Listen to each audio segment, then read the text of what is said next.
Chapter 1543. Commander, you should leave. Yinmen Pass can't be defended. On Yinmen Pass, the Tang army was about to run out of arrows.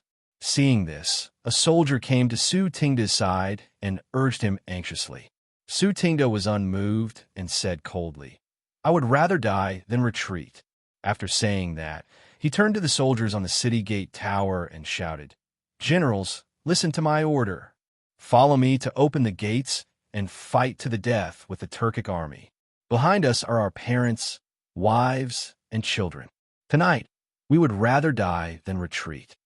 Su Tingda had been forced to give up the advantage of terrain and open the gates to meet the Turks.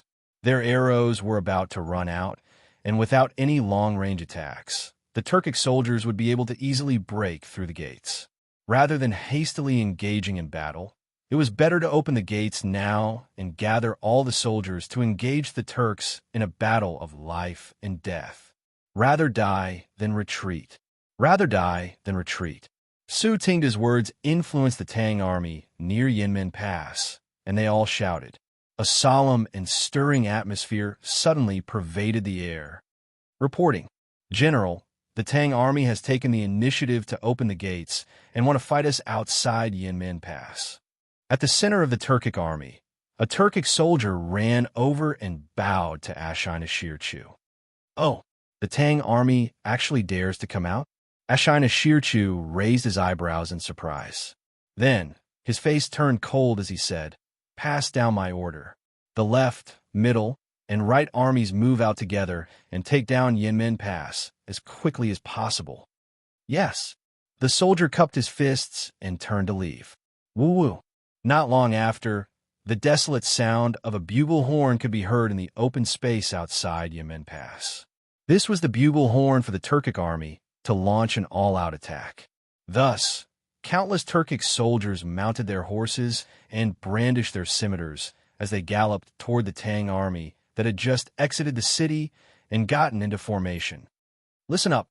Tonight, I, Su Tingda, will advance and retreat with my brothers. I swear to defend Yinmen Pass to the death." Below the city wall, Su Tingda pulled out the sword at his waist and pointed at the Turkic army. "Defend Yinmen Pass to the death. Defend Yinmen Pass to the death." As soon as Su Tingda finished speaking, the 10,000 Tang soldiers roared in unison. "Follow me and kill." Su Tingda roared as he led the charge into the Turkic army. Seeing this, the Tang army at the back quickly urged their horses to catch up. A great battle had officially begun.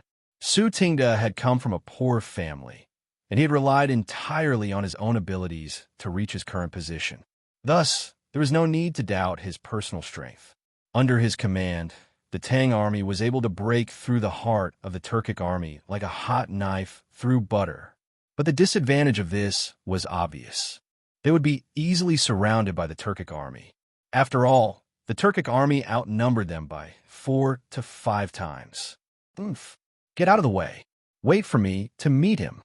Seeing that Su Tingda was unstoppable in the army, taking down several dozen Turkic soldiers in just a few moments, Xianxia finally couldn't stand it any longer and roared. Hearing this, the Turkic soldiers around Su Tingda immediately scattered, creating an empty space. Su Tingda's eyes focused as he looked at Xianxia approaching on horseback. After a moment's hesitation, he raised his right palm to the Tang soldiers behind him and said, "All of you, withdraw as well." A general duel. In the blink of an eye, a large-scale group battle had transformed into a one-on-one duel between generals. In ancient war dramas like the Romance of the Three Kingdoms, it was common to see the commanders of two sides fighting one-on-one, and the one with superior martial strength would emerge victorious. Many people would be confused. Was there really such a phenomenon in history of generals fighting generals? In truth, this sort of situation had happened before, but it was not a scene from the Romance of the Three Kingdoms, but there were many restrictions.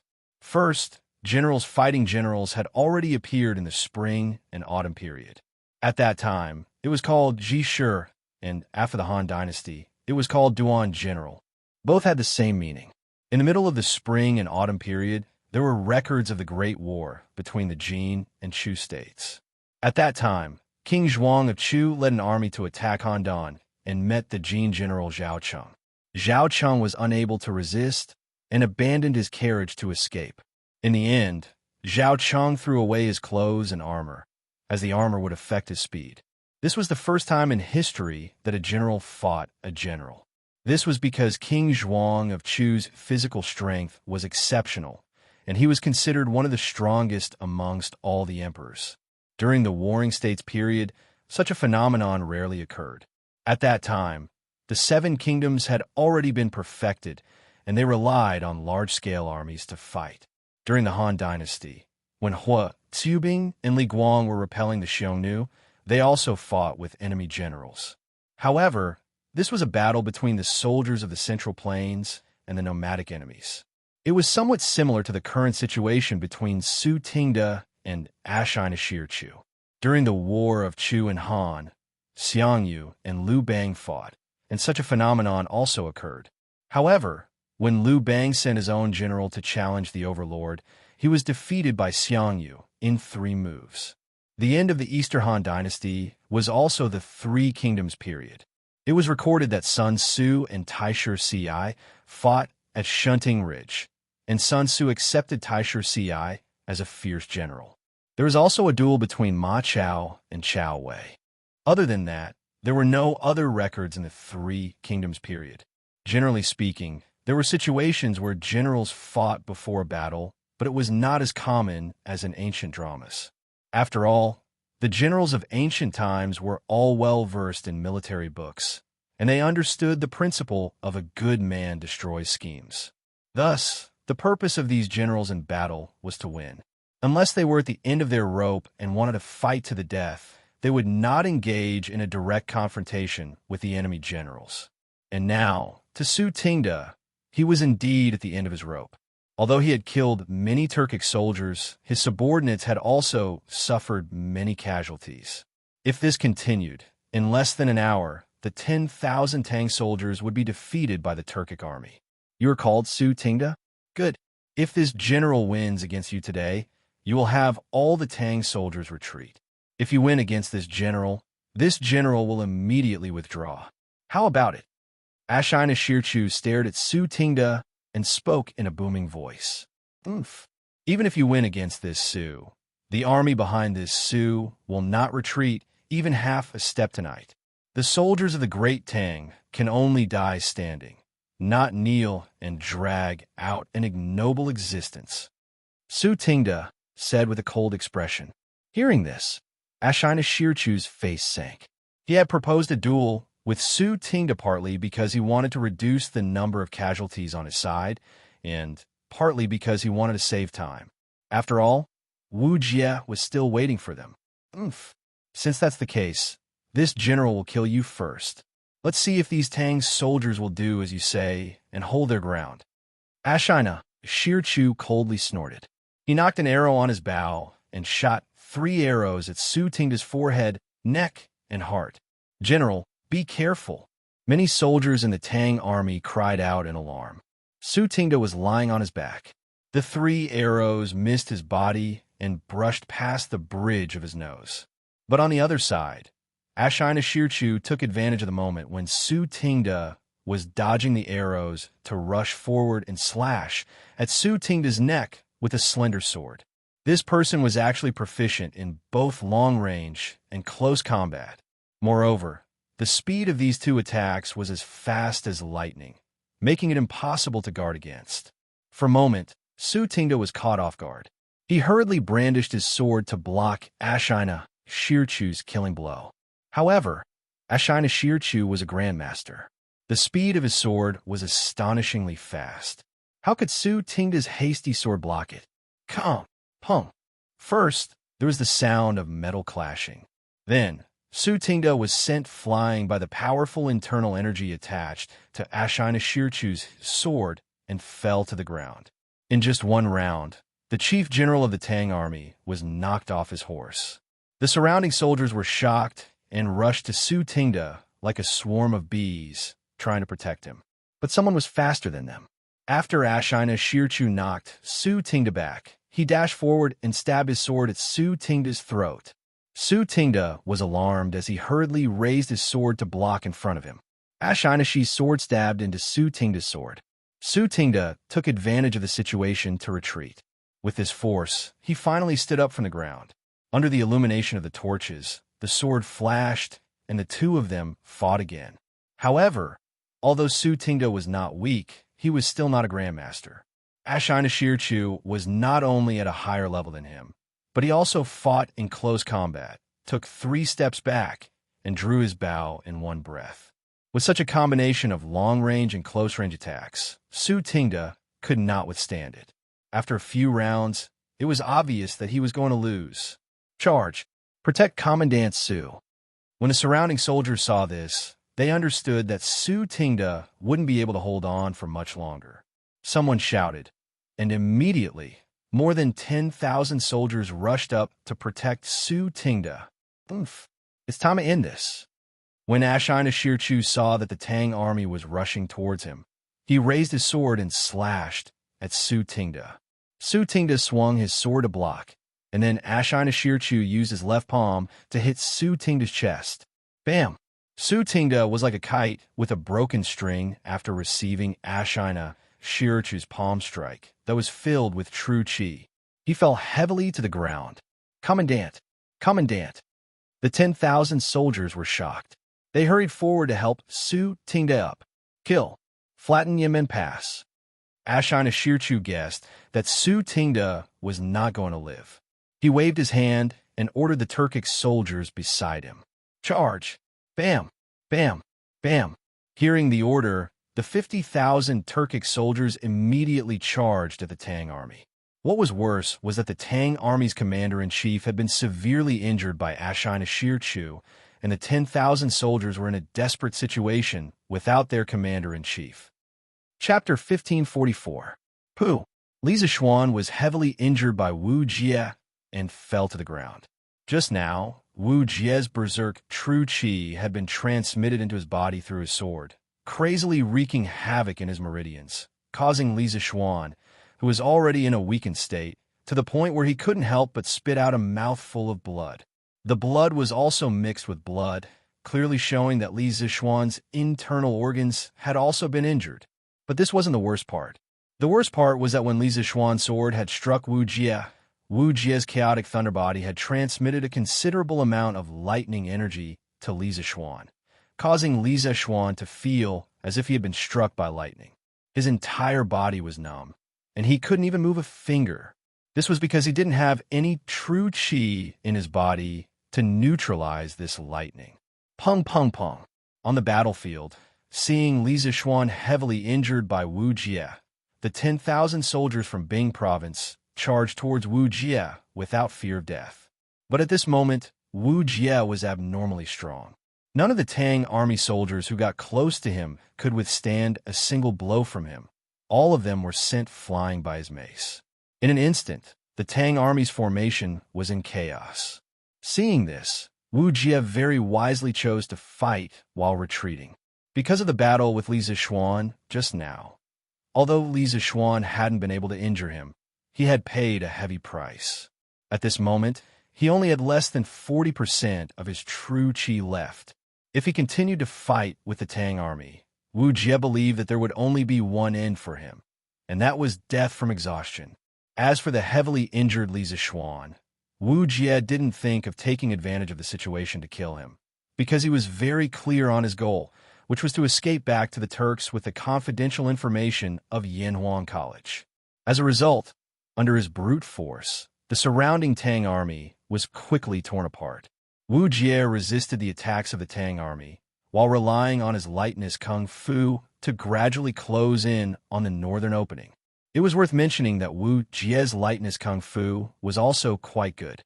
Without a master like Li Zishuan holding him back, he was like a bolt of lightning in the night, able to go wherever he wanted. Seeing Wuxia trying to escape the encirclement, the soldiers became even crazier, rushing towards Wuxia without any regard for their own lives. But now that they had lost their formation, and with no one to command them, they were like a swarm of bees running around randomly, unable to pose the slightest threat to Wuxia, who was constantly dodging left and right. Quick! Formation! Stop Wuxia! Jiang Provincial Governor Hong Wenxing saw Li Zhan sitting motionless on the ground healing wounds, completely unable to pay attention to the battle situation. So he quickly stood and shouted to the soldiers. Formation, formation, formation. Quickly, formation, formation. The nearby soldiers quickly followed Hong Wenxing's orders, but the soldiers further away couldn't hear Hong Wenxing's orders, so the effect of Hong Wenxing's shout was extremely limited. At most, it would only be able to delay Wu Jie for a short while. At this time, Li Zishuan, who was meditating and healing, suddenly experienced a mysterious change in his body. This spirit qi in his body suddenly came to life. Last year, when the bearded man wreaked havoc in Cloud Mountain, Li Zishuan and Mo Huai had fought together. In that battle, Li Zishuan had relied on his understanding of another mysterious gas between heaven and earth, spirit qi, to directly advance to the middle stage of the martial scholar realm. Since then, Li Zishuan had felt that his body had changed, especially the true qi in his body, which seemed to have been mixed with something else. At that time, Li Zishuan had called this spirit qi. Heaven and earth had spirits, and all living things were born. Li Zishuan didn't know what spirit qi was or what kind of elements it was made of, but he was sure that it wasn't oxygen, but he was very sure that his meridians could directly absorb a special kind of qi from the natural world. Without any experience in this area, he could only attribute it to spirit qi. But strangely, since the last time when he had broken through to the middle stage of the martial scholar realm and crazily absorbed the spirit qi, the special spirit qi in his body had completely quieted down. Usually, not only could he not feel its existence, he basically couldn't use it. Just like just now, when his true qi was exhausted, the spirit qi didn't move at all. At this moment, Li Zishuan, who was numb from the powerful electric current, suddenly felt the spirit qi in his body begin to stir. Li Zishuan could clearly feel the spirit qi in the air around him crazily rushing into his body, and the remaining electric current in his body began to quickly converge towards his dantian. Gradually, the numbness in his limbs was lifted, and he could move again. The electric current that Wu Jie had transmitted to him was actually completely swallowed up by the spirit qi in his dantian. Not only that, at this moment, Li Zishuan's true qi, which had originally dried up, was rapidly recovering at a speed visible to the naked eye. It was like a small dried-up pond. Originally, it could only rely on manpower to pour buckets of water into it. But now, with the addition of more than a dozen water pumps, the dried-up pond instantly became dry and the water level began to rise. Half a quarter of an hour. In just half a quarter of an hour, Li Zishuan's true qi had been restored to 60%. Although he hadn't recovered to his peak state, for the current situation, 60% was just barely enough because Wu Jie was about to escape from the encirclement. 9 Tai Xian swords, 7th style, phantom, all that the heart sees is an illusion. Li Zishuan raised his wind-chasing sword and directly soared into the sky. In the sky, 8 more Li Zishuan appeared and rushed towards Wu Jie from different directions. Marquis is fine. Great. Marquis' strength has been restored. Let's see how the Turkic imperial teacher can act arrogantly now. Seeing Li Zishuan soar into the air and once again join the battle, the great Tang soldiers cheered loudly, greatly encouraged. What? Impossible. Feeling the familiar murderous intent behind him, Wu Jie hurriedly turned around, and when he saw that it really was Li Zishuan, his eyes widened in disbelief. In the last exchange, Wu Jie clearly felt that Li Zishuan's true qi had been exhausted, but now that Li Zishuan was flying towards him with his sword, how could he explain this? Could it be that in this short period of time, Li Zishuan had not only dissolved his thunder and lightning, but had also recovered most of the real qi that he had consumed in his body? How is that possible? In Wu Jie's view, this obviously didn't conform to common sense, even subverting his understanding of the world of martial arts. But now that Li Zishuan was coming at him with his wind-chasing sword, Wu Jie had to find a way to block him. Li Zishuan was using the 7 style of the 9 Taishian sword alone, not all 7 like before, so the power was naturally much lower. However, the current Wuxia was far weaker than before. Therefore, Li Zishuan's 1 sword, no 8 sword strikes, because there were 8 phantoms, Wuxia had to use all his strength to deal with it. Thunder Overlord Mace. Wuxia shouted, and in the air, he spun rapidly with his mace in hand. Lightning flashed on the mace, and from a distance, it looked like a spinning wheel as it collided with the Li Zishuan, coming from all directions. He wanted to break through them one by one, and not directly block them with his body like before. Ding, ding, ding. Every time Wu Jie's mace collided with the wind-chasing sword held by one of the phantoms, a metallic clanging sound rang out. Relying on his movement speed secret art, Wu Jie quickly broke through the phantoms one by one, and the number of Li Zishuan's phantoms in the sky gradually decreased. Everything looked the same as before, but when there was only one Li Zishuan left, a sudden change occurred. 9 Taishian swords, 8 style, returned to origin. 10,000 swords returned to origin. When Li Zishuan's sword strikes were about to be broken by Wu Jie, his momentum suddenly changed. First, he changed direction in the air and retreated 2 meters. Then he waved his hands, and all the swords in the hands of the nearby soldiers were sucked towards him. The 8 style of the 9 Taishian swords quickly flashed through his mind, and he gathered all the true qi in his body, finally managing to display the 8 style of the 9 Taishian swords. In fact, it was completely impossible to perform the 8th move of the 9 Taishian swords in the Supreme Power middle stage, but Li Zishuan had already stepped into the threshold of the Supreme Power late stage, so he could finally perform the 8th move. More than 20 swords floated in front of Li Zishuan, and Li Zishuan's long hair fluttered without any wind. Drawing a circle with his hands, he used all the true qi in his body to shake off the 20 swords, and quickly sent them flying towards Wu Jie. Seeing this, Wu Jie was shocked and hurriedly waved his mace to defend himself. With a series of ding-ding-ding sounds, almost all of the swords were deflected by Wu Jie's mace. But this was only almost. There was still a fish that slipped through the net. Chi! One of the swords very luckily dodged Wu Jie's all-around attack, and with a chi sound, cut open the black package on Wu Jie's back. Suddenly, the white papers and books scattered all over the ground, and all the confidential information in the package fell to the ground. Wu Jie wanted to pick up the papers and books on the ground, but Li Zishuan didn't give him the chance. With a loud shout, Li Zishuan used the Tai Chi sword's Azure Dragon out at sea on Wu Jie's face. When the rest of the soldiers saw this, they knew that now was their best chance to kill Wu Jie. So without waiting for Li Zishuan's orders, they formed the MO sword formation and rushed towards Wu Jie's position. Wu Jie dodged Li Zishuan's Azure Dragon out at sea, and then looked at the Yanwang College's confidential information that was scattered all over the ground.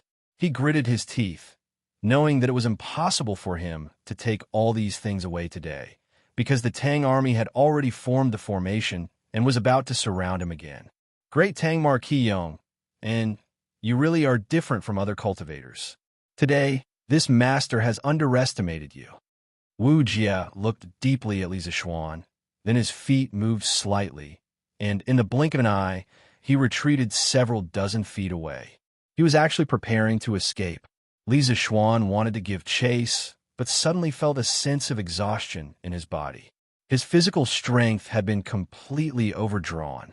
Besides, if a martial grandmaster wanted to escape with his current strength, he wouldn't be able to catch him no matter what.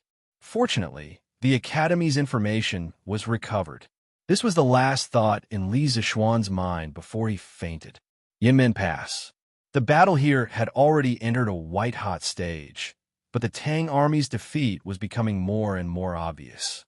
The number of soldiers left on the battlefield was decreasing, and the Tang army's commander, Su Tingda, had already been seriously injured and was in a coma. Directly rush out, don't care about these remnants. Rescue the imperial teacher is more important. Seeing that only a few of the 10,000 soldiers Su Tingda brought with him were left, and they were no longer a threat to him, Ashina Shirchu decisively gave the order. He didn't lead his troops to Great Tang to break through the pass, but to rescue the imperial teacher. As for how many Tang soldiers they defeated, it was completely meaningless to him. Yes, General. The messenger immediately passed down Ashina Shi-Er's order. Immediately, the Turkic soldiers pushed their horses to the limit and charged straight for the city gate. The Tang army had rushed for several hundred li during the day, and not only were the men tired, the horses were also tired. Facing the Turkic army at full speed, how could they resist? Not long after, a torrent of soldiers passed through Yinmen Pass and headed south. Chapter 1545. Quick, let's go to Longmen County and get a doctor. Dragon Gate Pass, inside the tower. Li Zishuan had already been helped to his bed. Jiang Province's provincial governor Hong Wenxing hurriedly ordered the soldiers beside him. This time, Li Zishuan had borrowed troops from Bing Province. In order to ensure the speed of the march, there was no doctor accompanying him. Hong Wenxing could only send people to Longmen County to find a doctor. Yes. As soon as he finished speaking, a soldier immediately cupped his fists and replied. After the soldier left, Hong Wenxing turned to the soldiers in the room and said, "You guys stay here and take care of Marquis. This official will return to Zhengping Province to mobilize troops to pursue Wuxia." Zhengping Province was the administrative center of Jiang Province. The provincial governor's office and Jiang Province's Zhicheng House's camp were both located there. Hong Wenxing only brought a few dozen guards with him to Dragon Gate Pass and didn't bring many troops. Dragon Gate Pass was filled with Li Zishuan's troops from Bing Province. Hong Wenxing didn't have the authority to mobilize them, so he could only go back and mobilize more troops. Wu Jie is alone, so his speed of escape must be very fast. The military situation is urgent. I'm afraid it's too late for Senior Hong to return to Zhengping Province to mobilize troops. This general, Fong Gong Tung, is willing to lead the troops here to follow Senior Hong north to pursue Wu Jie and avenge Marquis. After Hong Wenxing finished speaking, a young general stepped out and cupped his fists. During the day, Su Ting took 20,000 soldiers to Ma Do Pass, Yonghe Pass, and Yinmen Pass to set up defenses. At the same time, he left behind a few capable generals for Li Zishuan, and this Fong Gong Tung was one of them. Hearing this, Hong Wenxing's eyes lit up. He nodded and praised. Good, then I'll have to trouble Fong Gong Tung to lead 8,000 soldiers to pursue Wu Jie with this official. Just now, during the battle between Li Zishuan and Wu Jie, because Hong Wenxing wasn't good at martial arts, he couldn't help much from the sidelines, which made him feel quite apologetic. What's more, Li Zishuan had been seriously injured by Wu Jie at the Dragon Gate. So if Hong Wenxing, as the Jiang Province's provincial governor, didn't do anything, he would definitely be punished by Li Er. Therefore, whether it was for public or private reasons, Hong Wenxing had no choice but to lead troops to pursue Wu Jie. Not long after, Hong Wenxing and Fong Gongting led the 8,000 prefecture soldiers out of the Longmen Pass and headed north. The rest of them stayed at Longmen Pass to protect Li Zishuan. At the same time, the news that Yinmen Pass had been broken quickly began to spread.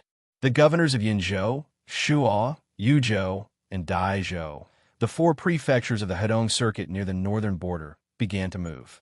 Overnight, they mobilized soldiers from their local prefectures to Madu Pass and Yonghe Pass, hoping to stop the Turkic army from advancing further south. After all, 2 years ago, Sheli Khan had taken advantage of the change in power in the Great Tang Empire to send an army of 100,000 soldiers to attack the Great Tang from Yinzhou. They had been unstoppable, first attacking Jing Province, and then advancing all the way to the capital of the Great Tang, Chang'an. Many people could still vividly remember that scene. Who could guarantee that the 50,000 Turkic soldiers wouldn't run to the gates of Chang and then show off their might to Li Er? If that really happened, all the officials of the four prefectures of the Hedong Circuit would probably be demoted by Li Er. Thus, when they learned that Ashina Shir had led 50,000 Turkic wolf cavalry into the pass, the governors of these prefectures instantly lost their composure. They hastily dispatched soldiers to pursue and trap the Turkic army in the Hedong Circuit. The soldiers of these 4 prefectures added together numbered at least 70 to 80,000, but they had come from different directions. If they really did run into the Turkic army, they would still suffer a significant loss. Hiya. On the official road north of Longmen Pass, 2 men in black were madly galloping. In this era, there were no headlights or street lamps, so traveling at night was very dangerous. Fortunately, there was still some moonlight tonight, and the official road was relatively wide. Thus, even though these two were running so fast, they didn't fall into the ditches on either side of the road. State teacher, we'll reach Horsto Pass soon. Since that Li Zishuan was able to set up an ambush at Longmen Pass, there might also be a large number of Tang soldiers at Horsto Pass. Are we still going to force our way through? The man who was following behind said, "There's no need. Our men should be arriving soon." The black-robed man riding at the front said in a hoarse voice. This man was Wuxia, who had escaped from Longmen Pass. The other man was an experimental subject that Wuxia had released at the beginning to see if there was an ambush at Longmen Pass. Wuxia hadn't expected that the experimental subject would successfully escape, while the other 3 Turkic warriors were left behind in the Tang army camp at Longmen Pass. The warrior in black couldn't help but be alarmed by these words. He couldn't help but whisper, "Our men? Did the Khan send people to the Tang Empire to pick us up?" Wuxia didn't respond. It wasn't that he didn't hear it, but that he wasn't in the mood to answer this question. Right now, his mind was full of Li Zishuan. To be more precise, he was thinking about Li Zishuan's last counterattack.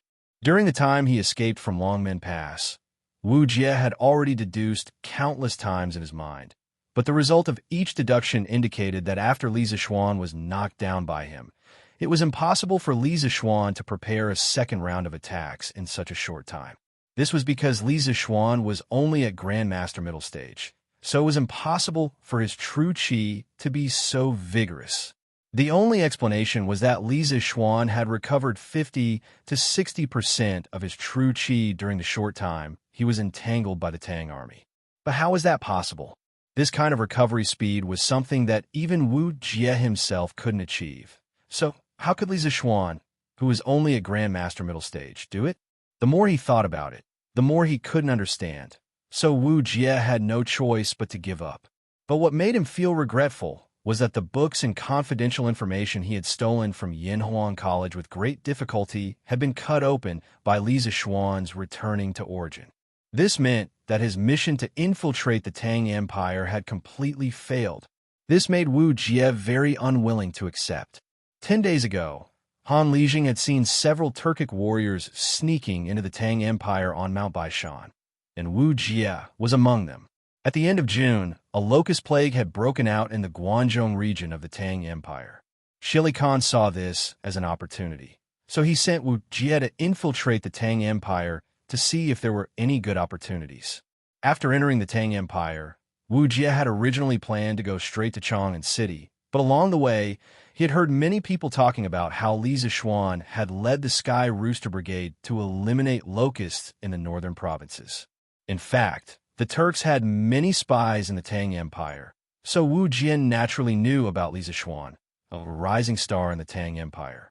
So when he heard that Li Zishuan had gone north to eliminate locusts, he immediately had an idea to weaken the Tang Empire's strength and strengthen the Turks' national strength. That was to sneak into Yinhuang College, steal all the engineering books and information, and bring them back to the Turks to slowly study. Wu Jie had been patiently waiting for a good opportunity to sneak into the college, and he hadn't expected that it would really happen. On the 3rd day after he arrived at Yinshan, the bearded man bid farewell to Li Gang, Wang Ji, and the other Yinhuang College teachers and left Yinshan, saying that he was going out to sea.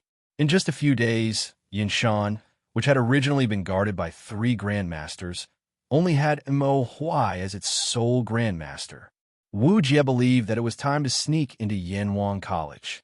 But in order to ensure that nothing went wrong, he had patiently observed the surroundings of Yinshan for several days, and after confirming that there was no danger, he had chosen to sneak into the college last night to steal the books. But he hadn't expected that after stealing the books, on the way back to the Turks, he would encounter Li Zishuan's ambush. It had to be known that he and the 4 Turkic warriors he had brought with him were all riding 2 horses, and they had been rushing through the night. It wouldn't be an exaggeration to say that their speed was much faster than the speed of the messengers from Chang and to the northern provinces and counties. Looking at it this way, at first he had schemed against Li Zishuan, but later on Li Zishuan had schemed against him, and in the end, the 2 of them had fought to a draw.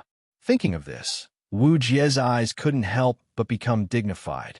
In his heart, he thought that Li Zishuan would definitely become the greatest enemy of the Turks in the future. Kill. Sure enough, by the time Wu Jie arrived at Horse Dipper Pass, the 2 sides had already engaged in a fierce battle. Xianxia was truly worthy of being a Turkic general. After breaking through Yemen Pass, he had broken through Yonghe Pass as quickly as possible, and now he had arrived at Horse Dipper Pass before Wu Jie. Hiya! Hearing the battle cries in front of him, Wu Jie understood that reinforcements had arrived, and he quickly urged his horse forward. General Xianxia, quickly give the order to retreat to the grasslands. The Tang army should be here soon. Arriving in front of Xianxia, Wu Jie ordered in a hoarse voice. Xianxia nodded subconsciously, but then he suddenly remembered something and hurriedly asked, Imperial teacher, I heard in the letter that you stole a lot of books from Yanhuan College. Where are those books now? Wu Jie's face sank, and he turned around and said, Li Zishuan set up an ambush at Dragon Gate Pass, and those books were taken back by him. What? Xianxia was shocked when he heard this, and he asked in disbelief, why would Li Zishuan set up an ambush at Dragon Gate Pass? Shouldn't he be fighting locusts in the north of the Great Tang Empire? Wu Jie sullenly said, how did this king know about this? Losing the books was a very shameful matter for Wu Jie, and now he was being questioned by Xianxia. So how could he be happy? He was the imperial teacher of the Turks, second only to one person. Hearing the unfriendly tone in Wu Jie's voice, Xianxia couldn't help but be startled, and then he wiped his nose and asked as calmly as possible, Dare I ask, imperial teacher, how many people did Li Zishuan set up at Dragon Gate Pass? Wu Jie lightly said, about 10,000 people. Li Zishuan was seriously injured by this king, and the Great Tang army should also have 700 to 800 people injured. Only 10,000 people? And Li Zishuan is seriously injured? Xianxia's eyes lit up when he heard this, and after hesitating for a moment, he said, Imperial teacher, why don't we give Li Zishuan a surprise attack and take back those books from Li Zishuan? Chapter 1546. Something happened. We gave him the authority to mobilize the soldiers of the northern 32 provinces. What could possibly happen to him? Within the Suidu Hall, Li Er couldn't help but speak out after hearing Li Tai's words that were filled with worry. In Li Er's view, no matter how powerful Wu Jie was, how could he threaten Li Zishuan, who had so many soldiers under his command? A martial grandmaster was still a human, not a god. Li Tai was slightly relieved to hear this, but then his brow furrowed again. Imperial father, Wu Jie suddenly sneaking into the Great Tang. Was it Khan Xieli who ordered him to do so? And could Khan Xieli still have a backup plan? For example, he might have hidden a large number of soldiers on the northern border of the Great Tang. Once Wu Jie succeeds, the Turkic army will enter the pass to receive him. Li Er's expression suddenly turned grim. After a moment of silence, he nodded. Xianxia, your analysis is correct. This situation is extremely likely. It should be that Li Zishuan has made many divine weapons for the Great Tang in the past year. After Xieli heard about it, he sent Wu Jie, a martial grandmaster, to sneak into Cloud Mountain to steal. This way, Xieli must have a backup plan.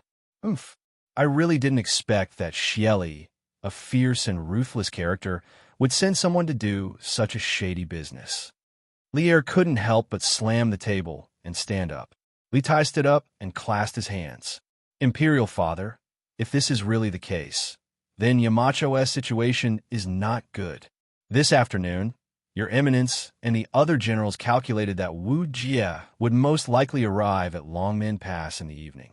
Mountain Chieftain is an intelligent man and should have been able to guess Wu Jie's route, but time is tight. Even if he can transfer soldiers from Bing Province, It would be impossible for him to gather more than 50,000 soldiers in such a short amount of time. If Wuxia and the Turkic soldiers lying in ambush in the Great Tang's territory work together, Mountain Chieftain leading a lone army at Longmen Pass will not be able to stop Wuxia from fleeing north. The little fatty who had wanted to compete with Li Zixuan back then was now racking his brains and thinking about Li Zixuan's safety. It had to be said that Li Zixuan had a special kind of charisma. Charisma? How could Lier not understand what Li Tai was talking about? Li Zixuan was the most promising talent of the Great Tang's younger generation. He didn't want anything to happen to Li Zixuan, but what else could he do? At this moment, Li Zixuan was several hundred li away from the capital. If something were to happen, it would have already happened. Thinking of this, Lier couldn't help but walk back and forth in front of the hall with his hands behind his back. Beep, beep, beep. At this moment, the telegraph on the small square table beside Li Tai suddenly beeped. Swish, swish. Both father and son turned their gazes to the telegraph at the same time. Soon, Li Tai came back to his senses. He quickly picked up a pen and paper and began to record. A moment later, the telegraph stopped beeping. Lier quickly asked, "How is it? Is it from Li Zixuan?" "Father, it's not a telegram from Yamacho." Unexpectedly, Li Tai shook his head. Seeing the doubt in Lier's eyes, he quickly explained, "It's from Meng Wenhao." As he spoke, Li Tai had already sent out a string of codes to indicate that he was beside the telegraph. "Oh, is it news about Shu Bao, Jijia, and the others?" Lier's eyes narrowed as he asked in a deep voice. Li Tai nodded and said, "It should be." Beep, beep, beep, beep. As soon as he finished speaking, the telegraph beeped again. This time, the telegraph beeped for a long time.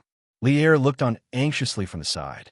The main reason was that he couldn't understand this non-human language, so he felt that time passed very slowly. After some time, the telegraph finally stopped beeping. Lier knew that Li Tai was going to start translating the codes, so he didn't say anything to disturb him. However, as Li Tai compared the translated codes to the code book, his expression gradually became serious. Seeing this, Lier's heart sank. He quickly asked, "Qinke, is there a change in the situation at the front line?" Li Tai took the paper with the translated report and stood up. With a solemn expression, he said, "Imperial Father, General Qin's army has already arrived at Puzhou. Just a moment ago, the scouts at the front sent news that the Turkic army of 50,000 is attacking Yinmen Pass. Yinmen Pass has been broken, and the armies of Yinzhou, Daizhou, Yuzhou, and Shuozhou have all moved to stop the Turkic army from continuing south." "What? The Turkic army of 50,000 broke through Yinmen Pass?" Lier's expression changed. He rushed in front of Li Tai and asked, "Then what about Li Zixuan? Did he stop Wuxia and take back the information about Yanhuang College?" Li Tai handed over the paper with both hands and said, replying to father, "Wenhao said that the situation at Yinmen Pass is still unknown. General Qin and his troops are marching through the night towards Yinmen Pass. They are estimated to arrive at Yinmen Pass in the middle of the night." When the provincial governors of the 4 provinces in the north found out that Yinmen Pass had been breached, they dispatched many messengers riding fast horses down south, telling the various provincial governments to make preparations to guard against the Tujue. Therefore, although the army led by Qin Xiong, Cheng Yaojin, and Yuqi Jingde were still in Puzhou, the scouts they sent out were able to receive the news that Yinmen Pass had been breached in the north. "Good. Immediately send a message to Shu Bao. No matter what, we can't let the Turkic army receive Wuxia and take the books out of Great Tang." Lier's face was as calm as water as he nodded and ordered. Lier wasn't worried about an army of 50,000 Turks entering the Great Tang. After 2 years of recuperation, the Great Tang could be considered a powerful army. It was impossible for a mere 100,000 Turks to reach Chong, and in the 9th year of Wuda to happen again. His main concern was that after receiving Wuxia, the Turks would flee back to the steppe with the Academy's secrets. If that really happened, the Academy's secrets would truly be lost. "Yes, father," Li Tai replied, and quickly sat down beside the telegraph machine to continue sending messages. A few hundred li away from Chong, and Baoding County in Puzhou. Both sides of the official road were filled with soldiers. They were taking a temporary rest. General Qin, His Majesty wants us to rush to Longmen Pass. We can't let the Turkic army meet up with Wuxia and take the books out of Great Tang. Meng Wenhao took out a piece of paper and cupped his hands in front of Qin Xiong and Yu Qigong. Qin Xiong couldn't help but nod. His Majesty can also see that Wuxia will definitely pass through Longmen Pass. Since that's the case, let's continue our march. We must reach Longmen Pass within 4 hours. Not only were Li Er, Li Jing, and the others able to predict that Wuxia might encounter Li Zishuan at Dragon Gate Pass, Qin Xiong, Cheng Yaojin, Yuqi Jingde, and the others, who had experienced hundreds of battles, could also predict this. Therefore, the route of their army was very clear. After leaving Chang and City, they went straight to Dragon Gate Pass, basically taking no detours. That's right. Military intelligence is like fire, and time waits for no one. Come, pass on my order. All soldiers of the 3 armies are to immediately mount and continue marching. Yuqi Jingde shouted loudly, instructing. Yes. A few moments later, the 10,000 elite soldiers mounted once more and galloped forward under Qin Xiong's lead. This time, Qin Xiong was leading all light cavalry, and their specialty was their mobility and speed. In addition, Meng Wenhao had followed the army to Zhengzhou and was quite proficient in riding. Otherwise, he would have suffered a lot on this expedition. Marquis's internal organs were injured, and then he forced himself to circulate his energy. This is damaging his vitality, ah? This old man doesn't know martial arts, so I can only give Marquis a calming and nourishing medicine. As for when Marquis will wake up, that's hard to say. Longmen Pass inside the turret. 2 soldiers finally kidnapped a famous doctor from Longmen County to treat Li Zishuan. After the old doctor checked Li Zishuan's pulse, he couldn't help but shake his head with a heavy expression. What do you mean? Dr. Liu, aren't you the best doctor in Longmen County? Why can't you treat Marquis? One of the soldiers who brought the old doctor to Longmen Pass asked anxiously. The other 3 soldiers in the room also looked at Dr. Liu with red eyes. The white-bearded old man suddenly looked troubled. He sighed and said, I don't know martial arts, and I'm only good at treating external injuries. However, Marquis has internal injuries, and I can't do anything about it. Please find someone else. I'll give Marquis a prescription. Perhaps it can slightly reduce Marquis's injury. After that, he ignored the angry stares of the people in the room and started writing the prescription. No, you have to save Marquis. Marquis is a good person. Longmen County was also affected by the locust plague. If it weren't for His Highness, Prince of Shu, who led Marquis's Sky Pheasant Brigade to eliminate the locust plague, Longmen County would definitely be in famine this year. If you don't cure Marquis, how can you live with your conscience? A soldier with a big beard stood out and said unwillingly to the old man. In fact, not only did Li Ku's team eliminate the locust plague in Longmen County, but many counties in Bing Province also received the favor of Li Ku and Li Zishuan. Therefore, when they saw that Li Zishuan was unconscious, many soldiers who followed Li Zishuan to Longmen Pass were secretly anxious. They wished they could take his place. This was the will of the people. This was what it meant to be repaid with kindness. When the old man heard that, he couldn't help but pause. He slowly straightened his body and said with a pained expression, How can I not know that Marquis is a good person? How can I not know that the locust plague in Longmen County was eliminated because of Marquis's Sky Pheasant Brigade? It's just that I really can't do anything. If possible, I'm willing to exchange my life for Marquis. But I can't.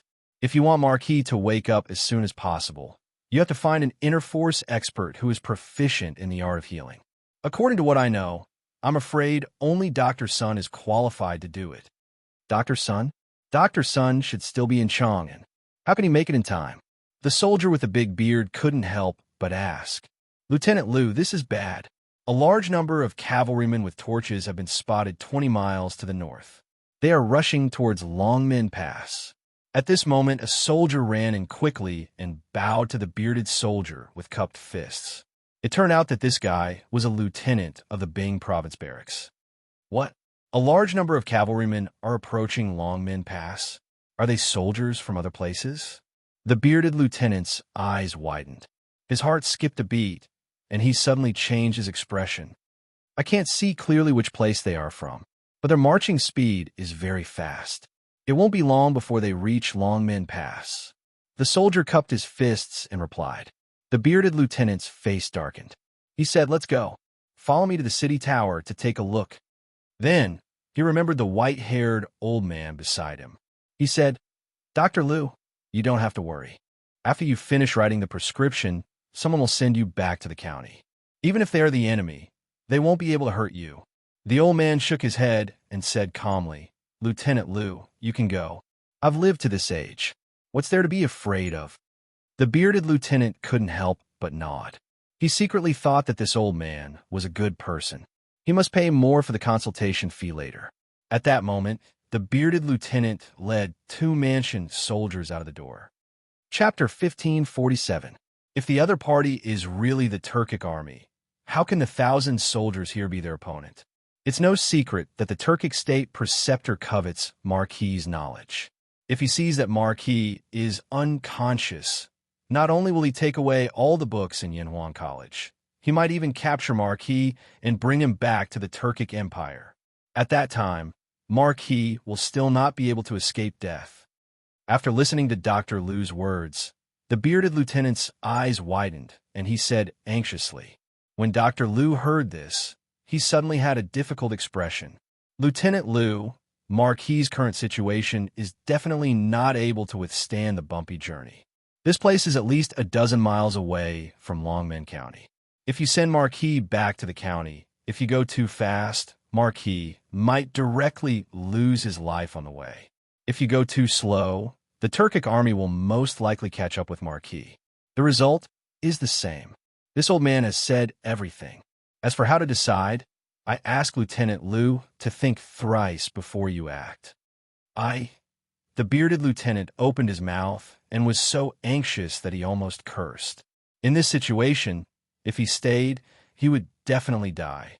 If he escaped, he would also definitely die. It was an exaggeration to call it a hopeless situation. What choice did you ask him to make?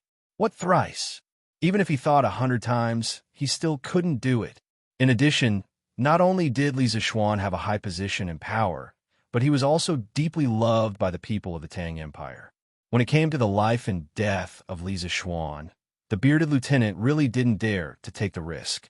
Just think about it. If Li Zishuan died because of his wrong decision, not only would Li Er and the people of the world not forgive him, he wouldn't be able to get past himself. Therefore, at this time, the bearded lieutenant was hesitant. Speaking of which, if he had to risk his own life, he wouldn't hesitate to do it. He wasn't afraid of death. "Lieutenant, this subordinate has a plan." Just when the bearded lieutenant was as anxious as an ant on a hot pan, the soldier who came to report suddenly said, "Oh, what plan? Say it quickly. What time is it now? Bai Qi, you still want to keep me in suspense?" When the bearded lieutenant heard this, he resisted the urge to slap the back of the latter's head. Lieutenant, I just remembered." The soldier shrunk his neck and quickly said, "Lieutenant, there is a cellar under the Longmen Pass. We can hide Marquis in the cellar and send someone to look after him. This way, even if we all die in battle, the Turkic army might not be able to find Marquis." Cellar? There was a cellar under the Dragon Gate? Why didn't I know about it? The bearded lieutenant said in surprise. They were all soldiers from Bing Province's Zhichong House. They had never been to Longmen Pass before, so they naturally didn't know the specific situation here. The soldier named Bai Qi replied, "Lieutenant, my cousin used to be stationed at Longmen Pass. Of course, I know the situation here. We can hide Marquis in the cellar. This way, the Turkic army won't find him and Marquis won't be injured." Furthermore, Provincial Governor Hong and Fang Kanjun led people to chase after Wuxia. If those torches really belonged to the Turkic army, Kanjun and the others would definitely see them. They might even be rushing over to Longmen Pass right now. As long as we can hold on until Kanjun and the others return, we have hope of holding on until reinforcement from other places arrive.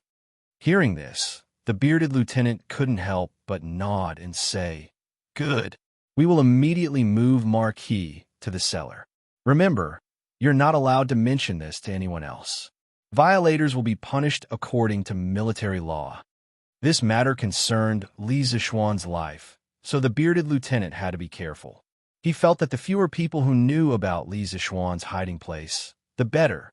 It wasn't that he didn't trust the other soldiers outside, but he was worried that some people would be threatened by the Turkic army and be forced to reveal Li Zixuan's whereabouts. Hiding Marquis in the cellar isn't a bad idea. This old man is willing to stay in the cellar and take care of Marquis. At this time, Dr. Liu said. Previously, he had planned to write 2 prescriptions for Li Zixuan to ease his injuries, but with the army at the border, even if he wrote the prescriptions, he wouldn't have time to get the medicine. Instead, he might as well stay by Li Zixuan's side. If anything happened, he would be able to treat him immediately. The bearded lieutenant couldn't help but look at Dr. Liu in surprise. After hesitating for a moment, he said, "Dr. Liu, Liu Xianda, won't hide it from you. Tonight, Longmen Pass is likely to be flooded with blood. Are you sure you want to stay?" Dr. Liu waved his hand and said, "How could this old man not know this? But Marquis' life is in danger. If this old man abandons him, not only will I be a doctor in vain, I will also be a human. Anyway, this old man is already so old. If the Turkic army wants to kill me, then kill me.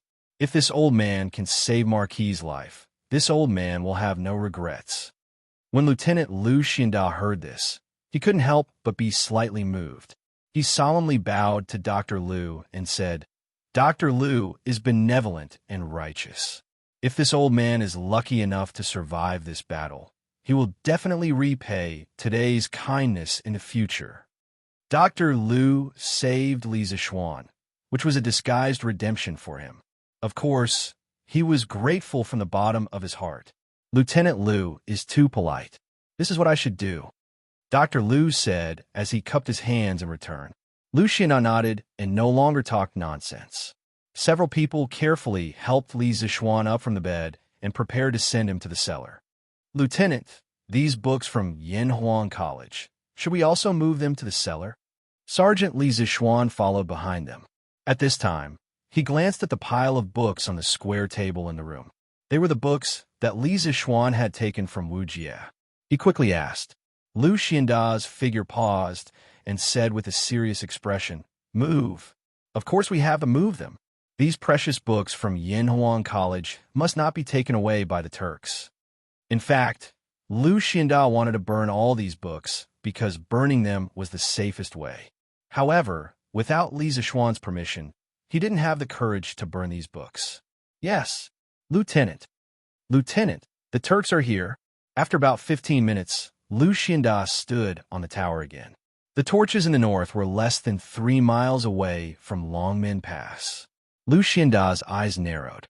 He turned around and looked at the more than 1,000 soldiers behind him and shouted, "Everyone, listen to me. Tonight, we will defend Longmen Pass with our lives. We are not fighting alone. As long as we can hold on for a few minutes, our reinforcements will arrive. At that time, everyone will have a share of the credit for defending Longmen Pass." 1,000 soldiers against at least 30 to 40,000 soldiers would definitely be weaker. In order to stabilize the soldiers' morale, Liu Xianda could only say so. In fact, he didn't even know if there would be reinforcements. "Yes, we will defend Longmen Pass with our lives." The soldiers didn't know this. When they heard Liu Xianda's solemn vow, they all responded with vigor. "Lieutenant, look, are those Adjunct Fang's men?" Bai Qi pointed to the northeast and shouted. Liu Xianda quickly turned around and took a closer look. He saw a black torrent about a mile away from the Dragon Gate. It was rushing toward the Dragon Gate at a high speed. They were too far away, and this group of people didn't have any torches. Therefore, they didn't notice that there was an army in front of the Torch Army. "It's Adjunct Fang. It must be them." Adjunct Fang and Provincial Governor Hong are very familiar with this official road. They can march with a little moonlight, but the Turks are definitely not like them. Therefore, this group of people must be Adjunct Fang and his men. Liu Xianda said excitedly. Bang, bang, bang. As the army continued to approach, it didn't take long for some sharp-eyed soldiers to see the appearances of some of the people in the army under the faint moonlight. Someone cheered, "Adjunct Fong! It's Adjunct Fong! Adjunct Fong is back! Longmen Pass is saved! Open the city gate!" Lu Xinda also saw it clearly at this time and ordered decisively. Yes. Soon, 2 soldiers bowed and ran down the city tower to open the city gate. Bang, bang, bang. After a while, the army finally arrived at Longmen Pass. Seeing the city gate open, they galloped into the pass without hesitation. "Quick, close the city gate. The Turk army is coming this way." The leader of the army was indeed Fong Gongting. Seeing that everyone had entered the pass, Fong Gongting shouted anxiously, "Creak!" Naturally, there were soldiers who went to close the city gate. Lu Xindao went up and bowed to Fong Gongting and Hong Wenqing. Then he asked, "Adjunct Fong, why are you back? Let's talk at the side." Fong Gongting wiped away his sweat and began to walk up the stairs. As he walked, he said, "Adjunct Fong and I followed Wuxia. Governor Hong and I pursued Wuxia the entire way. But we didn't expect that just as we were about to reach Mado Pass, we would discover that the Turkic army was fighting with the soldiers of the Bing province barracks. I originally wanted to go to their aid, but by the time we arrived, the battle was already nearing its end. Moreover, not long after, Wu Jie and that Turkic general mounted their horses and prepared to continue south. Governor Hong and I immediately ordered the army to turn around and return as quickly as possible. So that's how it was. Hearing this, Lu Xindan nodded thoughtfully. Fong Gongting hesitated for a few moments before continuing. I also heard some bad news. Yinmen Pass has been breached, and Commandant Su has most likely been killed. What? Yinmen Pass has been breached. When Lu Xinda heard this, his face was filled with shock. Fong Gongting, his face sorrowful, nodded and softly said, It was breached tonight." Lu Xinda was dumbfounded. Hong Wenqing asked, "How are Marquis injuries? Where are they now?" Lu Xinda frowned and thought for a moment before replying. "Marquis is seriously injured and unconscious. This general has already invited the best doctor in Longmen County to treat him. However, Marquis injuries are mainly internal, so the doctor can't do anything about it. He can only temporarily alleviate Marquis' pain. Marquis can't be shaken right now. To prevent any accidents, I have already sent Marquis to a quiet place nearby. Once the Turkic army is fended off, we will invite famous doctors to treat Marquis." Hong Wenqing's expression turned solemn as he muttered, "His injuries are actually so serious? It seems that we have to win this battle." Chapter 1548. Arrows shot out, logs and stones tumbled down, and the area in front of Longmen Pass quickly turned into a scene of carnage. Hundreds and thousands of Turkic soldiers fell at the foot of the gate tower. The sounds of charging and miserable howls mixed together, and the originally quiet night sky was no longer peaceful. In a village near Longmen Pass, the villagers who were sleeping soundly were woken up by the loud battle cries. They went out and saw flames in the direction of Longmen Pass. They panicked. "There's a battle. There's a battle at Longmen Pass. Are the Turks here? Quick, mother of the children, quickly take the children out and escape to the county." "Master, are you crazy? Longmen County's gate is already closed. What's the point of us escaping there?" "Then let's escape to the mountains. Otherwise, when the Turks enter the village, they'll definitely capture us and send us to the grassland to work as laborers." "Yuda Zhuang, what are you waiting for? There's a battle at Longmen Pass. Grab your weapons and go help out at Longmen Pass." Li Zheng, you want to go to Longmen Pass? What if the Turks are attacking Longmen Pass?" "Turks? If they're Turks, we have to go. Do you know who the general guarding Longmen Pass is? It's Marquis Yong'an, who was the one who saved our village. It's Marquis' Sky Rooster Brigade. If you don't help Marquis today, I'll see if you can live with your conscience." "What? Marquis is at Longmen Pass? How is that possible? Why not?"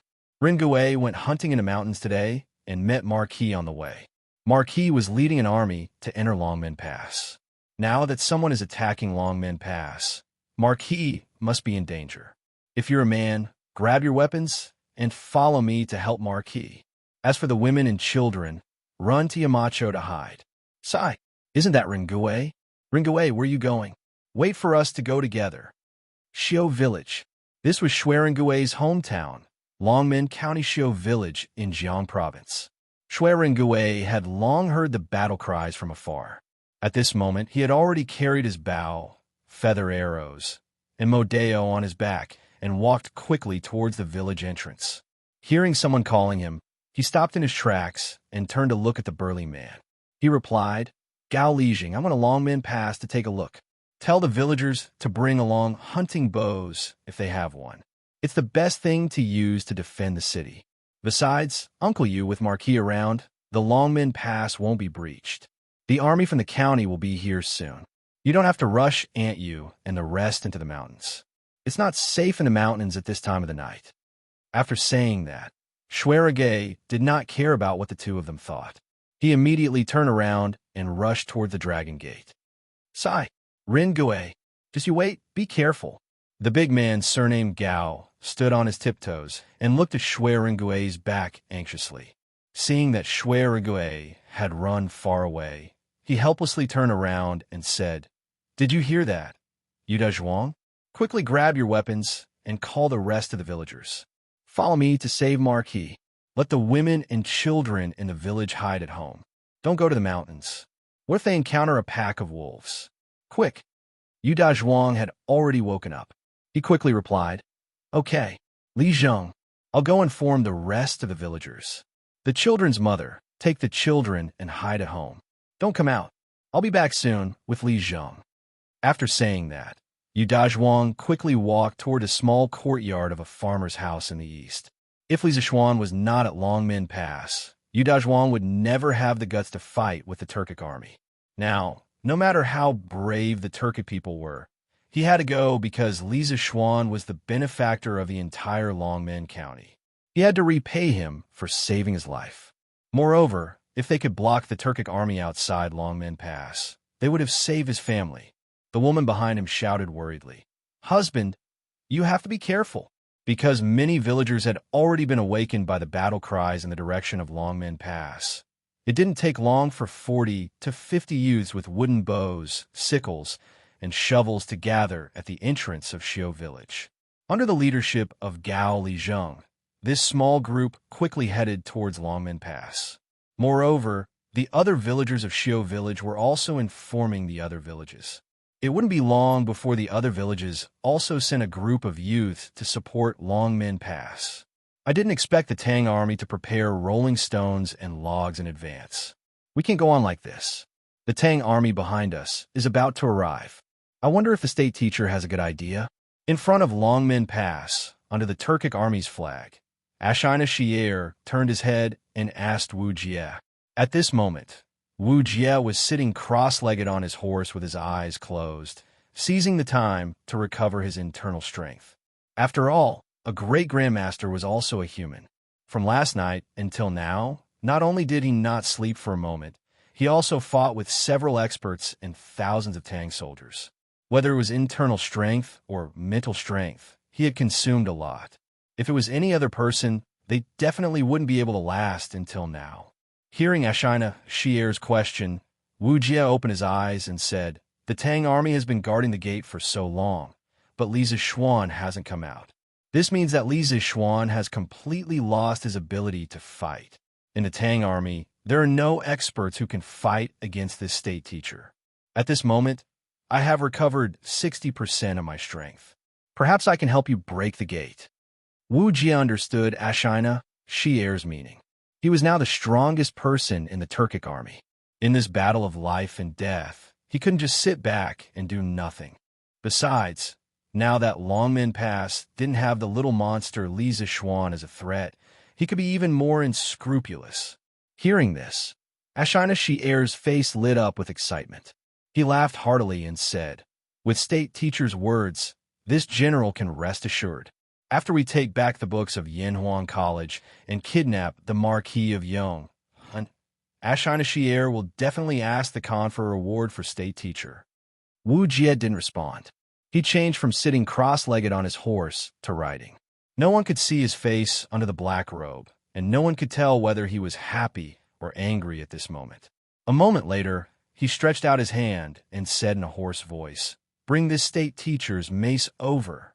Previously, he had been sitting cross-legged on his horse to heal, so he naturally didn't carry the heavy mace on his back. Although he didn't care about the weight, it would inevitably affect his healing. Yes, the two Turkic soldiers carried Wu Jie's mace over, and from their expressions, it was clear that this mace was extremely heavy, at least 1 or 200 jin. But Wu Jie stretched out his arm and easily grabbed the mace. Then he lightly said, "This state teacher will go and break the gate. You take the elite wolf cavalry and follow behind." His tone didn't allow anyone to object. Clearly, he was the one who had the final say here. Ashina Shi-Air's face didn't show any displeasure. Instead, he respectfully cupped his fists and said, "State teacher can rest assured. This general will definitely not fall behind." Wu Jie imperceptibly nodded.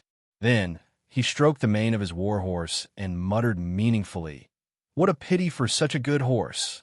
Saying so, he no longer hesitated. He kicked the horse's belly and shouted, "Hiya, pung pung pung."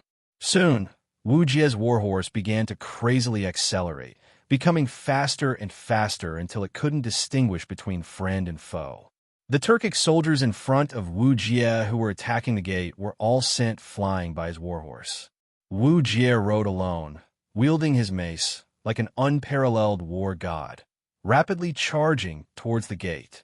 It's Wu Jie. What does he want to do? On the city gate tower, Lu Xinda quickly noticed Wu Jie charging out of the Turkic army and was somewhat surprised and puzzled. Standing next to him, Fang Gongting took a closer look and suddenly paled. "He wants to break the gate, quick." Everyone quickly fire arrows in that direction. The Dragon Gate Pass was different from the Yinmen Pass. The walls here were much wider, with a width of nearly 300 feet. It was more than enough to accommodate 1,000 or 2,000 archers standing in 2 rows. Under Lu Xinda's command, the first batch of archers on the gate tower changed their target, shooting in Wu Jie's direction. Afterwards, the first row of archers crouched down to reload their arrows, while the second row of archers continued to shoot in Wu Jie's direction. Xiu xiu xiu. A sky full of arrows rained down on Wu Jie, but Wu Jie showed no fear. He didn't slow down his horse at all. With one hand holding the reins and the other holding the mace, he waved it in front of him. The powerful true qi in his body spread out through the mace, quickly forming a true qi cover in front of him. All the arrows that came within 3 feet of him were all sent flying. In this way, the Turkic soldiers around Wu Jie were completely out of luck. Wu Jie could block the sky full of arrows, but they couldn't. After 3 volleys of arrows, there wasn't a single Turkic soldier standing next to Wu Jie. Of course, this wasn't necessarily a bad thing for Wu Jie, because this meant that there was no one in front of him to block his path. Thus, his warhorse once again sped up, leaving behind no one in the dust. 50 zhang, 40 zhang, 30 zhang, 20 zhang. In the blink of an eye, Wu Jie was only 20 zhang away from the gate. On the city gate tower, Hong Wenxing and Fang Gongting saw Wu Jie's brave and invincible stance and couldn't help but feel a sense of powerlessness. Facing a martial grandmaster-level Turkic wolf cavalry as the vanguard, defending the city had become very difficult. They were already in a weak position, and with the addition of a martial grandmaster-level Wu Jie, they were even more powerless. This was somewhat similar to the words Xianxia had said when he committed suicide in the Wu River.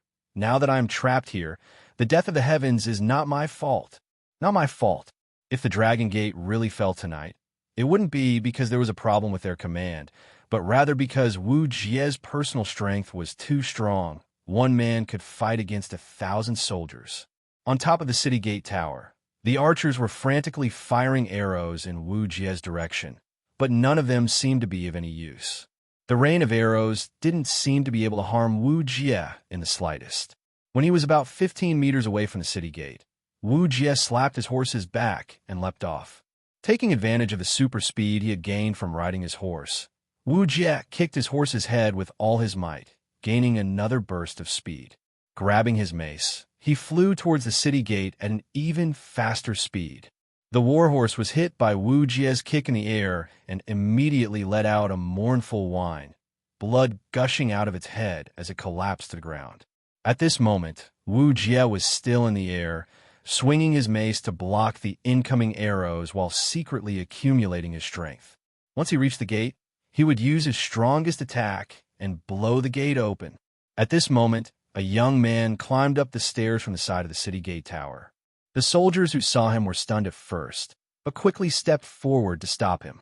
However, the young man didn't have time to explain and directly jumped up, stepping on the shoulders of the soldiers, and quickly flew towards the edge of the city wall. After seeing Wu Jie rapidly approaching, the young man didn't hesitate. While in the air, he knocked an arrow and aimed at Wu Jie. Xiao xiao xiao. The youth shot out like a bolt of lightning, releasing 3 arrows in quick succession. Bolstered by the youth's true chi, the 3 arrows flew towards Wu Jie's chest and ribs in a triangular formation. The speed of the arrows was so fast that they actually created 3 sonic booms as they flew through the air. Wu Jie, who was flying towards the gate, suddenly felt a sense of crisis. Looking up, he saw 3 arrows flying towards him at an extraordinary speed. Danger! These 3 arrows had the ability to pierce through his true chi defense. Almost in an instant, Wu Jie made such a judgment in his heart. Thus, he quickly raised his mace and swung it in the direction of the 3 arrows. Ding, ding, ding. The 3 arrows collided with Wu Jie's mace one after another. But in the end, the 3 ants were unable to shake the elephant. Wu Jie wasn't injured by the young man's 3 arrows, but because he had to block the 3 arrows, his speed had slowed down a notch. However, he still had to break through the Dragon Gate tonight. Wu Jie faintly glanced in the direction of the young man's battle, then ignored him and continued to fly towards the city gate. Because after a few more meters, because of the angle, the people on the city wall wouldn't be able to shoot arrows at him.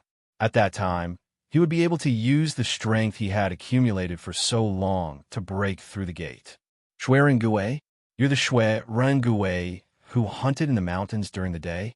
The sudden appearance of the 3 arrows not only disrupted Wu Jie's rhythm, but also shocked Fang Gongting and Lu Xianda, who were commanding the battle from the city tower. During the day, when the army had been marching, Li Zishuan had greatly praised Shui Rengui's archery skills. At that time, all of them had been present. Now, seeing Shui Rengui suddenly climb up the city tower and decisively shoot arrows at Wu Jie, Fang Gongting and Lu Xianda were both surprised and stunned. 2 generals, where is Marquis? Shui Rengui didn't have time to exchange pleasantries with the 2 of them. Once again, he knocked another arrow and aimed at Wu Jie, instantly releasing another 3 arrows. After that, he let out a sigh of relief. Not bothering to look at the results, he directly asked Fang Gongting and Lu Xianda. Chapter 1549. Shui Rengui was only at the peak of Qi transforming stage, so he knew that even if he was skilled in archery, he wouldn't be able to withstand the attacks of the black-robed, mace-wielding Turkic master. According to his estimation, this person was at least at the peak of martial scholar realm, and only Li Zishuan had a chance of stopping him, which was why he asked. Marquis is seriously injured and unconscious. He is currently recuperating in a quiet place. Lu Xianda replied in a low voice. Shui Rengui's heart sank. On one hand, he was worried about Li Zishuan's injuries, but on the other hand, he was worried about the city's defense. Obviously, he didn't think that this seemingly tall and heavy city gate could withstand Wu Jie's full-force attack.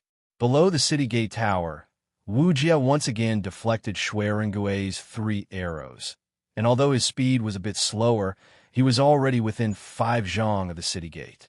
From this position, it would be very difficult for the archers on the city gate tower to hit him. 5 zhang, 4 zhang, 3 zhang, 2 zhang, 1 zhang. In just a few breaths of time, Wu Jie finally arrived in front of the city gate. The majestic true chi that had been accumulating in his arms suddenly erupted, and the mace once again flashed with lightning. Wuxia gripped the end of the mace with both hands, raised it above his head, and with his previous speed, swung it down at the city gate. Pong!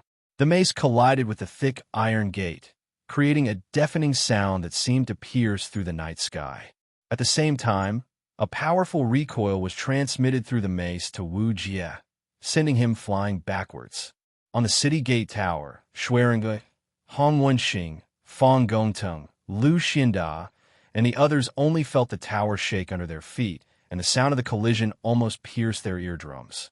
Those with weaker cultivation couldn't help but cover their ears, but many of them were bleeding from the corners of their mouths.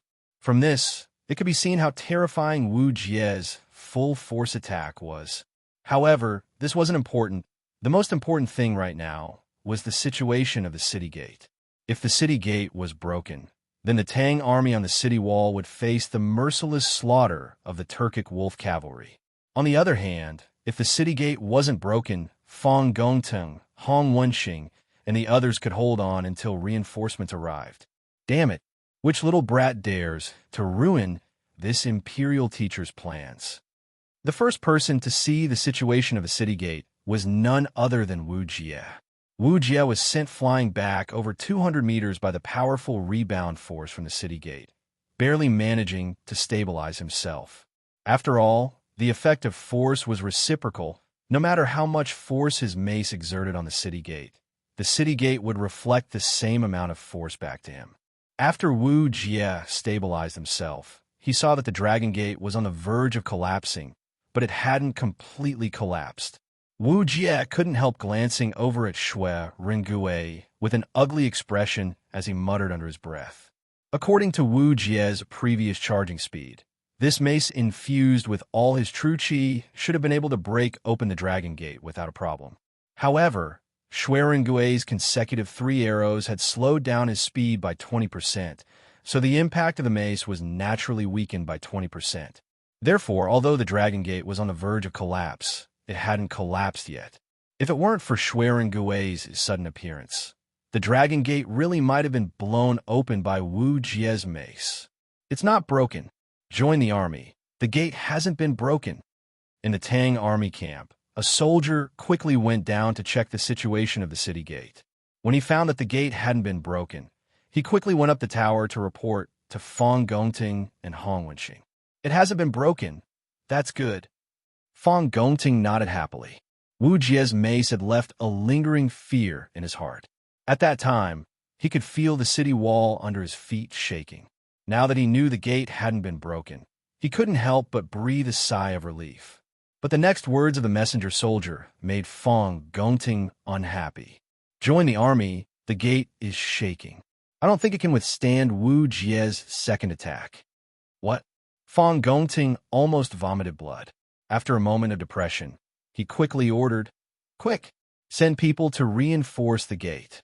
Pile up all the heavy objects behind the gate. We can't let Wuxia break it." "Yes, join the army." The messenger soldier cupped his fists and turned to leave. "Marquis, if you're fine, how could those Turks be so arrogant in my Tang Empire? Please get better quickly. Nothing must happen to you." On the other side, in the cellar below the Longmen Pass, Dr. Liu also heard the deafening sound of Wuxia's mace breaking the gate. He got up and looked at Li Zixuan, who was lying on the straw couch with his eyes closed, and anxiously muttered to himself. He wasn't afraid of death, but he was worried that after the Turks broke the gate, not only would they kill and loot the nearby villages, causing great suffering, he was also worried that the Turks would carry out a carpet search to find this place and capture Li Zixuan. At this time, Li Zixuan could be said to be powerless. If he was found by the Turks, he wouldn't have the slightest ability to resist. Thus, Dr. Liu was secretly worried. As for Li Zixuan, at this time, his situation wasn't very good. During the battle with Wuxia, his body had undergone a strange change, and in a very short time, he had recovered 60% of his true qi. However, this was only the recovery of his true qi, and the injuries caused by Wuxia's powerful lightning energy had not healed. Moreover, when he used the origin-returning sword on Wuxia, Not only had he exhausted the little bit of true qi he had just recovered, he had also aggravated his internal injuries. Because of Wu Jie's powerful true qi, Yang Kai's internal organs had been displaced, and the residual lightning energy in his meridians had taken advantage of the opportunity to wreak havoc in his meridians, causing his current situation to become even worse. The strand of spiritual qi of heaven and earth in his body was no longer able to create a miracle. Instead, it had completely quieted down and did not move at all. However, Li Zixuan wasn't completely unconscious. He could hear the situation outside, but he couldn't open his eyes or mouth. He was like a living dead with only a little bit of consciousness left. Li Zixuan knew that the Turks were attacking the Dragon Gate, and he also knew that the Dragon Gate wouldn't be able to hold on for much longer. He knew all of this, and he was very anxious in his heart, but he couldn't do anything. He used all of his strength, but he couldn't even move a finger, let alone open his eyes or get out of bed to fight. At this time, if only Sun Simiao was here, because Old Sun was not only a divine doctor, but also had a pure Taoist qi in his body, which was extremely beneficial for healing his internal injuries. Not good. Wu Jie is coming again. On the city gate tower, Xuerengui's face changed, and he anxiously shouted. It was Wu Jie, who was below the city gate tower, who had mounted a war horse and was planning to use the same trick to attack the city gate again. Release the arrows. Quickly release the arrows. Prepare the rolling stones and logs. As soon as Wu Jie gets close to the city gate, push them down. Fang Gongting's face suddenly became extremely ugly. The Dragon Gate was already on the verge of collapse after Wu Jie's first attack. If Wu Jie knocked it down a second time, how could the gate withstand it? Yes, join the army. Wu Jie's bravery also made the soldiers on the city gate tower a little scared, but they were all soldiers, and they had an innate instinct to obey orders. Hearing Fang Gongting's order, everyone braced themselves, overcame the fear in their hearts, and rushed towards Wu Jie's direction, drawing their bows and launching another attack. Xuerengui also didn't stay idle. He once again raised the big iron bow in his hand, knocked an arrow, and directly pulled the bowstring. With a xiao sound, an arrow whistled through the air and flew towards Wu Jie. Xuerengui didn't stop and continued to knocking the bowstring, drawing the bow, and shooting. All of these movements were done in one breath, and only after shooting 3 arrows in succession did he stop for a moment and take a deep breath. Although these 3 arrows seemed easy to shoot, only he knew how much true qi it took for a qi transformation junior like him to shoot these 3 arrows. He felt that he could shoot 3 more arrows at most before exhausting his true qi.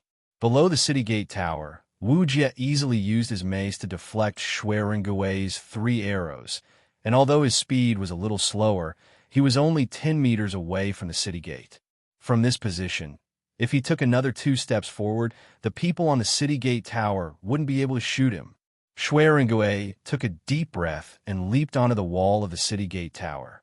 His body was slightly tilted towards the outside of the city, and it looked like he would fall off the city gate tower at any moment. Fang Gongting and the prefecture soldiers on the city gate tower saw this, and their hearts were in their throats. They were afraid that Xuerengui would lose his balance and fall off. If he fell, no one would be able to save him. It would be like a sheep walking into a tiger's den. Xuerengui calmed his mind, and after adjusting his body's center of gravity, he knocked an arrow on his bow and concentrated his true qi into his palm. Unlike before, this time he was going to shoot 3 arrows at the same time. His eyes stared unblinkingly at the rapidly flying Wu Jie. At the same time, he had already calculated in his mind where Wu Jie would be when the arrow reached him.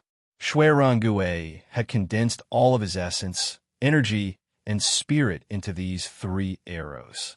They were also the 3 strongest arrows he had ever shot in his life. Xiao xiao xiao. Just as the big iron bow was fully drawn, Xuerengui finally released the bowstring, and the 3 arrows shot out like streaks of light, arriving in front of Wu Jie in the blink of an eye. At this time, if Wuxia were to rely on his hearing to block Xuerengui's 3 arrows, he would definitely be hit, because Xuerengui's 3 arrows had already surpassed the speed of sound, and by the time Wuxia heard the sound, the arrows had already reached his body. However, Wuxia was a martial grandmaster, and his perception of danger was far more sensitive than ordinary people. When the 3 arrows left the bowstring, Wuxia had already felt a sense of crisis. So by the time the arrows arrived in front of him, Wuxia had already raised his mace to block Xuerengui's 3 arrows. Ding, ding, ding. Another 3 arrows struck the mace, but unlike before, in order to block Xuerengui's 3 arrows, Wuxia's speed had decreased by 20%. However, for the city gate that was on the verge of collapse, this speed was more than enough. When the time comes, I'll capture that annoying little guy on the city wall and bring him back to the Turks. Wuxia secretly thought to himself. Sneaking into Great Tang this time had given him a big shock. He hadn't expected there to be so many experts in the Central Plains, especially the younger generation of Great Tang, such as Dugu Exin, Dugu Feng, Yuchi Baolin, Li Zixuan, Xuerengui, and many others. The dynasties of the Central Plains were full of talents, and the Turks were far from being able to compare. Although Wuxia thought this, strangely, he didn't feel the slightest bit of sadness or worry. This was truly not in line with his status as the Turkic imperial teacher. All soldiers, hear my order. Once the city gate is broken, immediately charge in. Seeing Wuxia's invincible bravery, Xianxia was overjoyed. At this time, he pulled out the scimitar at his waist and loudly shouted, "Yes!" The morale of the Turkic army soared, and they all shouted in response. On the other hand, the Tang army, "Generals, please order all soldiers to go down and meet the enemy. This Xue has done his best." Xuerengui's face was pale as he retreated from the city wall and spoke to Fang Gongting and Hong Wenxing with a heavy expression. Everyone understood what he meant, and they all knew that Longmen Pass would not be able to withstand Wuxia's second attack. Fang Gongting's expression was grave as he loudly shouted, "All soldiers, hear my order. Go down the city wall and fight to the death with the Turks.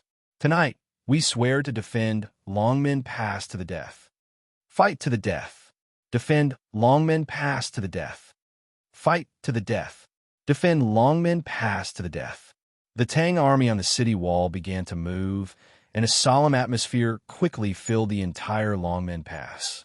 The Tang people loved to fight, and they were not afraid of battle. In order to protect their home, they were willing to give up everything. On the other side, Wuxia's mace was already within 5 zhang of the city gate. In the blink of an eye, he would be able to hit the city gate again. Oomph. Dogs really can't change their habits. Have you all forgotten the boulder at the edge of the Yi Mountain? But at this moment, an unusually loud and angry roar suddenly came from the night sky. Immediately after, a long sword with a cold gleam rapidly spiraled down from the sky, heading straight for Wuxia's next position. Whoa! The cold gleam of the long sword whistled through the air, and in the blink of an eye, it arrived in front of Wuxia. The bone-chilling cold and powerful true qi coming from the long sword caused Wuxia's expression to change. He didn't dare to recklessly receive this sword. Retreat! Wuxia quickly fell down, using his mace to stop himself from moving forward, and then directly retreated. That long sword, on the other hand, had directly sunk 1 foot into the ground. The surrounding corpses, grass, and rocks were all blown away. The area within a radius of 3 feet around the long sword had turned into an empty space that couldn't be any cleaner.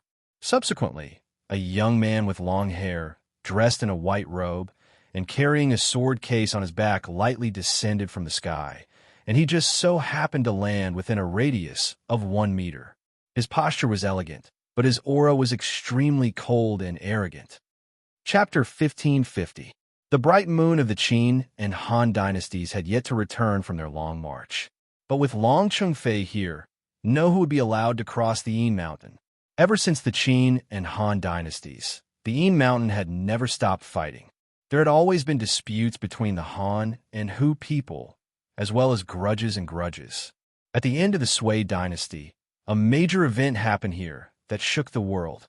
An old man in a green Taoist robe killed more than 200 Turkic wolf riders, who were famous in the world and had been raiding a village to the south of the Yin Mountain. Then, he piled the rolling heads on the border between the grassland and the Yin Mountain and built a temple. He also erected a stone tablet with a cross written on it. Those who offend the Central Plains will be killed, no matter how far away they are. Ling Su, spiritual master Ling Su's terrifying battle prowess was undoubtedly a great psychological deterrent to the Turks. Although the Turks had a large army, no one could guarantee that they would never be left alone. Thus, ever since then, although the Turks would occasionally go south to take advantage of the situation, they no longer dared to massacre villages and cities like before. This was because they were afraid that their heads would fall on that Jingguan temple. Time flew by, and in the blink of an eye, more than 10 years had passed. Now that someone mentioned the massacre at the Yin Mountain, the Turkic soldiers thought of the past and felt a chill in their hearts. Xianxia rode his horse forward and stared at the white-clothed man with a dark expression. He asked in a deep voice, "Who are you?" On the city gate tower, the Tang soldiers who had originally planned to go down and fight to the death with the Turkic army suddenly saw a young man descend from the sky and beat back the arrogant and invincible Turkic state teacher Wuxia with a single sword. In their despairing and tragic hearts, a glimmer of hope instantly rose. They all stopped and looked at the white-clothed man who was facing off against the Turkic army. Facing Xianxia, the white-clothed man was not afraid. Perhaps he did not put Xianxia in his eyes from the beginning to the end. He unhurriedly pulled out the long sword that was stabbed into the ground. Then, he reached into his bosom with his left hand and took out a navy blue handkerchief. He actually wiped the sword in front of Xianxia's serpent. "You!" Xianxia's expression changed slightly. Although his status in the Turkic Empire was not as high as Wuxia's, he was still the man of the Turkic Khagan. When had he ever been humiliated like this? Seeing that the white-clothed man was ignoring him and wiping his sword, Xianxia almost couldn't help but go berserk. Fortunately, reason prevailed over impulse, and Xianxia did not directly draw his sword at the white-clothed man. Otherwise, his head would have been separated from his body. Since the white-clothed man could force Wuxia to retreat, it was not to say that his strength was higher than Wuxia's, but it was not much lower. With this kind of strength, if Xianxia rashly faced him, he would definitely be defeated. Just as Xianxia was about to explode in anger, Wuxia finally walked over. Stepping forward, he invisibly blocked Xianxia behind him. No one knew what expression was on the face hidden under the black robe, but they could tell that Wuxia's eyes were now fixed on the white-clothed man. After staring at him for a long time, the white-clothed man finally wiped the dirt off his sword. The long sword reflected the moonlight and gave off a cold light, faintly giving people the illusion that the moonlight was like water, and so was the sword. Seeing the white-clothed man put away the handkerchief, Wuxia finally spoke, his voice hoarse. "Not yet a great grandmaster. You are inferior to me."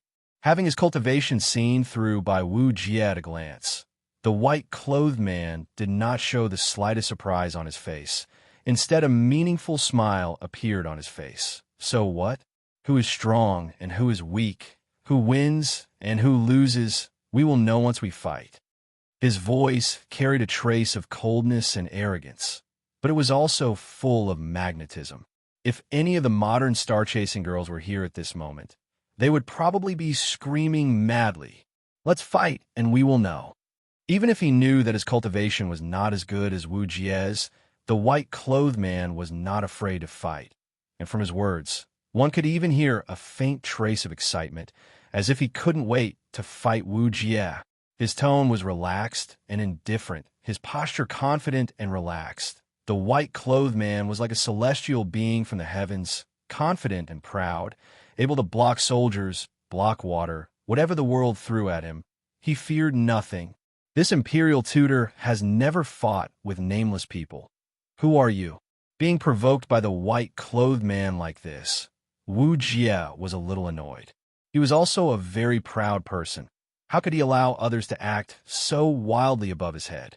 Although he knew that his true chi was only at 50 to 60% of his peak state, he still had to stand, and he believed that he could defeat this arrogant junior in front of him.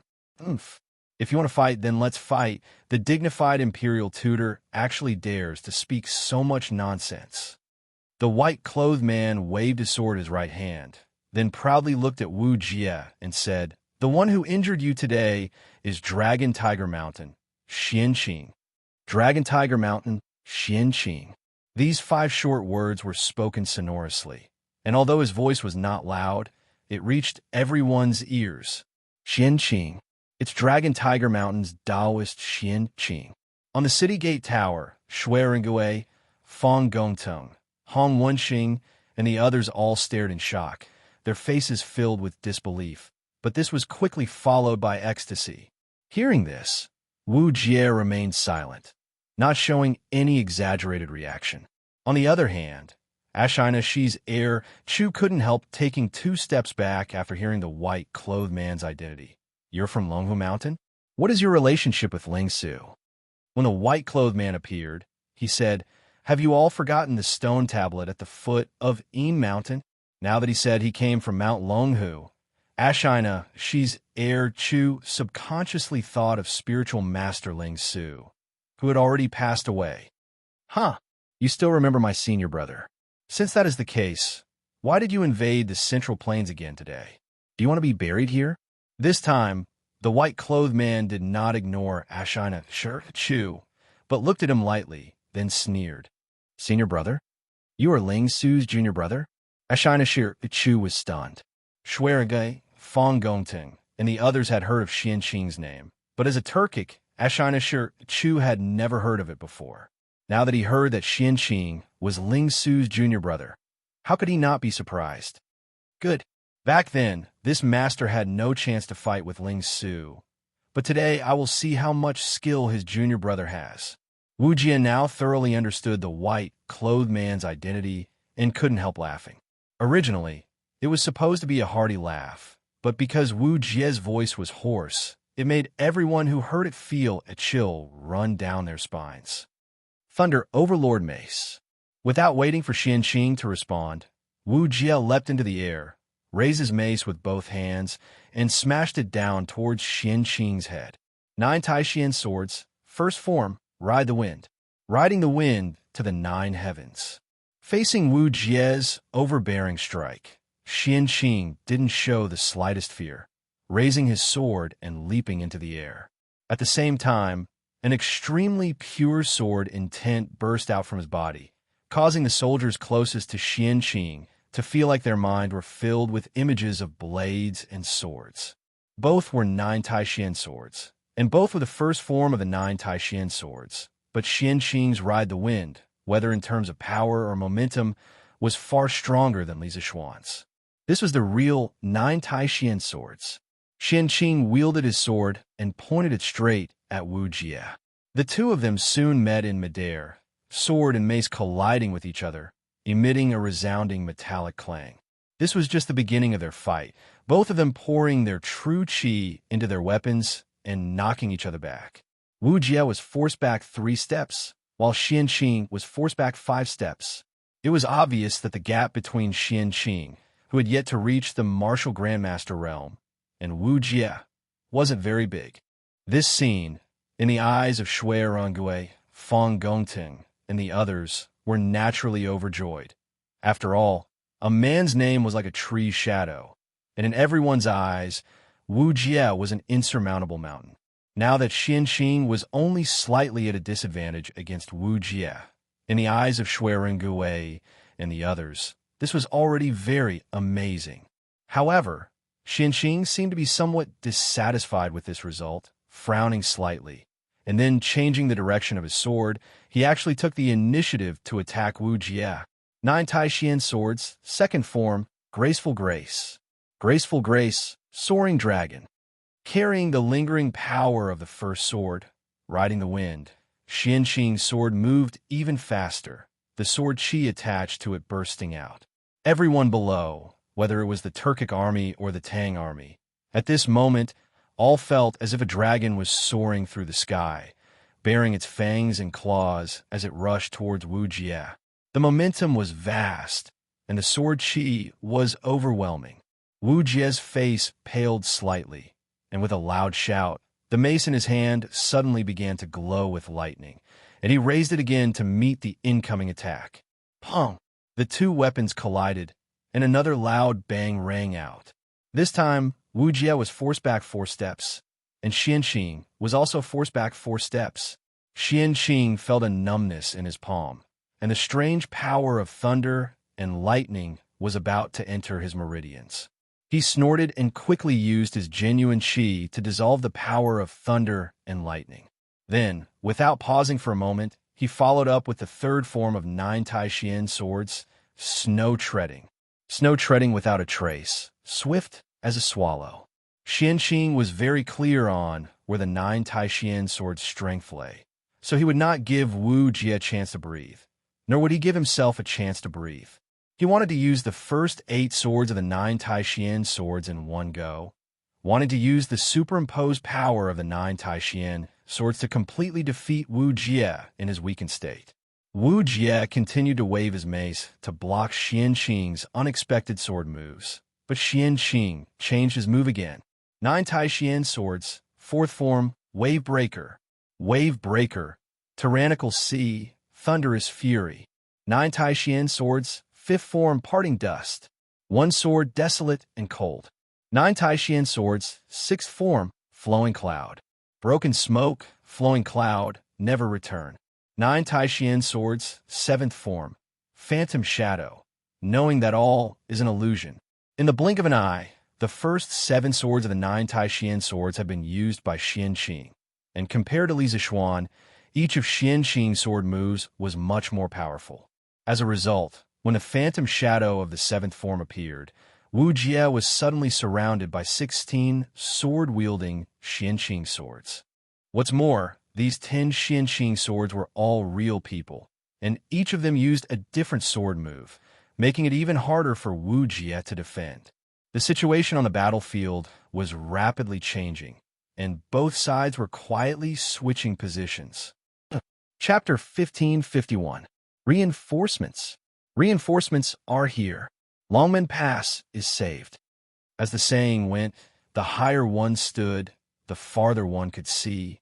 The Tang soldiers on the city gate tower looked to the west and saw a black mass of cavalrymen holding torches galloping toward them. At first glance, there were at least 20 to 30,000 cavalrymen. Therefore, the soldiers on the city gate tower immediately became excited and cheered loudly. They had survived a calamity. At this moment, they could only use the phrase surviving a calamity to describe their feelings. At the very beginning, when the Turkic army of tens of thousands attacked, Longmen Pass only had around 1,000 soldiers. Fortunately, Fang Gongting and the others had brought back more than 8,000 soldiers in time. But even with more than 10,000 people, defending Longmen Pass would be very difficult. This was because the Turkic army had a martial grandmaster. In a battle, although a martial grandmaster could not completely control the situation, they could still affect the balance of victory and defeat. This could be seen from how Wu Jie had single-handedly blasted open the gate. If not for a peerless expert like Xianxia arriving in time to keep Wu Jie in check, Longmen Pass might have already been breached. But the two sides were only keeping each other in check. The defenders of Longmen Pass did not have the strength to launch a counterattack against the Turkic army. But now things were different. Not only had they defended Longmen Pass, they could also work with the reinforcements that had just arrived to launch a counterattack against the Turkic army. The attackers and defenders had changed hands once more. All soldiers, hear my order. The Turkic army has invaded the territory of the Great Tang and cannot be forgiven. Follow this general out of the city and pursue the Turkic wolf cavalry. Fang Gongting was finally able to breathe a sigh of relief. He let out a loud roar and said with lofty sentiments, "Kill! Kill! Kill!" The morale of the 10,000 Tang soldiers on the gate tower soared. Join the army. Many villagers from the nearby villages are coming from the south. They want to help us defend the city and protect Marquis. At this moment, a soldier hurriedly walked over and cupped his fist to Fong Gongting. Villagers? Fong Gongting raised an eyebrow in surprise. Hong Wenxing chuckled and said, "Haha, it seems like Marquis is also very popular in Xianxia. But now that reinforcements had arrived, there was no need to let these civilians get involved to avoid unnecessary casualties. Adjunct Fong, you only need to lead the soldiers out of the city to pursue the Turkic army. This official will pacify the common people in your place." "Yes, I'll have to trouble Provincial Governor Hong then." Fong Gongting also understood that Hong Wenxing's words were reasonable. He cupped his fists and replied. With that, he turned around and roared, "Generals, listen to my order. Go out of the city and pursue." "Here!" The army roared in agreement. Soon after, under the command of Fong Gongting, the 10,000 soldiers quickly descended from the gate tower. With a creak, the gate that Wuxia had tried his best to smash open was opened from the inside by the Tang army. However, the Turkic army no longer cared about the gate, because they had already begun to flee. Who was the main general of the Dragon Gate army? The army in the Longmen Pass rushed out. At this moment, a soldier rushed out from the reinforcement team in the west and shouted at them. "I am Fong Gongting from Bing Province, temporarily in charge of the defense of Longmen Pass. May I ask which province you are from?" This Fong is very grateful. Fong Gongting commanded the army to pursue the Turkic army as he reined in his warhorse and cupped his fists politely to the soldier. The soldier quickly cupped his fists and replied, "Adjunct Fong, we are from Chizhou. Please come forward. Our provincial governor has something to ask you." "Chizhou? These reinforcements are from Chizhou?" Fong Gongting could not help but be shocked. However, when he thought about it again, he was somewhat relieved. Chizhou was located in the west of Jiang Province, while Longmen Pass was located on the west side of Jiang Province. The two were only separated by Pu Province, which was very close. If Chizhou could receive the news this morning and send troops as soon as possible, it was entirely possible for them to arrive at Longmen County within a few hours. However, Fong Gongting could not help but wonder why the provincial governor of Chizhou was in such a hurry to rescue Longmen Pass. This was not him being cheap, nor was he being pretentious. Under normal circumstances, the provincial governor of a province absolutely could not easily bring the troops of his own province to other provinces. If he brought them out without permission, then he would be taking a huge risk. If he was accused of leading the troops to rebel, then he would be completely done for. Therefore, there was a process of weighing the pros and cons. The Chizhou troops had rushed over so quickly, even faster than Pu Province, which was closer to Longmen Pass. This meant that after the provincial governor of Chizhou received the news that Yinmen Pass was breached and Longmen Pass was besieged, he did not hesitate and directly led the army all the way here. This made Fong Gongting very confused. As they were talking, a handsome young man wearing a scholarly robe rode over from the reinforcements. This must be the provincial governor of Chizhou. Fong Gongting was secretly shocked. This person looked very young, but he did not show it on his face. He quickly went forward and cupped his fists. "This General Fong Gongting greets the provincial governor." Wang Rinbiao's face was a little pale. He covered his mouth with his right hand and coughed softly. Lung Yao, who was beside him, quickly said worriedly, "Young master, your body." "I'm fine." Wang Rinbiao waved his hand and welcomed Fong Gongting. "Adjunct Fong, you don't have to be so polite. All of you have defended Longmen Pass and prevented the people from being plunged into misery and suffering. All of you are the heroes of Great Tang." Fong Gongting cupped his fists and said, "Provincial governor is too polite. Guarding Longmen Pass is my duty. I dare not be greedy." Wang Rinbiao nodded and asked, "I heard that the Marquis of Yong and is also at Longmen Pass. Where is he now?" "That's right." The reason why Wang Rinbiao personally led the army to reinforce Li Zishuan was mainly because of Li Zishuan. Li Zishuan treated him as a close friend, and he had always treated Li Zishuan as a brother. How could he stand by and do nothing when his brother was in trouble? Compared to this, Everything else was secondary. Even if the heir removed him from his position because he led the army out of Qizhou without permission, Wang Renbiao had no regrets. Fang Gongting's face darkened. Marquis was heavily injured when he fought with the Turkic state preceptor. He is currently recuperating in Longmen Pass. What? Xiaoxian is heavily injured? Hearing this, Wang Renbiao couldn't help but exclaim. He couldn't care less about hiding his emotions as he hurriedly asked, "Is his injury serious? Didn't he doctor treat him?" Hearing Wang Renbiao call Li Zixuan by his name, Fang Gongting was a little confused. Logically speaking, the provincial governor of a province was lower in rank than the marquis. Even if they were of the same rank, there were very few people who would call each other by their names. In addition, although Fang Gongting might have heard of Wang Renbiao, the eldest son of the Wang family, he didn't know that Wang Renbiao was the provincial governor of Qizhou. After all, Wang Renbiao hadn't been in office for long, and Fang Gongting had always been in Bing province. He didn't know much about the situation in Qizhou. Although he had hundreds of questions in his heart, Fang Gongting still replied, "Marquis is heavily injured and is currently unconscious. We have already invited the best doctor in Longmen County to treat Marquis. However, Marquis is suffering from internal injuries, so the doctor can't do anything about Xiaoxuan's injury." At this moment, a magnetic and cold voice suddenly sounded behind Fang Gongting. He turned around and hurriedly said respectfully, "Reporting to Taoist Master Xianxia, the famous doctor in Longmen County can't do anything about Marquis' internal injuries." Xianxia was Taoist Master Spirit Void's junior brother and Li Zixuan's junior martial uncle. With this relationship, Fang Gongting believed that Xianxia would definitely not stand by and do nothing. Thinking of this, a glimmer of hope rose in Fang Gongting's eyes. Perhaps Xianxia could really cure Li Zixuan's injury? Taoist Master Xianxia? Wang Renbiao exclaimed in surprise. Then he seemed to remember something and couldn't help but change his expression. He looked at Fang Gongting and ordered, "Adjutant Fang." This official came with 30,000 light cavalry. "Now, this official will hand them all over to you. You will lead them to chase the Turkic army. It's best if they all stay in Tang. This official will go visit Marquis Yong and—" Wang Renbiao actually had a scholarly air, but when he said leave them all in Tang, his aura suddenly changed, as if he had turned into a decisive general.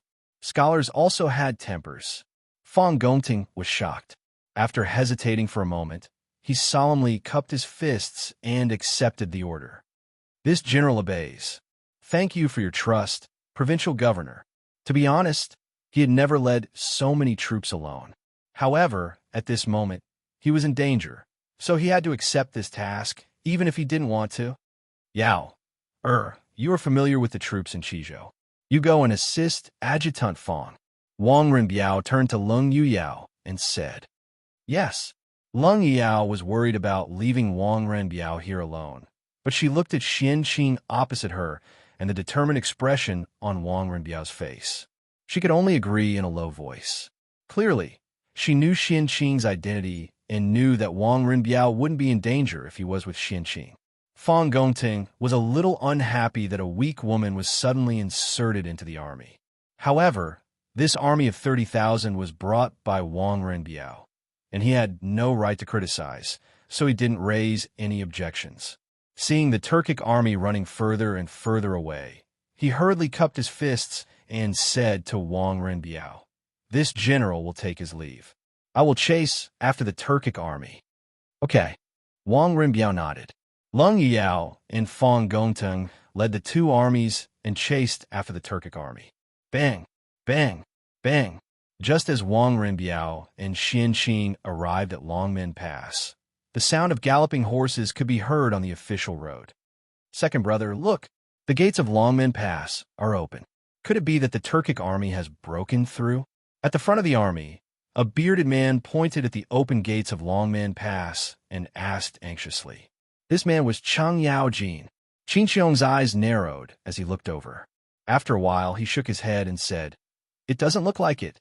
If the Turkic army has really broken through, they should be killing and looting the nearby villages. However, We haven't seen a single Turkic army along the way. This means that Longmen Pass hasn't been broken through yet. Then why is the city gate open? Cheng Yaojin's mind was filled with question marks as he couldn't understand.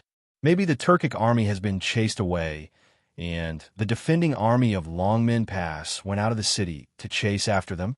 Yuqi Jingda said without any reason, but no one would believe him at this moment. The army quickly arrived at the city gate. Wang Rinbiao was already waiting at the gate. Standing beside him was Xianxia and Jiang Province's provincial governor, Hong Wenxing, who had just sent all the enthusiastic villagers home. It's the kid from the Wang family of Taiyuan.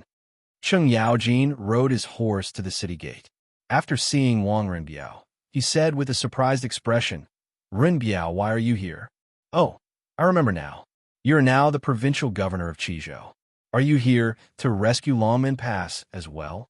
Qin Xiong and Yuqi Jingda also looked at Wang Rinbiao suspiciously. After all, he was the only familiar person here. Wang Rinbiao stepped forward and cupped his hands. "Greetings to the three high dukes. I am indeed here to rescue Longmen Pass. The Turkic army has just left, and the army of Bing Province in Qizhou is desperately chasing after them. If the three high dukes want to chase after them, you should be able to catch up." Wang Rinbiao knew the purpose of Qin Xiong and the rest leading the army to Longmen Pass, so he spoke concisely. Hearing this, Qin Xiong, Cheng Yaojin, and Yuqi Jingda were all shocked. Cheng Yaojin couldn't help but say, "Damn it, the Turkic army is so cowardly. I just brought people to chase after them, and they ran away. No, we have to chase after them."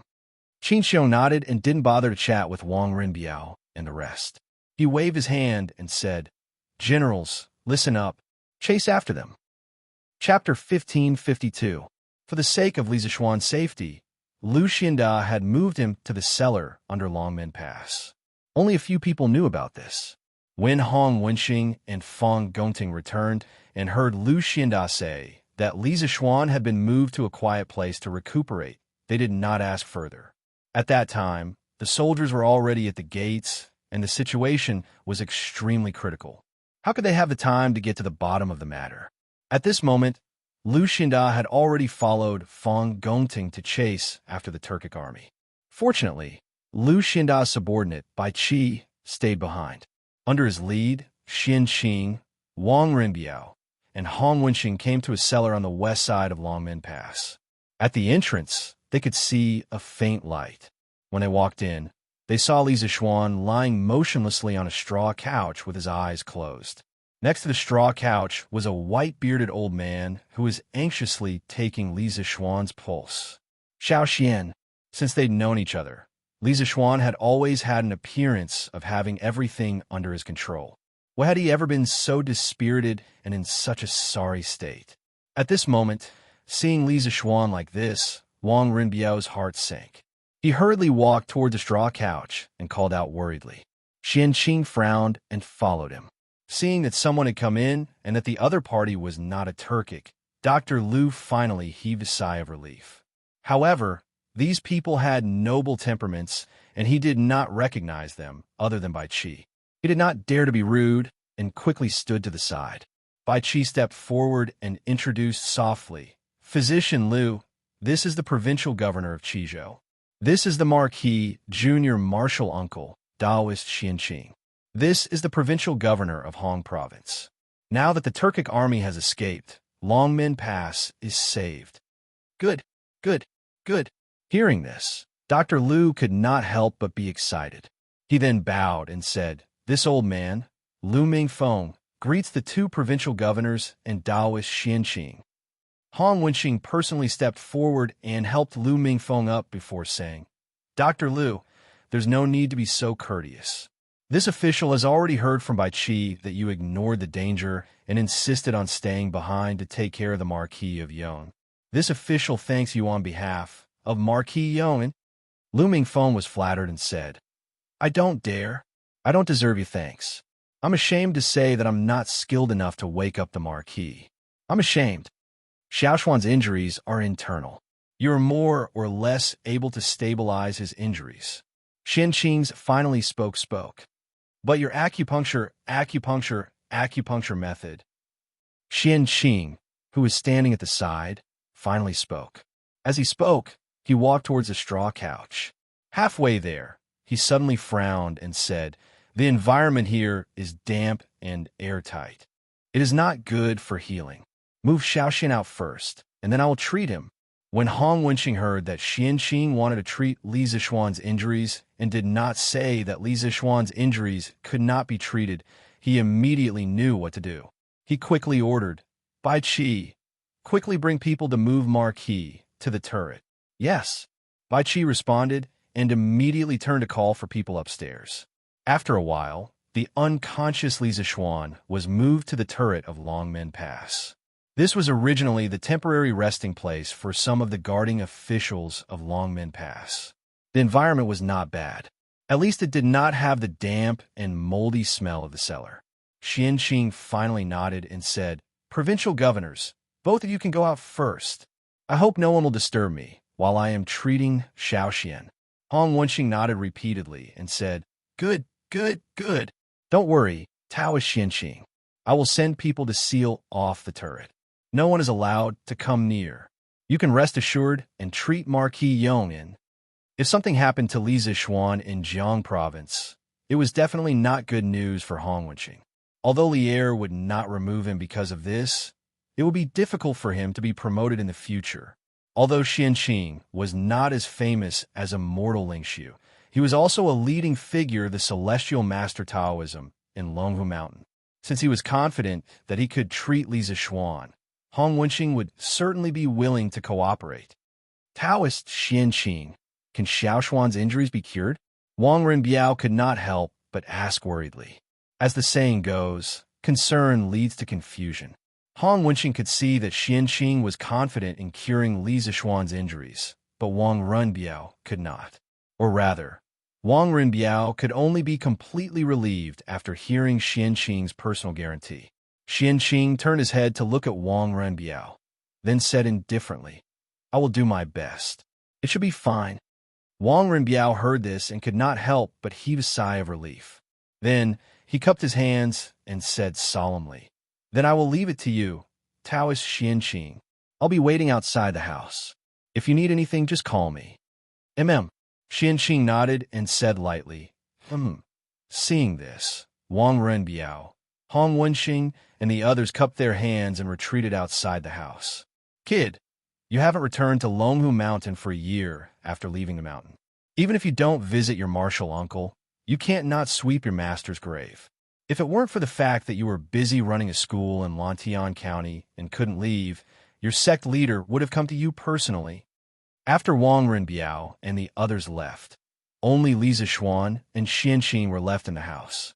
Xianxia's cold face suddenly became a little soft. The high and mighty immortal in the heavens had now become a gentle and elegant elder. He looked at Li Zixuan, who was lying on the bed, and could not help but sigh with emotion. Its martial uncle? Why'd he leave the mountain? Although Li Zixuan couldn't move, his consciousness had always been clear.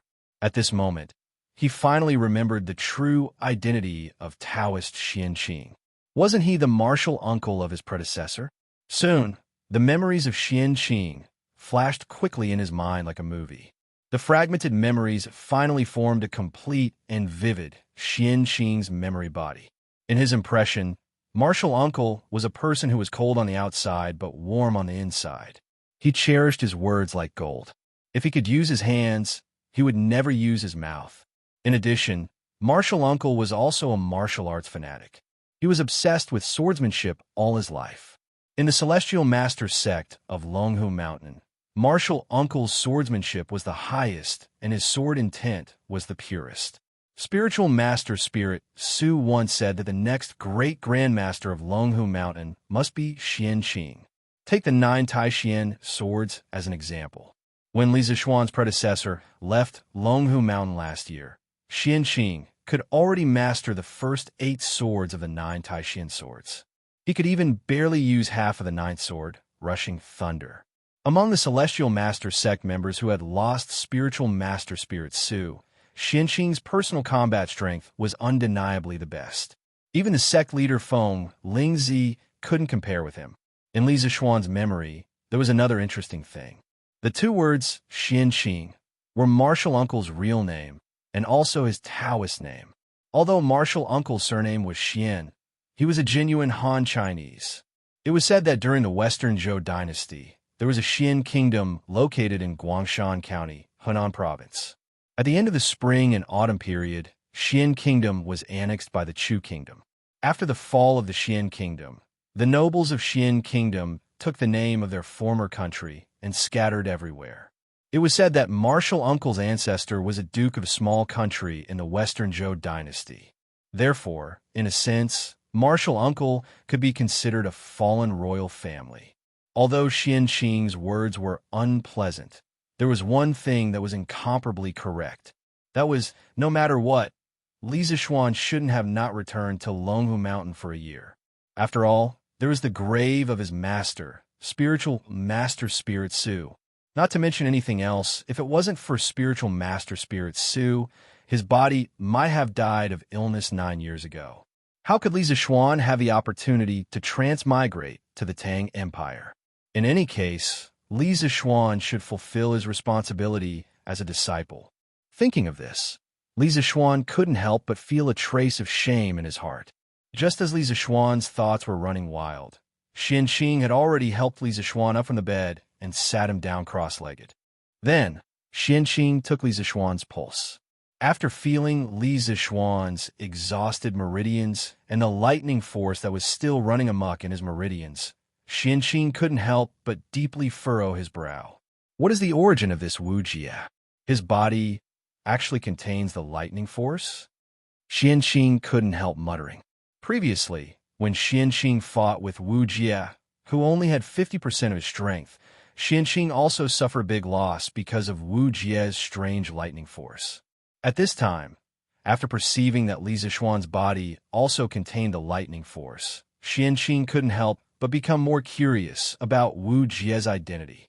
Putting aside the doubts in his heart, Xianxia sat cross-legged behind Li Zixuan. Then he put his hands on Li Zixuan's back, and 2 pure Taoist qi instantly drilled into Li Zixuan's body. Those dried-up meridians suddenly became excited. What was even more bizarre was that the spiritual qi of heaven and earth in Li Zixuan's dantian that had been silent for a long time suddenly became alive. So the Taoist qi in Li Zixuan's body involuntarily began to absorb. The Taoist qi in Xianxing's body involuntarily began to transfer into Li Zixuan's body. Xianxing instantly realized that something was wrong. He opened his eyes in surprise and looked at Li Zixuan with eyes full of surprise. Generally speaking, people who were injured and unconscious were unconscious, let alone take the initiative to absorb other people's internal qi. Now, Li Zixuan was not only seriously injured and unconscious, but his true qi was also close to exhaustion. He didn't have any spare energy to absorb Xianxing's internal qi. Although there were hundreds of doubts and puzzles in his heart, Xianxia didn't move his palms away and just let Li Zixuan absorb his true qi. He wanted to see how much water Li Zixuan's reservoir could hold. Outside the turret, Wang Runbiao had been anxiously pacing back and forth. From time to time, he would look at the door. Obviously, he was very worried about the situation inside. If possible, Wang Runbiao hoped that the person lying inside was himself and not his brother. Provincial Governor Wang, there's a young man who claims to be a student of Yanhuang College and wants to see Marquis. At this moment, a soldier came to Wang Runbiao and bowed with his fist cupped. Wang Runbiao narrowed his eyes and quickly said, "Oh, bring him here quickly." "Yes, sir." The soldier received the order and left. Soon, he returned with a young man carrying a large wooden box on his back. It was Meng Wenhao. Student Meng Wenhao greets Provincial Governor Wang. Meng Wenhao, who was travel-worn, walked to Wang Runbiao and quickly cupped his fists. Previously, when they were about 10 miles away from Longmen Pass, Cheng Yaojin suggested that they speed up with 8,000 people and head to Longmen Pass while the 2,000 people at the back brought some dry rations and entered the city. Meng Wenhao rushed all the way until the skin on his thigh was scraped. He also followed at the back, which was why he didn't arrive at Longmen Pass until now. Wen Hao, you don't have to be so polite. Wang Rinbiao waved his hand and said. Meng Wen Hao straightened up. After hesitating for a moment, he asked directly, I heard from the soldiers that Yamacho is seriously injured and unconscious. May I ask Provincial Governor Wang, where is Yamacho now and how is his condition? Wang Rinbiao looked back at the turret and said softly, Little Xian is indeed seriously injured. However, Daoist Xianxia from Mount Longhu is currently treating him. I think he should be fine. Chapter 1553. At around 2:45 in the morning, it was already late at night. The moon had already risen to the western sky, and while everyone was still asleep, it was still silently watching everything that was happening, including the massive battle taking place outside Yonghe Pass. The three armies from Longmen Pass had been madly pursuing the Turkic army, but none of them had been able to catch up. This was because Xianxia had not only led his most elite cavalry in this invasion of the Great Tang, but each of them had been equipped with 2 war horses. Thus, even though they were deserters, they had been able to escape faster than anyone else. In contrast, the soldiers brought by Qin Xiong, Fang Gongteng, and Leng Yao had either just finished a long journey or had just participated in a bitter battle to defend the city. At this time, their men and horses were exhausted, so it wasn't surprising that they couldn't catch up to the Turkic army. But even so, the Turks could not so easily escape from the Great Tang, because there were still soldiers from 4 provinces waiting for them. After passing through Madu Pass and Yonghe Pass, the fleeing Turkic army finally encountered the soldiers of Yunzhou, Yuzhou, Daizhou, and Shuo province, who were preparing to reinforce Longmen Pass. Xianxia and Wuxia only wanted to bring their army back to the steppe, so when the 2 armies met, they didn't even exchange a single harsh word before immediately fighting. Xianxia's goal was very simple. He wanted to gather his most elite forces and use the shortest amount of time to tear open a hole in the defensive line of the 4 northern provinces of the Great Tang. He and Wuxia would then be able to escape through this hole and return to the steppe. Even if he had to sacrifice half of his army, Xianxia felt that it would be worth it. If he ran out of soldiers, he could go back and replenish them. The Turks had plenty of soldiers, and losing 10,000 to 20,000 soldiers would not hurt them much. But if he and Wuxia were left behind in the Great Tang, the losses would be far too great for the Turks. This was especially true for Wuxia. A Grandmaster expert was a treasure to any country, and the Turks with Wuxia were completely different from the Turks without him. This could be seen from the fact that Wuxia had single-handedly stolen a large number of books from the academy. Although he had failed in the end, it was an indisputable fact that Wuxia had single-handedly pinned down thousands, if not tens of thousands, of Great Tang soldiers. On the plains outside Yonghe Pass, an extremely gruesome battle quickly took place. Under Xianxia's orders, the Turkic soldiers fearlessly launched their most ferocious attacks on the soldiers of the 4 provinces. The Turks of the steppe were naturally tougher than the people of the Central Plains, and all of them knew that they were being pursued. If they couldn't break out of the encirclement as quickly as possible, all of them would die here. In this desperate situation, the Turkic soldiers did not despair. On the contrary, their fighting spirit was stimulated. Kill. If you kill 1 Tang soldier, you will be rewarded with 50 cows and sheep. If you kill 10 soldiers, you will be promoted by 1 rank. Kill 100 people, and you'll be rewarded with a tribe. Seeing that there was hope for breaking out, Xianxia hurriedly roared. His method of boosting morale was extremely effective. The Turkic soldiers were all excited by these words, especially the last reward that Xianxia had promised. It was simply too tempting. The majority of them were ordinary people of the steppe. The people of the Central Plains liked to study and obtain scholarly honors, while the Turkic people liked to become more courageous and fierce, becoming the warriors of their tribes. If they could become the leader of their tribes, that would naturally be even better.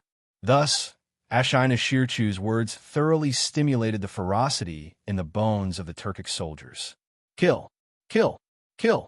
Many of the Turkic soldiers, despite being stabbed several times, still raised their scimitars and shouted, wanting to fight to the death with the Tang army. In the face of such a fierce and fearless army, the Tang army from the 4 northern provinces was unable to hold on for a moment, and their formation began to fall apart. Even worse was that the Turkic army had a grandmaster expert leading the charge. That invincible stance of slaying gods and Buddhas was extremely effective in boosting morale. For a moment, the Turkic army was filled with war cries, and it seemed like they were on the verge of breaking through the encirclement. Although Wuxia only had 30 to 40% of his strength left, he was still not someone that the ordinary soldiers of the Tang army could contend against. As time passed, the number of Tang soldiers around Wuxia dwindled, because very few people were willing to face him. Commandant, the Daizhou army in the east is requesting reinforcements. They won't be able to hold on for much longer. What? They have 3,000 more men than us. How could they not be able to hold on? Tell them that they have to hold on even if they can't. We don't have enough men on our side. Yes, Commandant. What? Yunzhou's Commandant Meng isn't willing to send reinforcements? Commandant Huang, Commandant Meng, said that they're under great pressure and can't send any men. Bullshit. What kind of pressure could they possibly be under? The Turkic state teacher is attacking our side. In my view, that Meng guy is worried that if the Turks escape, the responsibility will fall on his shoulders. Besides the fact that the Tang army's individual soldiers and commanders were inferior to the Turks, there was another fatal problem. The soldiers of the 4 provinces all had their own commanders, and most of them were fighting for themselves. No one had enough prestige to lead the soldiers of the 4 provinces. Thus, in terms of coordination, they were far inferior to the Turks.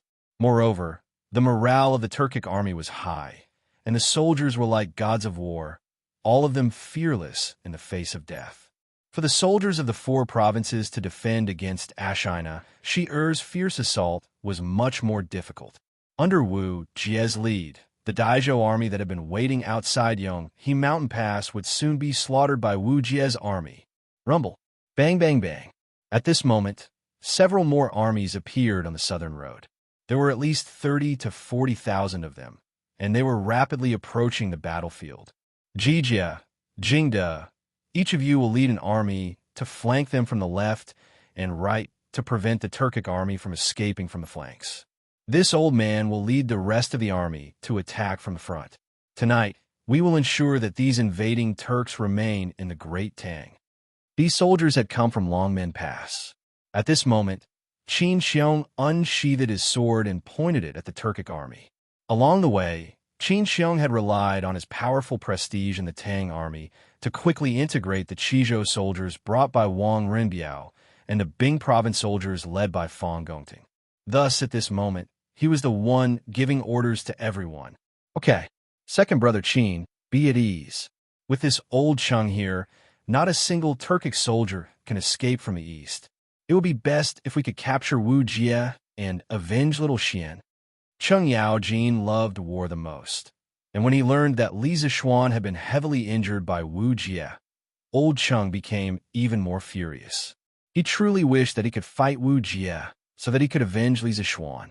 Yuqi Jingda also clasped his fists and said, "Okay, with this old man here, not a single Turkic soldier can escape from the west." The two of them received their orders and then led a group to flank the Turkic army. Meanwhile, Qin Xiong roared, "All soldiers, hear my order. The time to render meritorious service has come. Follow this general and kill the Turkic wolf cavalry." Kill. Qin Xiong could be considered a rather legendary figure in the Great Tang army. Moreover, he was one of the first to follow Li Er. His prestige in the army and among the people was extremely high. Under his leadership, the soldiers, no matter where they came from, were willing to listen to Qin Xiong's orders. Thus, after Qin Xiong gave the order, the more than 10,000 soldiers behind him quickly charged toward the Turkic army. Lung Yuyao was at the back of the army and didn't charge forward. This time, she was under Wang Rinbiao's orders to assist Fang Gongting in commanding the Qizhou troops. However, since Qin Xiong, Cheng Yaojin, and Yuchi Jingda, these founding veterans had brought people over, then there was naturally nothing for her to do now. This was because Qin Xiong, Cheng Yaojin, and Yuchi Jingda, any one of them had the strength and prestige to control the 30,000 soldiers of Qizhou. Moreover, the development of the situation was more or less as she had expected. The 30,000 soldiers from Qizhou were orderly under Qin Xiong's command, as if they were his arms. This was the great positive effect that a commanding general with great prestige could bring to an army. Not good. The Tang army at Longmen Pass has caught up, and it seems that there is an additional army. No, it seems that Qin Xiong and Cheng Yaojin are here.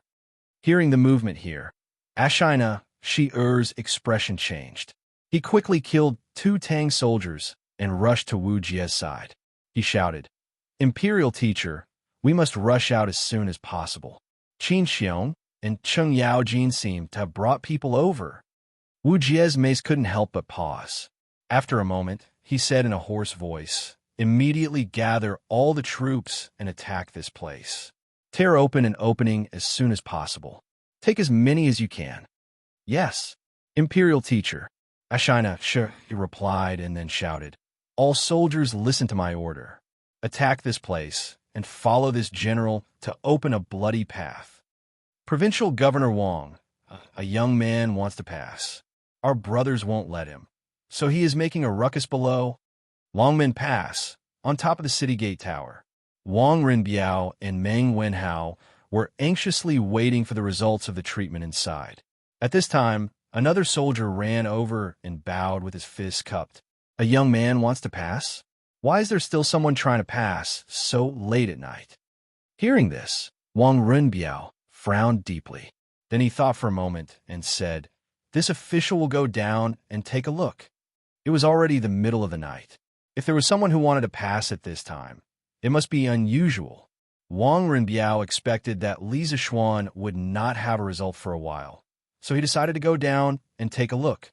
"Provincial Governor Wang, this student will also go with you." Meng Wenhao was also a little curious, so he took the initiative to volunteer. Wang Rinbiao nodded and said, "Good, then let's go together." After that, the two of them looked back at the candlelight on the turret, then turned and walked down the stairs. I really have something urgent to do. Quickly call your general out and let me pass." Just as they walked down the tower, the two of them heard a clear voice anxiously urging them. "Little Yua." Meng Wenhao felt that this voice was a little familiar. He looked at the city gate and saw a handsome young man in a scholar's robe arguing with the gatekeeper. The more he looked at this figure, the more familiar it was. After being stunned for a moment, he exclaimed in disbelief.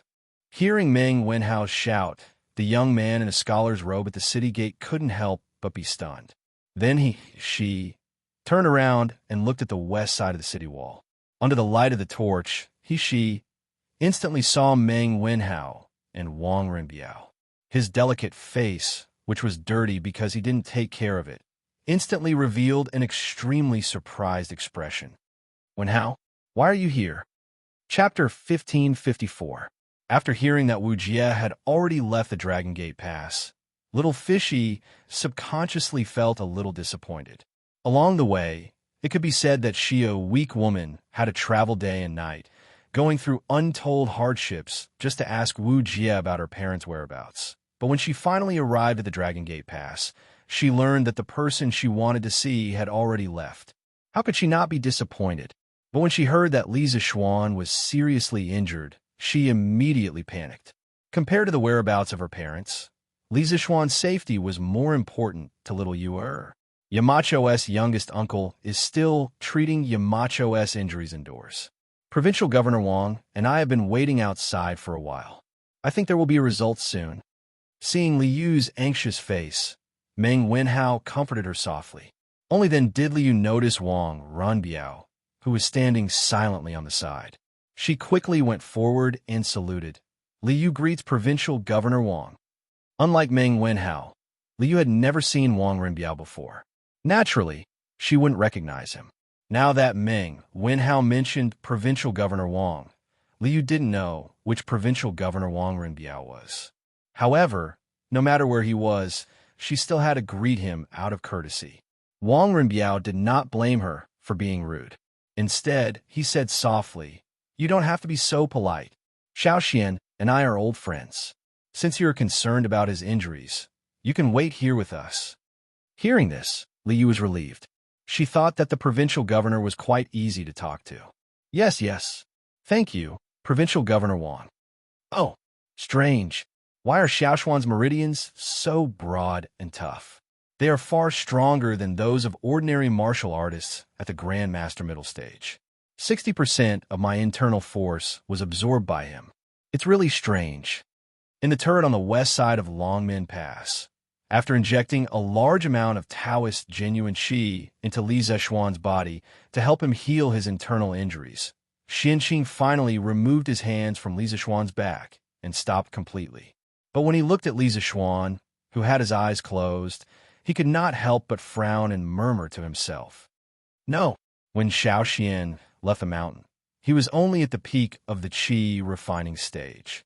How could he jump 2 realms and directly become a master at the Grandmaster middle stage in just 1 year? This kind of aptitude might not even be found in the Dao sect in 100 years. If I remember correctly, although this child's martial arts aptitude is not bad, it is far from the level of being found once in 100 years. What has he been through in the past year? The more Xianxia thought about it, the more he felt that something was wrong. Especially when he thought about Li Zexuan's current realm, he felt even more incredulous. It was not that he was jealous of Li Zexuan's rapid progress. He had never been jealous of anyone in his life, because he firmly believed that he could become the strongest person in the world. This belief could not be shaken by anyone and nothing. He was just curious as to how Li Zexuan managed to advance so quickly. Of course, Xianxia did not know that Li Zexuan, who was sitting cross-legged on the bed, although his body had not changed, his soul had been replaced by a 21st century engineering master with the same name. At this moment, after Li Zexuan absorbed the pure Taoist genuine qi from Xianxia, his body had undergone earth-shaking changes. The originally dry meridians and dantian were now being nourished by the endless river water, and a huge amount of genuine qi quickly began to repair the injuries of the 5 viscera and 6 bowels. Even the farmland spiritual qi in his body began to become active at this time, acting as the leader of the recovery army. The power of thunder and lightning that Wuxia had left in his body all became a meal for the spiritual qi of heaven and earth. In the end, Li Zexuan seemed to hear the spiritual qi of heaven and earth burp. "Damn it, did I travel to the world of immortal cultivation?" Li Zexuan cursed in his heart. He wondered if he had transmigrated again. The scene in his mind was 2F** King Fantastical. It was not much different from the fantasy novels he had read in his previous life. However, after using his spiritual power to sense that he was still in the Tang Empire's Longmen Pass, Li Zexuan was relieved, knowing that he had not traveled to another world. Speaking of which, Li Zexuan had his family, friends, and a group of cute officials and generals who wanted to make Tang Empire stronger. Even if he had the opportunity to travel to another world, he would not be willing to leave. For Li Zexuan, this was the best time. He had met the best monarch, the best friends, and the best family here. He would not exchange them even if he was given an immortal. After sitting cross-legged for a while, Li Zexuan's internal injuries were basically healed under the spiritual qi of heaven and earth in his body, and the genuine qi in his body had been completely restored. Just as he was about to open his eyes and see his talented youngest uncle, Li Zexuan suddenly felt a wave of enlightenment. Then, all the pores on his body opened, and under the effect of the spiritual qi of heaven and earth in his body, Li Zexuan began to involuntarily absorb the spiritual qi of heaven and earth again. Without destruction, there could be no construction. After destruction, there would be construction. After fighting with so many great masters, Li Zexuan had a desire for strength. With the help of this spiritual qi of heaven and earth in his body, and with the enlightenment of his mind, the stagnant realm finally showed signs of loosening. Li Zishuan intended to take this opportunity to break through to the late stage of Dao Guru. Standing aside, Xianxia, who was thinking hard and waiting for Li Zishuan to wake up, immediately sensed something unusual. His expression changed, and he hurriedly turned his eyes to Li Zishuan. Forget everything, oneness of heaven and man. Is he going to make a breakthrough again? Although Xianxia was very confident in his martial arts attainment, when he saw that Li Zishuan had the opportunity to make a breakthrough again, Xianxia did not know how to express his feelings at this moment. Was he excited? Of course. Was he disappointed? Of course not. No matter what, Li Zishuan belonged to the celestial master Taoism of Longhu Mountain. The higher his achievement was, the happier Xianxia would be. He would not be disappointed. If he really had to describe it, Xianxia was doubting life at this moment. How old was Li Zishuan this year? He was only 15 or 16 years old, but he was about to reach the late stage of Dao Guru. This was absolutely shocking. Actually, what Xianxia did not know was that just 2 months ago in Lantian County, Mo Huai told Li Zishuan that he needed a saint for his engineering. Li Zishuan went through a battle in his heart and overcame the temptation of the title of a saint. He said some open-minded words. The title of a saint is not something that I want. Everything that I do in my life should be based on my heart, punishing evil and promoting good, upholding justice, benefiting the common people, and living a carefree life. As for what the future generations say, it has nothing to do with me. Whether it is merits or demerits, they can say whatever they want. After saying that, Li Zishuan's thoughts were instantly clear. He directly entered the state of forgetting himself in the woods at the foot of the mountain. At that time, Li Zishuan finally touched the threshold of the late stage of Dao Guru, but in the end, he failed to enter the late stage of Dao Guru. Now, after several months, Li Zishuan finally had a chance to enter the late stage of Dao Guru again. At this moment, Xianxia only felt that a small invisible cyclone storm had formed in the room, but he could not see anything unusual with the naked eye. This cyclone storm was different from the storms in the natural world. It would not blow away anything, nor would it make others feel like they were being blown by the wind. A good rain knows the season, and it will happen when spring comes, sneaking into the night with the wind, moistening things silently. This invisible cyclone storm was like a spring rain that moistened things silently, leaving no trace behind. Only martial artists with profound realms would be able to truly feel its existence. No, what is Xiaoxian doing? Why is there so much pure and primitive qi madly pouring into his body? Xianxia had already raised his guard and stood guard at the door. He was guarding Li Zishuan to prevent anyone from disturbing Li Zishuan's breakthrough. However, while Xianxia was shocked by the scene in front of him, he also found it difficult to explain. It seemed that Li Zishuan's method of breaking through was different from all other cultivators. If not for worrying about affecting Li Zishuan's breakthrough, Xianxia really wanted to step forward and grab Li Zishuan's pulse to see how different Li Zishuan's meridian structure was from ordinary cultivators. Kill, kill, kill. On the plains outside Yonghe Pass, the Turkic soldiers who were besieged on all sides shouted again and again. Blood dyed the earth red, but not a single Turkic soldier showed any fear. Many of the scimitars in their hands were already curled up, but they still swung their scimitars tirelessly, wanting to open a path for Wuxia and Xianxia. This was an extremely fierce and brave Turkic wolf cavalry. They would unconditionally carry out the orders of their commander, even if they had to pay the price with their lives. Encountering such a resolute Turkic army, the reinforcements of the Great Tang's 4 northern provinces were still having a headache. Even with Qin Xiong, Cheng Yaojin, and Yuqi Jingda leading reinforcements, the defensive line they had built in the north was still about to be torn apart by the Turkic army. It was not that the Great Tang's 4 northern provinces were not elite enough, but that the Turkic army was too fearless. As long as they could send Wu Jie and Xianxia out of the Great Tang, they were willing to sacrifice themselves here. Quick, quick, charge, continue to charge. The Tang army's defensive line is about to be broken. Seeing that the Tang army at the front was about to collapse, Ashina Shirchu hurriedly shouted. This was both an exhilaration and a morale boost. Charge! Kill! Hearing this order, the Turkic soldiers became even more ferocious, even more fearless. At this moment, the Turkic soldiers seemed to have the assistance of the heavens. Everything was going smoothly for them, and the Turkic army was advancing even faster than before. Meanwhile, the Turkic army in the rear was desperately resisting the left, middle, and right armies led by Cheng Yaojin, Qin Xiong, and Yuqi Jingde. They did not seek victory, only delaying the Tang army, so that Wuxia and Ashina could escape the encirclement. As long as they could escape the encirclement of the Tang army, Wuxia and Ashina could rely on their advantage and speed to shake off the pursuit of the Tang army. Chapter 1555. Open for me.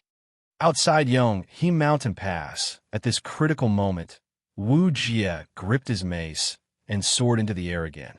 On the way here from Chong and City, although he had experienced several major battles and had lost a great deal of his strength, his personal strength was still undoubtedly at the top of this battlefield. At this moment, the mace in his hand flashed with a faint lightning glow, and with him flying high up in the air, he looked like a god of thunder descending from the heavens, majestic and insufferably arrogant. With a loud roar, Wu Jie's aura reached its peak. Then, Wu Jie slammed his mace down, sending a powerful gust of wind towards the Tang army. Even those 3 zhang away could feel the immense power of this mace, because although Wu Jie's mace was only a meter long, he had poured a terrifying amount of true qi into it, increasing its power by more than 10 times. If this mace hit its target, it was likely that a person would be turned into a meat patty. Thus, many people subconsciously dodged to the side, wanting to avoid Wu Jie's mace. With a heaven-shaking boom, Wu Jie's mace finally struck the ground. Those soldiers who did not dodge in time, whether they were Tang soldiers or Turkic soldiers, were all smashed to pieces by Wu Jie's mace. Their fates were extremely tragic. At the same time, this move had nearly exhausted the last bit of true qi in Wu Jie's body, but the final result was still good. He had finally broken through the defense line of the Great Tang's 4 northern provinces. Generals, he my order. Charge out with me. Return to the grasslands. Seeing that the Tang army's last line of defense had been smashed open by Wu Jie, Ashina Shi'er's spirit was shaken, and he quickly raised his saber and roared. Charge! Protect the imperial scholar. Protect the general. The Turkic soldiers seemed to have gone mad, all of them rushing toward the hole Wu Jie had torn open, killing anyone who stood in their way. Wu Jie and Ashina Shi'er Chu naturally took the lead and rushed to the front. In the blink of an eye, they had broken out of the encirclement of the Tang army, and what lay before them was a vast expanse of flat land. Although there was still Yinmen Pass dozens of miles ahead, the defense of Yinmen Pass had been completely destroyed by them a few hours ago. In just a few hours, it was impossible for the Tang army to deploy a strong defense force at Yinmen Pass. Once they rushed out of Yinmen Pass, they could go straight into the grassland. Quick! Stop them! The breach Wu Jie had found was precisely the defensive line set up by the Daizhou government soldiers. Seeing the Turkic soldiers break through the defensive line and flee to the north, the Daizhou government commandant hurriedly ordered the remaining soldiers to block this breach. Wu Jie, for better or worse you are a martial grandmaster. Do you dare fight this old Cheng? What kind of hero was he to turn around and run? Hey, what a coward. Cheng Yaojin's left army was made up of elites from Chong, and so he was the first to break through the Turkic army. However, he was still a step too late. By the time he reached the Dai province's camp, Wu Jie and Ashina were already several dozen zhang away. At this distance, it was definitely not easy to catch up, so old Cheng could only stand in place and curse. Imperial scholar, you must endure. Don't fall for Cheng Yaojin's provocation. We can't take on this battle right now. Hearing old Cheng's curses, Xianxia hurriedly looked to Wuxia on his left and consoled him. This imperial scholar understands the severity of the situation. Wuxia nodded lightly, then sighed. It's just that so many Turkic warriors will never be able to return to the grasslands. What a pity.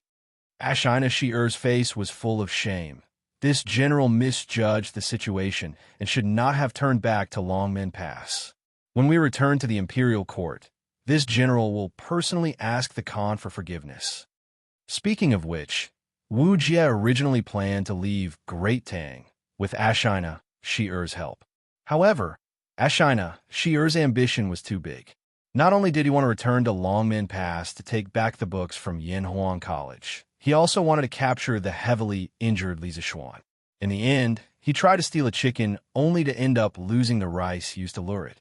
Not only did he not obtain anything, he also caused the tens of thousands of Turkic soldiers to be completely buried outside Yonghe Pass.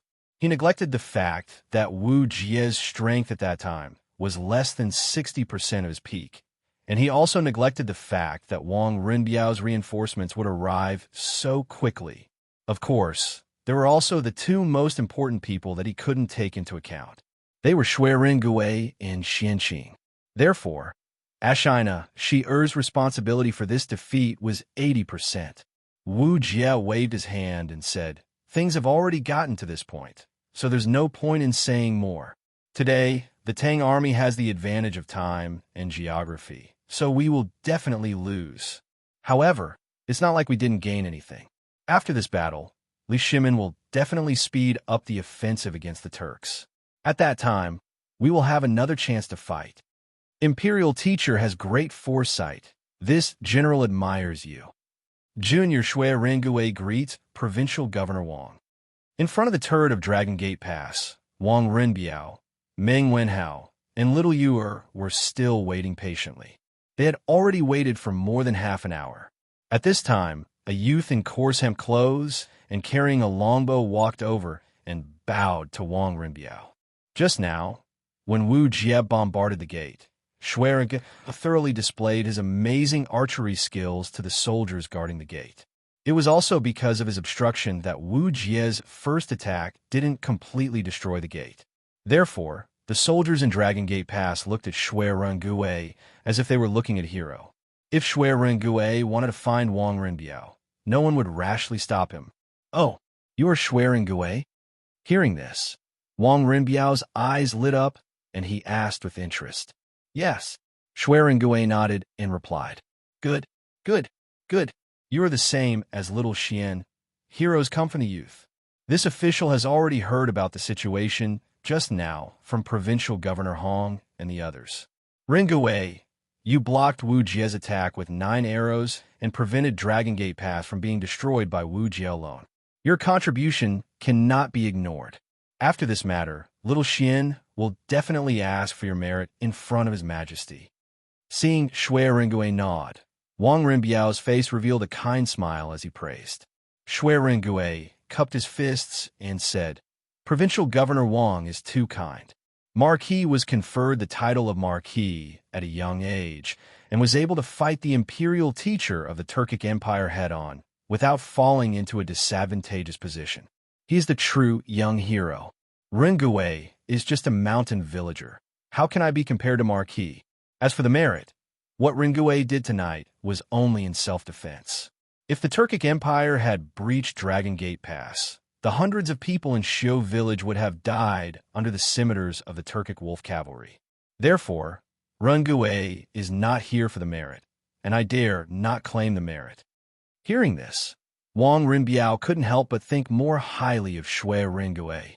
He didn't cling to the powerful, wasn't greedy for military merit, and was also a promising young man. It would be difficult for such a young man to not be successful in the future.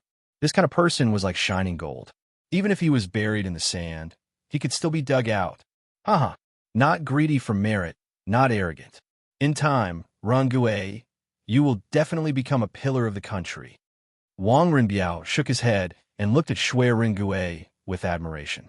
Meng Wenhao and Li Yu also understood that this young man with a bow and arrow on his back who looked like he was in his teens, had saved the entire Dragon Gate.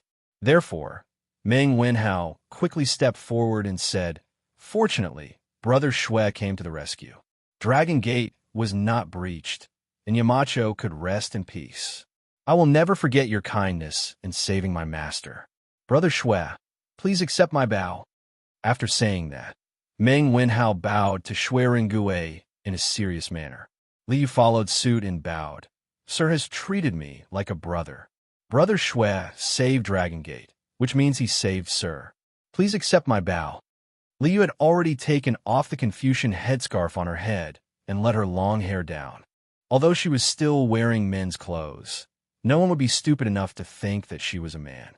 Shui Ringue quickly helped Meng Wenhao up and said to Liu, "Miss Liu, little brother Meng, please get up quickly. The one who saved the Dragon Gate was Taoist Xianxia, not me. I can't accept your greetings. I came up the tower to see if Marquis had woken up. It's getting late, and I should bring the villagers back to the village." Meng Wenhao stood up and said, "Yamacho is still in the tower. Taoist Xianxia is treating Yamacho's injuries." Shui turned to look at the camellit tower and said, "Since that's the case, I'll take my leave first. The Marquis of Yong and is blessed by the heavens. He will be fine. Provincial Governor Wang, Brother Meng, Miss Liu, you don't have to worry. I believe that a good man like the Marquis of Yong and will be protected by the heavens. Then, we'll meet again." Wang Rinbiao nodded and said, "We'll meet again." Liu and Meng Wenhao also cupped their hands. Creak!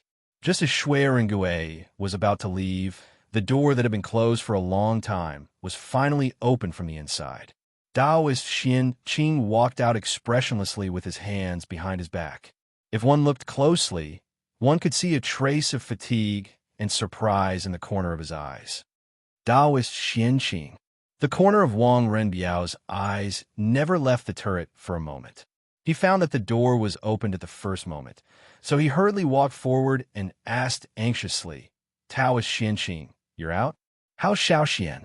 Meng Wenhao, Liu, and Shui Ringue also hurried over and looked at Xianxia with hope. Xianxia stopped and looked at Wang Rinbiao, Liu, Meng Wenhao, and Shui Ringue. He paused for a moment and said lightly, "Humph, that kid is fine now. Go in and take a look yourselves." Then Xianxia swung his sleeves and was about to leave.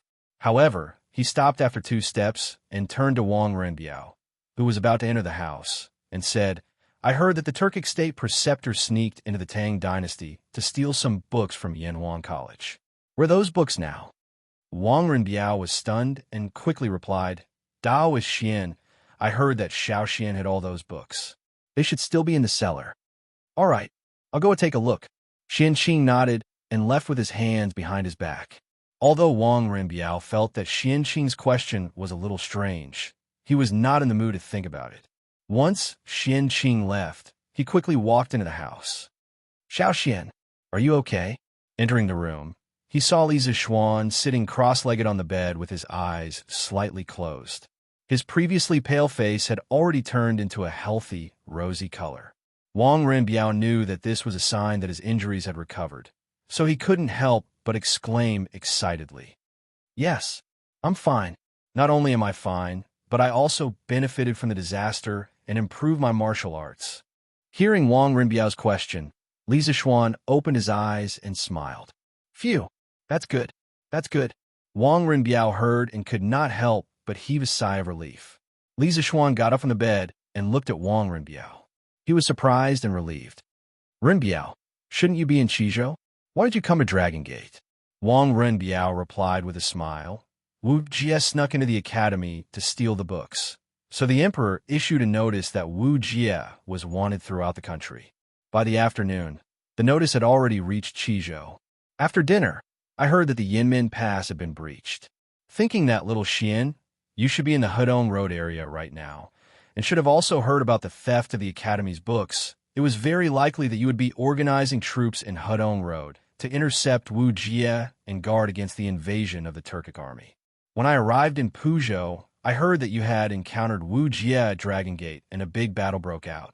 At that time, I was worried about your safety, so I ordered the troops to rush to Dragon Gate. I did not expect to encounter Ashina Shi Kuei's army besieging Dragon Gate. Li Zishuan heard and could not help but gratefully cup his hands to Wang Renbiao. Today, Ren led the troops to help Dragon Gate. This brother will remember this debt of gratitude. I will do my best to repay this debt in the future. Wang Renbiao said seriously, Xiaoxian, you and I are brothers. We should go through thick and thin together and help each other. At that time, I was troubled by love. If not for your righteous help, I would have been hurt by love. Today, you are in trouble. How can I, as your brother, stand by and watch? You are so polite to me now. Are you treating me as an outsider? As a descendant of a large family like the Wang family of Taiyuan, Wang Renbiao did not have many friends. Even if he did, it was only because of benefits. This kind of friend could only be made with benefits, but not with hearts. Only Li Zishuan had a sincere friendship with him. There were no benefits involved, so Wang Renbiao cherished this friendship. When he sensed that Li Zishuan might be in trouble, he did not hesitate to lead the troops to leave Qizhou. When he made this decision, he did not even consider the consequences. This kind of behavior was absolutely inconceivable for a descendant of a large family who prioritized benefits. Renbiao, that's not what I meant. Hearing this, Li Zishuan hurriedly explained. Then he waved his hand and said, forget it. Since that's the case, I won't be polite with you. But this time, you led the troops out of the country without permission. It should be considered a violation of the laws of the Great Tang. When I return to His Majesty, this brother will do his best to speak on your behalf. Chapter 1556. Wenhao, little you, why did you two come to Dragon Gate? After talking to Wang Renbiao, Li Zishuan finally looked at Meng, Wenhao, and Li Yu. To be honest, he was a little surprised to see these two little guys. Meng Wenhao stepped forward and replied, Yamacho, His Majesty was furious when he learned that the books of the Academy were stolen. He ordered General Qin, General Cheng, and General Yuqi to lead 10,000 light cavalry to chase after Wuxia. In order to keep in touch with Yu and Chang and City, His Majesty allowed General Qin and the others to carry a telegraph, but no one in the army knew how to use it. Later, General Cheng chose me, so I came with the army. Li Zishuan nodded, then looked at Li Yu and asked, Little Yu, what about you? You're just a weak girl. You didn't come with the army, right? Sir, Little Yu opened her mouth and looked embarrassed. In front of so many people, she couldn't say that she came here to look for Wuxia. Could she? If she really said that, she didn't know how many strange looks she would receive. Yamacho, Little Yu didn't come with the army. She came here by herself. She was worried about your safety and wanted to see you in person. Seeing Li Yu's embarrassed face, Meng Wenhao, who knew the inside story, quickly explained. Li Zishuan's eyes flashed, and he nodded thoughtfully. Little Yu, thank you for your concern. Sir, it's good that you're okay. Li Yu's expression was unnatural, and she quickly replied. Li Zishuan then turned his eyes to Shui Rengui, and he said in surprise, Rengui, why are you here? During the day, he had bumped into Shui Rengui in the mountains, and the two of them had hit it off. He had also extended an olive branch to Shui Rengui. However, Shui Rengui had no intention of joining the army, and he had an arrogant personality. He did not want to climb up the social ladder, so he did not force him, but he didn't expect to meet Shui Rengui so soon. Rengui greets Marquis. Shui Rengui first cupped his fist and bowed to Li Zishuan. Then he began to explain. Around midnight, someone in the village saw a fire in the direction of Longmen Pass. They heard from me that you, Marquis, were also at Longmen Pass, so they wanted to come and help. My speed was fast, and I was one step ahead. The young men of the village followed behind me.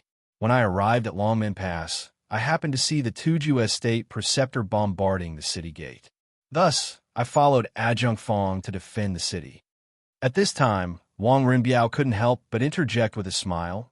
Little Xian, you don't know, but Rengui relied on his superb archery skills to block Wu Jie's first attack on the city wall and forcibly destroyed 30% of Wu Jie's first attack.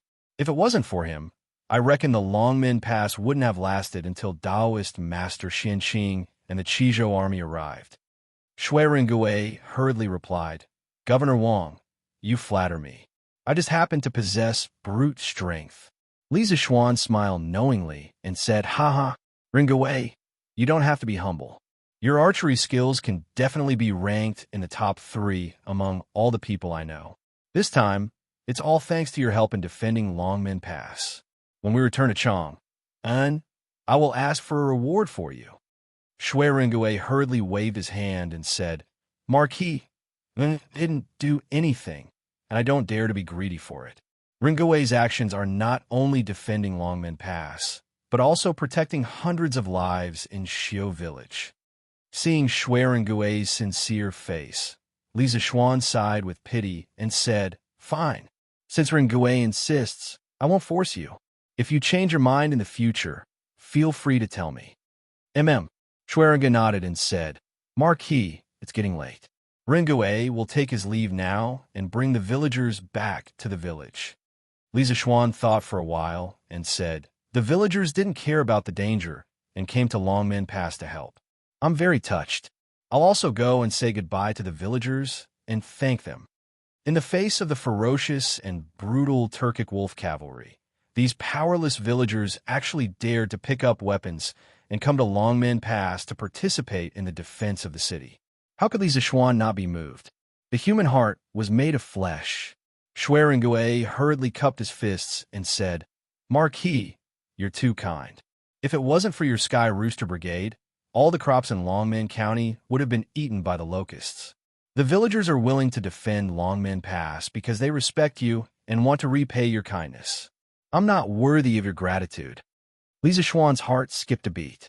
Only then did he remember that the Sky Rooster Brigade, led by Li Ku, had indeed passed through Jiangzhou in the marching route that he had drawn up for the Sky Rooster Brigade.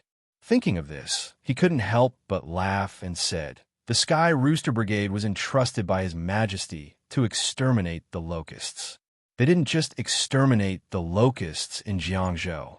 The villagers are willing to risk their lives for me. Because of this, I have to accept this kindness no matter what. Ringui, quick, lead the way. Shui Ringui saw that he couldn't refuse and could only nod and say, All right, Marquis, follow me. The two of them walked out of the turret one after the other. Wang Rinbiao, Li Yu, and Meng Wenhao looked at each other and followed them. The ground under our feet is round. Sunlight is made of 7 colors. Energy is conserved. Running water can generate electricity, and electricity can be used to emit light. The reaction of many substances to produce new substances is called a chemical reaction. Also, what kind of words were these scribbles? It's really strange. Where did Xiaoxian learn these things from? In a turret on the east side of Longmen Pass, Xianxia flipped through the books on the table and couldn't help muttering to himself. These books were the top secret information of Yanhuan College that Li Zishuan had snatched from Wuxia. There were drawings, plans for the trump card project, some teaching materials, and some key parameters of important projects. These things were previously placed in the cellar with Li Zishuan. However, Xianxia was a clean freak. He disliked the dirty, messy, and poor environment of the cellar. So he asked Hong Wenxing to send people to move all the books in the cellar to the east side of the turret. However, after seeing the contents of the information, Xianxia's heart was suddenly filled with doubts. He had never heard of the knowledge involved in these books before, and he was very sure that Spiritual Master Ling Su didn't know these things. Spiritual Master Ling Su came and went without a trace. Not many people had contact with him, but Xianxia was definitely one of the few people who had contact with Spiritual Master Ling Su the most. Therefore, after seeing the contents of these books, Xianxia was even more certain that there was a problem with Li Zishuan in front of him. Xianxia couldn't help but recall the conversation that Li Zishuan had when he just woke up in the room. You Brad, it's time to wake up, right? Oh, it's Junior Uncle. Li Zishuan greets Junior Uncle. Do you still remember me, your Junior Uncle? Do you still remember your sect? I'm afraid. Although I went down the mountain to help the world, I didn't forget my identity at all times. I not only accumulated virtue and did good deeds, but also preach Taoism among the people. Because of the busy affairs of the academy, and the emperor also assigned me a lot of official duties, I couldn't return to the sect to visit junior uncle and the head of the sect for a long time. I'm ashamed. Oomph. You still have some conscience. But the one you should visit the most is your master. Senior brother has no children. He not only treats you as a disciple, but also as his own child. He gave everything to you. You can't be ungrateful. Junior uncle, you're right. When this matter is over, I will personally go to Mount Longhu and kowtow in front of Master's tomb to apologize. Little Xian, let me ask you. When you went down the mountain, you were still at the peak of the Qi refining stage, but now you're at the peak of the Xianxia realm.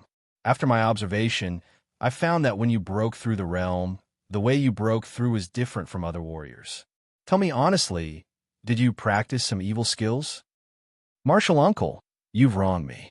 Although I'm not a benevolent and virtuous person, I'm still in awe of heaven and earth and all living beings. Everything I've learned comes from Master.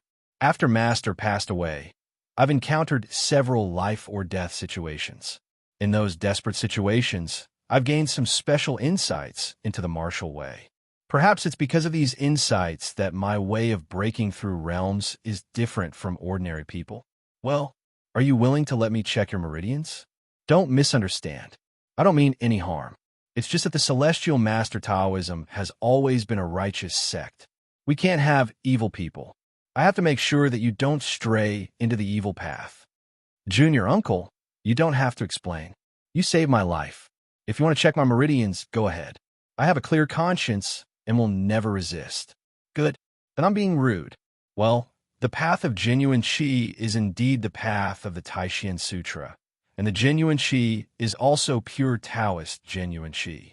It seems that you've always been firm in your Taoist heart. I've wronged you. No. Why do you have such pure genuine Qi in your body? Genuine Qi? Junior uncle, what is genuine Qi? You don't know genuine Qi? Then why do you have genuine Qi in your body? I don't know. The capacity of a person's dantian is limited. When one reaches the peak of the Xianxia realm, true Qi will fill the entire dantian. One needs to use a secret method to condense true Qi and turn it into true essence. Coupled with one's own martial arts comprehension, only then can one break through to the Xianxia realm. This genuine Qi is unique to the Supreme Power Realm. Okay, you've just recovered from your serious injury. Take the time to adjust your Qi circulation. There are few people outside. They should be looking for you. I'll leave first. Thank you, Junior Uncle. Take care. It makes sense that this child's kung fu has improved by leaps and bounds. But where does this strange knowledge come from? Along the way, I have more or less heard of Yanwang Academy. The commoners say that they impart knowledge of engineering. Engineering? What kind of knowledge is that? Why haven't I heard senior brother mention it? Recovering from his contemplation, Xianxing's eyes became more and more confused. Clang, clang, clang, clang, clang. At this moment, 5 gongs and drums sounded under the city tower. Xianxing was stunned and murmured, "It's already 5 o'clock. Forget it. As long as this child is on the right path and doesn't do anything harmful, I don't have to worry about it." After that, Xianxing closed the book in his hand and walked to the bed next to him. As Li Zixuan's junior martial uncle and the flag-bearer of Mount Longhu's Celestial Master sect, Xianxing received some preferential treatment here. He had a separate space to rest, unlike the other ordinary soldiers who could only sleep in tents. On the other side, after Li Zixuan received and persuaded the nearby villagers who came to support Longmen Pass, he urged the people around him to disperse and rest. He returned to the turret and planned to wait quietly for Cheng Yaojin and the others to come back. Previously, with the help of Xianxing's power and some of his own comprehension, he broke through to the Supreme Power late stage. Now, he was full of energy and couldn't fall asleep even if he lay on the bed. He simply sat on the bed and began to run the 8th level of Taishan Sutra to feel the new realm. "Sir, have you rested?" After about a quarter of an hour, little Yu Er's voice came from outside the door. Li Zixuan's heart skipped a beat and quickly stopped. Then he said softly, "Come in." When he just woke up, he saw that Li Yu's expression was a little strange. He always felt that this girl was hiding something. Now, that Li Yu took the initiative to come to him, he guessed that she was going to take the initiative to lay her cards on the table. With a creak, Li Yu pushed the door and entered. Then she turned around and closed the door. Then she walked quietly to Li Zixuan and said with a guilty face, "Sir, you have just recovered from a serious injury. Did I disturb your rest?" Li Zixuan smiled and waved his hand, saying, "It's okay. I'm not sleepy now. Little you're still awake. Is there something on your mind?" "Yes." Li Yu nodded and replied, "Yes." Then she bit her lips and said softly, "Sir, you've met the Tuju Estate Preceptor before. Can you tell me what kind of person he is?" "National Master of the Tuju and National Master." Hearing this, Li Zixuan couldn't help but be surprised. Then he asked with some confusion, "Little you, why are you asking about the National Master?" Li Yu's face froze. After hesitating for a moment, she replied, "Sir, the National Master of the Tuju National Master may know the whereabouts of my biological parents." "So, what? Wuxia knows the whereabouts of your parents? Little you, who told you this?" Li Zixuan was shocked. His eyes flashed with disbelief. Regarding Li Yu's background, he had always sent people to secretly search for it. According to the jade bracelet on Li Yu's wrist, Li Yu's parents must have been very rich. So Li Zixuan had always sent people to ask around Chang, and if there were any rich families who had lost their children more than 10 years ago. There were quite a few people who met this condition, but when he asked them face to face, none of them met this condition. After searching for so long in Chang, and without finding any useful clues, Li Zixuan never thought that Li Yu's parents would have some kind of connection with Wuxia. How could he not be shocked? Seeing Li Zixuan's disbelief, Li Yu explained seriously, "Sir, this is what Wuxia told me personally. 2 nights ago, the academy was attacked. Mr. Imo, the 2 Duga generals, and Mr. Zhang San, who had gone out to sea but secretly returned, were all defeated by the Turkic Imperial Preceptor. In the end, the Turkic Imperial Preceptor even wanted to kill Mr. Zhang San." Chapter 1557. Is there such a strange thing? Inside the West Tower of Dragon Gate Pass, after listening to Li Yu's story of that night, Li Zixuan was shocked. He rubbed his chin and pondered for a long time before turning his eyes to Li Yu and asking, "Is that why you came all the way from Chang and to Jiangzhou?" Sometimes he couldn't help but admire this little girl Li Yu. At her age, if placed in modern times, she probably wouldn't even have graduated from primary school. Yet she dared to travel so far by herself. This could no longer be called independent. It should be called precocious. Li nodded and said, "In order to find my parents, I ran all the way from Yuezhou to Chang, and now that I've come all the way from Chang into Jiangzhou, what does that count as?" "Sir, I really want to know who my parents are. I also want to know why they sent me away that year and didn't take me away. But I was still a step too late. The imperial tutor is now nowhere to be found." Towards the end, Li Yu's tone became slightly gloomy. She had traveled day and night without rest, but in the end she hadn't been able to achieve what she wanted, so naturally, she couldn't help feeling disappointed. Li Zixuan thought about it for a moment before replying, "I've fought with Wu Jie before. This man's martial arts are extremely high.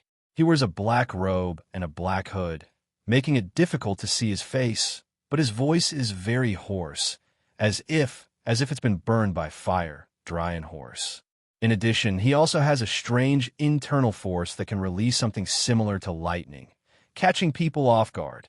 Wu Jie's fighting style is inclined towards one person's strength. He doesn't like to beat around the bush, relying on his moves and personality.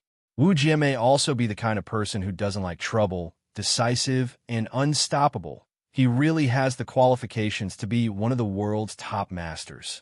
However, I don't know much about Wu Jie's background. Master rarely mentioned him before his death. Perhaps you can ask my little martial uncle tomorrow. He should know." Recalling Xianxia's previous interrogation, Li Zixuan couldn't help feeling a little scared. So, regarding Wu Jie, he didn't intend to ask Xianxia himself. Wouldn't that be walking right into a trap? It was better for little Fishy to ask him herself. In the end, Li Zixuan was still worried that Xianxia would find out that he was a fake. After all, He used to do many things under the banner of spiritual spirit Su, and Xianxia had always had a good relationship with spiritual spirit Su. If Xianxia investigated seriously, he would definitely find clues from many things. Yes, good. I'll ask Taoist Xianxia tomorrow. Liu didn't think much about it, and just nodded. Then she suddenly said, Yamacho, General Qin is leading the army to chase after the imperial teacher. Do you think Wuxia? Although he didn't finish his sentence, the gist of it was obvious. Li Zishuan frowned, paused for a moment, and then said, I heard from Renbiao that it's not just Uncle Qin and Uncle Cheng who are pursuing us from behind. To the north, there are also soldiers from Yunzhou, Shuazhou, Daizhou, and Yuzhou who are intercepting us. There are at least 60,000 of them, and the Turkic army has already been defeated at Longmen Pass, so their momentum is no longer there. In the face of these 60,000 soldiers, their defeat is certain. However, Wu Jie and Ashina Shirchu are both martial experts. If they escape with all their strength and pave the way for them with the lives of the Turkic soldiers, it will be difficult for Uncle Qin to catch them. Hearing this, Liu secretly breathed a sigh of relief. Li Zishuan looked at Liu's face and asked, Little fishy, do you want Wu Jie to die? Or do you want him to live? Aye. Under Li Zishuan's gaze, a trace of panic flashed in Liu's eyes. She opened her mouth and said nervously, Of course I want him to die. I'm a Tang, and he is a Turkic. He killed so many Tang people. Of course I want him to die. But before he dies, I want to hear the whereabouts of my father and mother from him. Li Zishuan nodded, then turned around and stood with his hands behind his back. That's good. Little fishy, no matter the situation, no matter the reason, I hope you remember that you are a Tang. You can never do anything to harm the Tang Empire, or I will never forgive you. The reason why Li Zishuan said this was mainly because he thought of a very frightening possibility. That Liu's parents were Turkic, or that Liu's father was Wu Jie. Although the possibility of this happening was slim, it didn't mean it was impossible. Moreover, even if Liu's father wasn't Wu Jie, he and Wu Jie probably had some sort of relationship. This time, for Liu, this was a rather big personal test. To choose between righteousness and personal feelings. To be honest, no matter who it was, this was a difficult choice to make. Li Zishuan's voice fell, and at this time, a loud noise came from outside the house. Li Zishuan's expression changed, and he listened carefully for a moment before saying to Liu, The army chasing Wu Jie has returned. Let's go and see. Liu's expression changed, but after a moment, she nodded and replied, In. The two of them left the house and went straight down to the gate tower. They saw that the gate tower was already brightly lit, with torches everywhere. Qin Xiong, Cheng Yaojin, Yuqi Jingde, Hong Wenxing, Wang Renbiao, and the others were standing in front of the army, discussing something. Seeing this, Li Zishuan quickly walked up and cupped his fists. Uncle Qin, Uncle Cheng, Uncle Yuqi, you're back. Hey, little Xian, are you really okay? That's great. Cheng Yaojin saw that Li Zishuan's complexion was ruddy, and he didn't look like he was seriously injured at all. He excitedly greeted him and laughed loudly. I told you, little brat, you're a man of great fortune. How could you fall so easily? Huh, good. Qin Xiong stroked his beard, a look of relief on his face as he said, When we were in Yonghe Pass, Army Advisor Fong said that you were seriously injured by Wu Jie, and us old men were worried sick. Just now, Provincial Governor Hong said that you were rescued by Taoist Xianxia, and your injuries were healed. This old master didn't believe it, but now that I've seen you in person, this old master can finally rest assured. Huh, being able to fight Wu Jie head-on and take away his treasures. After today, little Xian, your name will be known throughout the world. Yuqi Jingde said with a face full of emotion. What he said wasn't false. Li Zishuan, with his mid-stage martial scholar cultivation, fought against a great grandmaster. Although he was at a disadvantage in the process, the result could be said to be his victory, because Wu Jie's treasures were stolen by Li Zishuan. Uncle Yuqi, please don't make fun of your nephew. This time, I was lucky enough to not die, and it was all because of Martial Uncle's healing. Otherwise, I would still be in a coma. Li Zishuan said modestly, quickly taking the initiative to ask, "Let's not talk about this for now. How is the situation on the front line?" Out of the corner of his eye, he noticed little Yu, looking at him anxiously with pleading eyes. Sheng Yaojin's face darkened. "Pei, that cowardly turtle Wu Jie ran away as soon as he saw us old men, and we couldn't even catch up to him. In the end, we still let him escape." Old Cheng originally wanted to fight with Wu Jie for 300 rounds, but in the end, he couldn't even touch Wu Jie's weapon, which made him very angry. Li Zishuan was surprised, thinking that this result was similar to his private analysis of the situation. Hearing this, little Yu had a complicated expression. Hearing this news, she didn't know whether to be happy or sad, and her heart was extremely conflicted.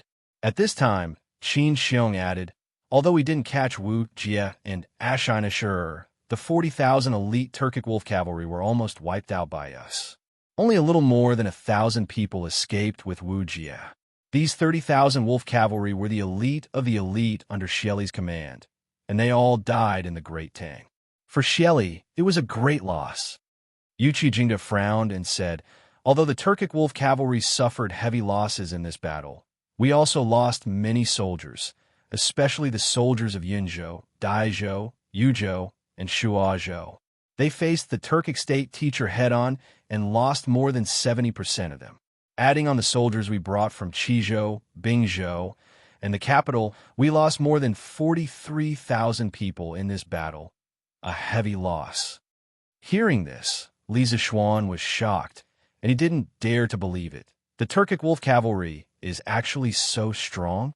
Qin Xiong nodded and said, "The Turkic wolf cavalry has always been unparalleled in the world, and this Turkic wolf cavalry tried their best to escort Wu Jie and Ashina out of the encirclement, using tactics that completely put their lives on the line. This kind of Turkic wolf cavalry is even more terrifying." Li Zishuan's mind was instantly filled with images of a tragic battlefield, and he said with a heavy expression, "It's a pity for these great Tang soldiers. General Qin, should this battle report be sent to Chang'an?" Meng Wenhao cupped his fists and asked. Qin Xiong pondered for a moment, then nodded and said, "Send it.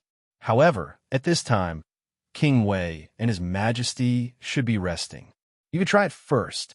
Meng Wenhao replied, "Yes, General Qin."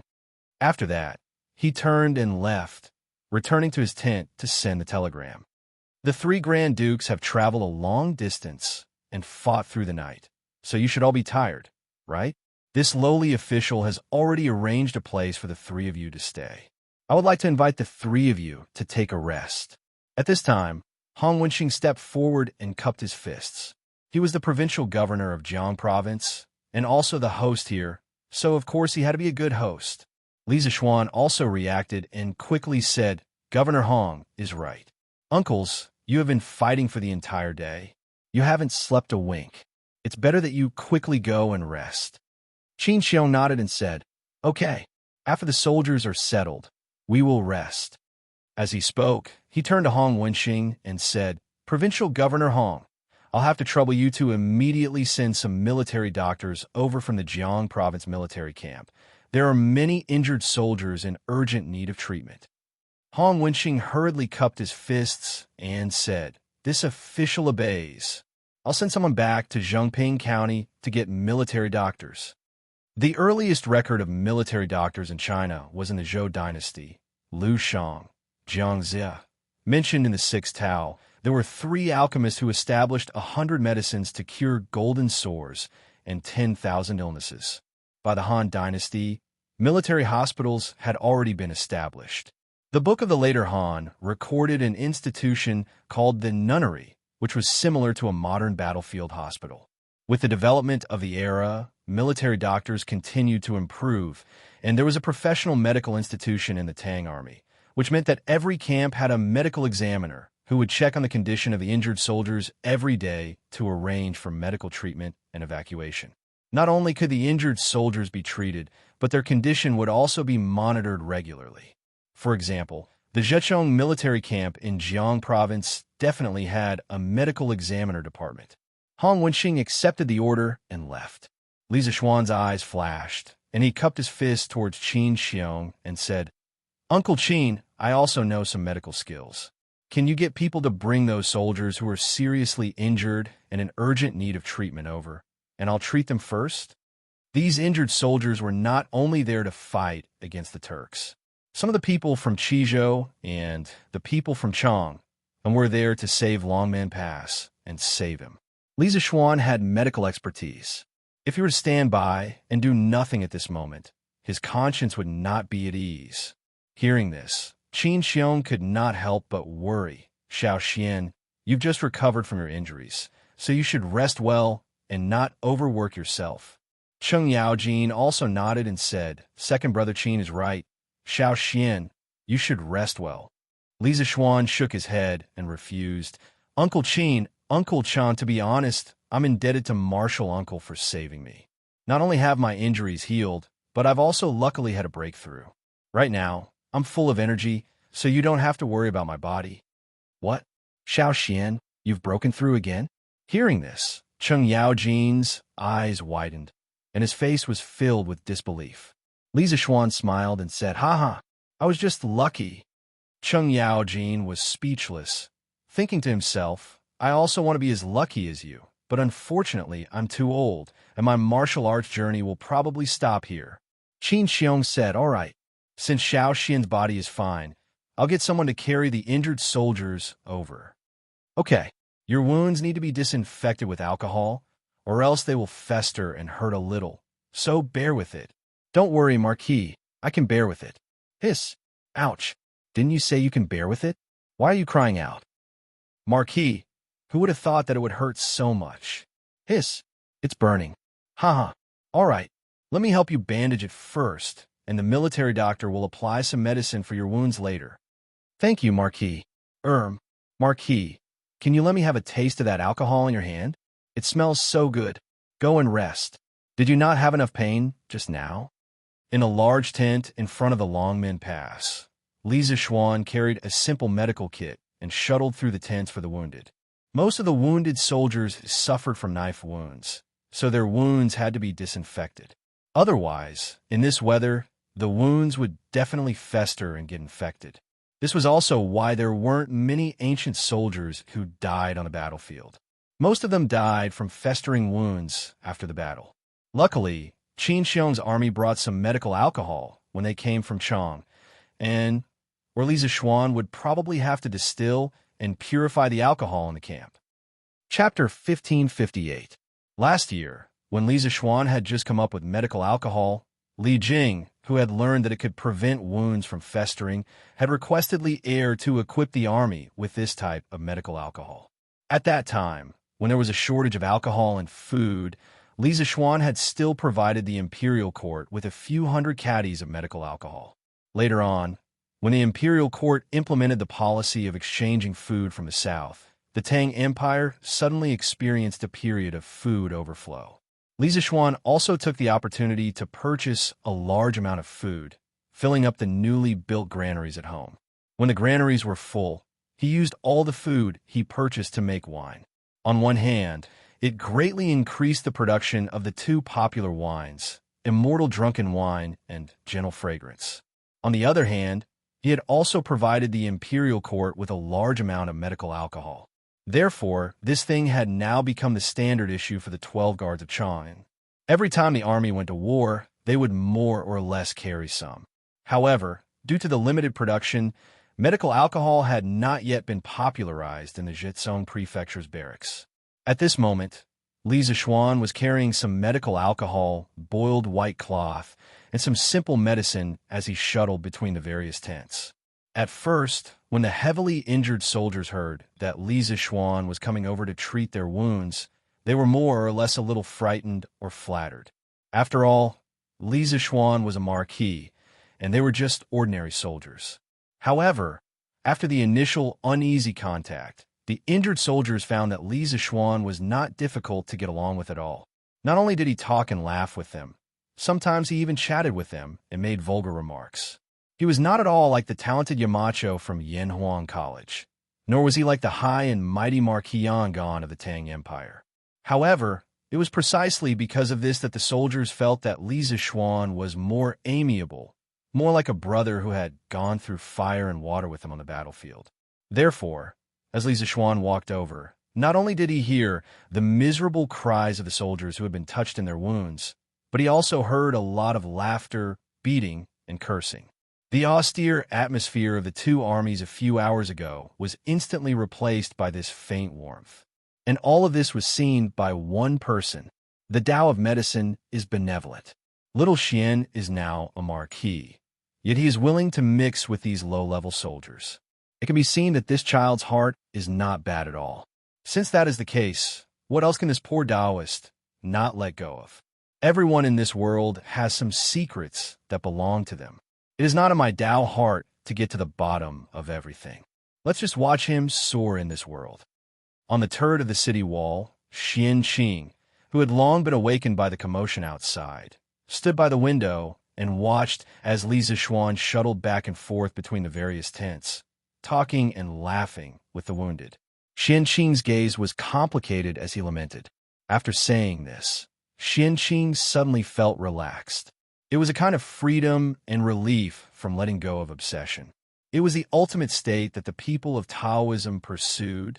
Tao nature, Chang'an City, Imperial Palace, Sweet Dew Hall. Although there was still more than 2 hours before dawn, the place was still brightly lit. Li Er and Li Tai both had a pair of dark circles under their eyes and looked tired.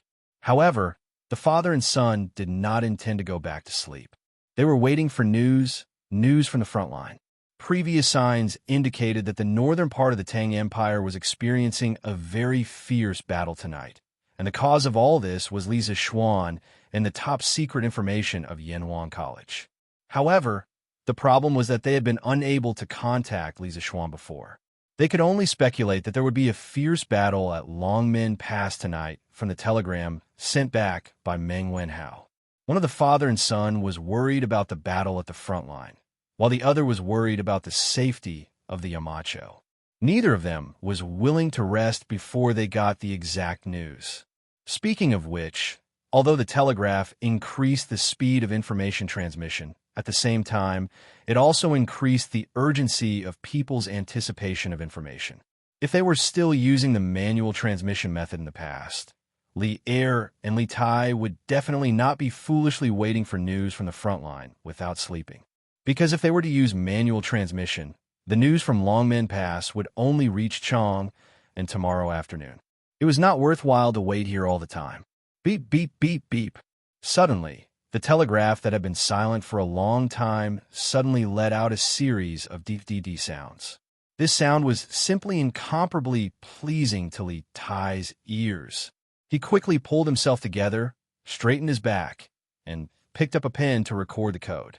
After the translation was completed, he quickly sent out a section of code to confirm that he was right next to the telegraph. "Father, it's a message from Wenhao." Seeing that Li Er was looking at him with a puzzled face, Li Tai did not wait for him to ask and directly stood up to answer. "Meng Wenhao, looks like there's news from the front line." A bright light flashed in Li Er's eyes. He sighed as if relieved of a heavy burden. Whether it was good news or bad news, it was better than waiting here for news. Besides, since Meng Wenhao could take the initiative to send a telegram to Chang, and it proved that the situation at the front line was not too bad. At least, the army was not completely wiped out. It should be. Li Tai nodded. After a while, the telegraph began to ring again. Li Tai quickly sat down and recorded the code. The beeping sound lasted for about half an hour. Li Er, who was at the side, could not help but stand up and go to Li Tai's side. However, when he saw the messy message on a rice paper, he could not help but frown because he could not understand it. Li Er waited anxiously for a while. On the other side, Li Tai finally translated the encrypted message into words. The little fatty stood up and said, "Father, frontline battle report." "Read it," Li Er said with a serious face. "Yes." Li Tai nodded. He looked at the translated message and said, "On the 30th day of the 6th month of the 2nd year of Jingwan, Turkic General Ashina Shirqi led 50,000 elite wolf cavalry into Yinmen Pass in order to rescue Wuxia, who had stolen the books of the academy. He defeated the 10,000 soldiers that the Yamacho had sent from the Bingzhou Xichang's camp. Then, he marched straight in and broke through Yonghe Pass and Medu Pass. Wuxia carried the top-secret information of Yanhuang College and tried to pass through Longmen Pass. The Yamacho had already stationed 10,000 soldiers at Longmen Pass. Then, in order to contain Wuxia, the Yamacho fought alone. Although he did his best, he was unable to stop Wuxia. However, he managed to snatch back the information of the academy, but the Yamacho was also seriously injured. After Wuxia escaped, he met up with Xianxia in Medu Pass. Xianxia was not satisfied with the current harvest and followed Wuxia back to Longmen Pass. Wuxia's martial strength was outstanding. Without the Yamacho's restraint, he relied on his superior martial strength to break through the city gates. Longmen Pass was about to fall into the hands of the enemy. At the crucial moment, a master archer named Shui Rengue from Longmen County managed to delay Wuxia for a moment. Then, Daoist Xianxia from Mount Longhu suddenly appeared and completely blocked Wuxia's attack. After that, Wang Renbiao, the provincial governor of Qizhou, led 30,000 soldiers to reinforce them. Generals Qin, Cheng, and Yuqi also led 10,000 light cavalry to arrive in time. Xianxia knew that he was no match for them and quickly retreated. Under the command of General Qin, the three forces at Longmen Pass gathered together and pursued the Turkic army. At this time, the soldiers of Yinzhou, Shuo, Daizhou, and Yuzhou had already set up a defensive line outside Yonghe Pass. The Turkic army had just left Yonghe Pass when the two sides were engaged in a fierce battle. Soon after, General Qin's forces arrived and engaged in a fierce battle. In this battle, the 40,000 elite Turkic wolf cavalry were almost completely wiped out. Only 1,000 some managed to escape with Wuxia and Xianxia back to the steppe. However, our side also suffered heavy losses, especially the soldiers of Yinzhou, Daizhou, Yuzhou, and Shuo. Because they were directly attacked by the Turkic state teacher, their casualties reached more than 70%.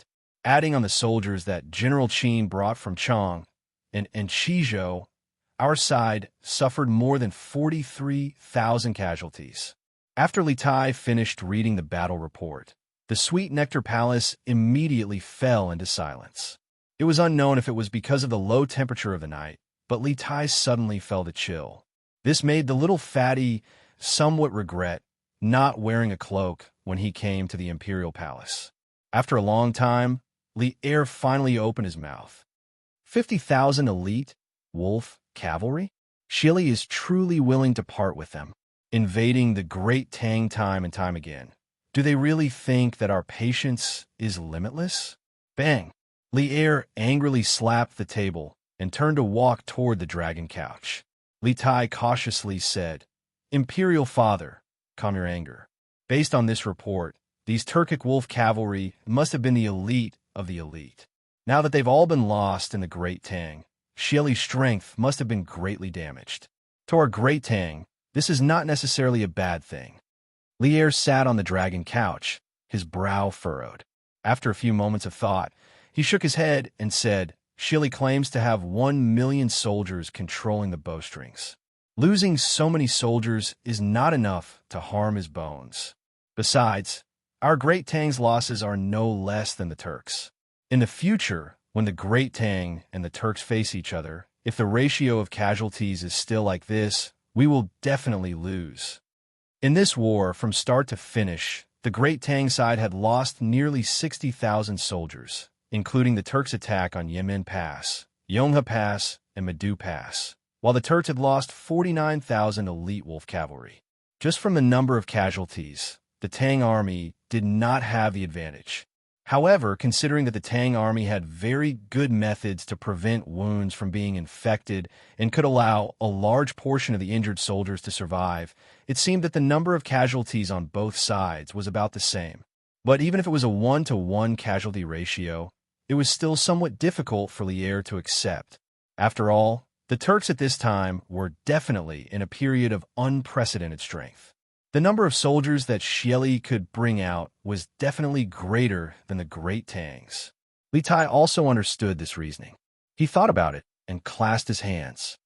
Imperial Father, these Turkic wolf cavalry are the elites of the elites. Ordinary soldiers would naturally be at a disadvantage against them, but the 1 million soldiers of the Turks can't all be elites like this. Moreover, Sun Tzu's Art of War says that above all, warfare is warfare. Next is warfare. Next is warfare.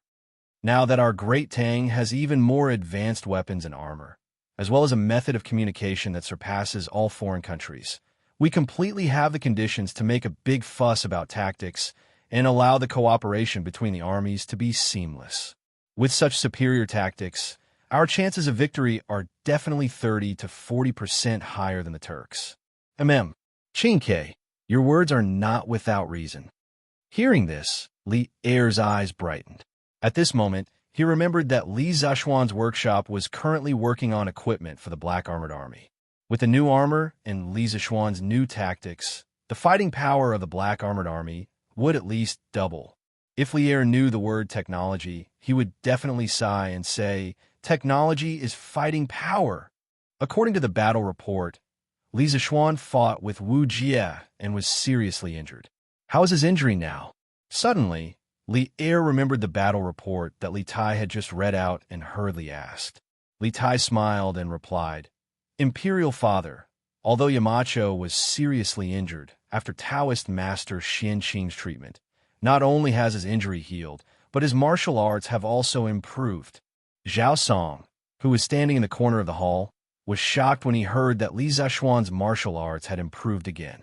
He secretly thought that Li Zishuan was already at Grandmaster Middle Stage before he went to the north. If he improved again, wouldn't he be at Grandmaster Late Stage? This realm, he would be catching up with me, the chief steward of the imperial household.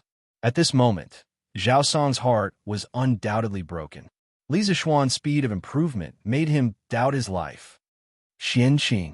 It was the second time he heard the name Xianxing. Li Er's mind turned quickly, and he muttered, This Dragon Tiger Mountain is really full of masters. But why would Xianxing appear at Longmen Pass for no reason? I don't know. In the end, Li Tai was only proficient in literary strategy. He did not pay much attention to matters related to martial arts. Zhao Song cupped his hands and said, Your Majesty, Taoist Master Xianxing is said to be the next celestial master Taoist on Dragon Tiger Mountain after spiritual master Ling Su passed away. After spiritual master Ling Su passed away, Taoist master Xianxing chose to go into seclusion. I didn't expect him to come out now. Although Zhao Song was not in Jianghu, he still knew some things about the martial arts world. Well, this matter is indeed a bit strange, but since Li Zishuan is fine, it's fortunate. Hearing this, Li Er frowned and said, Today, Li Er attached great importance to Li Zishuan. He knew better than anyone that if all the advanced knowledge in Li Zishuan's head was used, it could be compared to an army of 100,000. Therefore, when he learned that Li Zishuan was fine, old Li couldn't help but breathe a sigh of relief. As for whether Li Zishuan's martial arts had improved, he didn't care much about it. Father is right. Li Tai's thoughts were much simpler than Li Er's. He only hoped that Li Zishuan was fine. As long as Li Zishuan was alive, Yanwan College would continue to exist. Li Er nodded and said, All right, it's getting late. Xianxia, you should go and rest. It was indeed getting late. In a while, the rooster would start crowing. Li Tai stood up and cupped his hands. Then I'll take my leave. Father, you should rest early too. Well, go. Li Er grunted. Li Tai packed up the telegraph and turned to leave the Sweet Dew Hall. Chapter 1559. More than 2 hours ago, we received news that last night, Turkic Great General Xianxia Khan led 50,000 elite wolf cavalry into the pass and routed the garrisons of Yanmen Pass, Yonghe Pass, and Medu Pass. Turkic state teacher Wuxia, after stealing the Academy's secret dossier, wanted to meet up with Xianxia Khan. At Longmen Pass, he engaged in a major battle with the Marquis of Yong'an's army. The Marquis of Yong'an fought with all his strength, and although he was no match, He left behind the Yanhuang College dossier that Wuxia had stolen. Wuxia fled and successfully met up with Xianxia at Medu Pass. Afterward, Xianxia and Wuxia charged back into Longmen Pass, wanting to steal the Academy dossier. The garrisons of Longmen Pass defended with all their strength, and with the timely arrival of Xu Bao and the reinforcements of Qizhou Provincial Governor Wang Renbiao, they were able to push back the Turkic army. Duke Yi led his army in pursuit and joined forces with the garrisons of Yinzhou, Daizhou, Shual, and Yuzhou to encircle the Turkic army. Xianxia and Wu Jie did their utmost to break out, but in the end, they only managed to escape back to the steppe with around 1,000 soldiers. The next day, no, to be more precise, it was today. After daybreak, Li Er, who had slept for more than 2 hours, once again got up to preside over the morning court. Li Er was an extremely disciplined emperor, and unless it was absolutely necessary, he would not miss the morning court. In the court, after the sovereign and his subjects had exchanged greetings, Li Er went straight to the point. The entire court was stunned by his words. Other than Li Jing and Li Ji, who had participated in the war simulation yesterday, when the other officials heard that the 50,000 Turkic elite wolf cavalry had charged into Longmen Pass, they all gasped in shock. At the same time, they couldn't help but think that the Great Tang and the Turks had been at peace for more than 2 years. Were they finally about to declare war? Since ancient times, wars between nations had never been a small matter. From the emperor to the commoners, they were all drawn to the war between nations. The Great Tang had been founded on martial prowess, and the court had many civil and military officials who had never feared war. Thus, when Li Er spoke, someone immediately stepped forward and clasped his fist. "Your Majesty, Shelley has gone too far, daring to once more attack my Great Tang. Does he still think the Great Tang is as weak and easy to bully as it was 2 years ago? This old subject requests battle. I am willing to lead the army into the grasslands and capture Shelley alive." The one who stepped forward was Niu Jinda. This time, Li Er had ordered Qin Xiong, Cheng Yaojin, and Yu Qijing to lead the army north to pursue Wu Jie, but he had been left out. This made Niu Jinda somewhat unconvinced. Logically speaking, his martial arts weren't any worse than Cheng Yaojin and Yu Qijing does, so why hadn't Old Li appointed him as a general? Thus, when he heard Li Er mention the battle at the front during the morning court assembly, Old Cow immediately became spirited. He knew that Li Er would definitely be extremely dissatisfied with the Turks and might directly send troops to attack the grasslands. How could he be willing to miss this rare opportunity? "Your Majesty, the Turks have disregarded our Great Tang. This old subject requests battle. Please send troops to exterminate the Turks." Li Ji also stepped forward and bowed. "This old subject requests for battle to exterminate the Turks." With a whoosh, all the people in the general's camp stepped forward and cupped their fists to Li Er. After the Great Tang was established, especially in the last few years, the world was at peace and there were very few wars. This highlighted the value of military merit. Now that the curtains to the war between the Great Tang and the Turks were about to begin, how could these generals sit still? They all wanted to get a share, some of the spoils contributions in this kingdom war. With the generals like this, the civil officials did not show any weakness. The civil officials of the beginning of the Great Tang were not all pedantic scholars. Many civil officials not only knew how to ride horses and shoot arrows, some could even pick up swords and sabers and knew some martial arts. Seeing the generals express their stance, many civil officials could no longer sit still. "Your Majesty, our Great Tang has been recuperating for the last 2 years.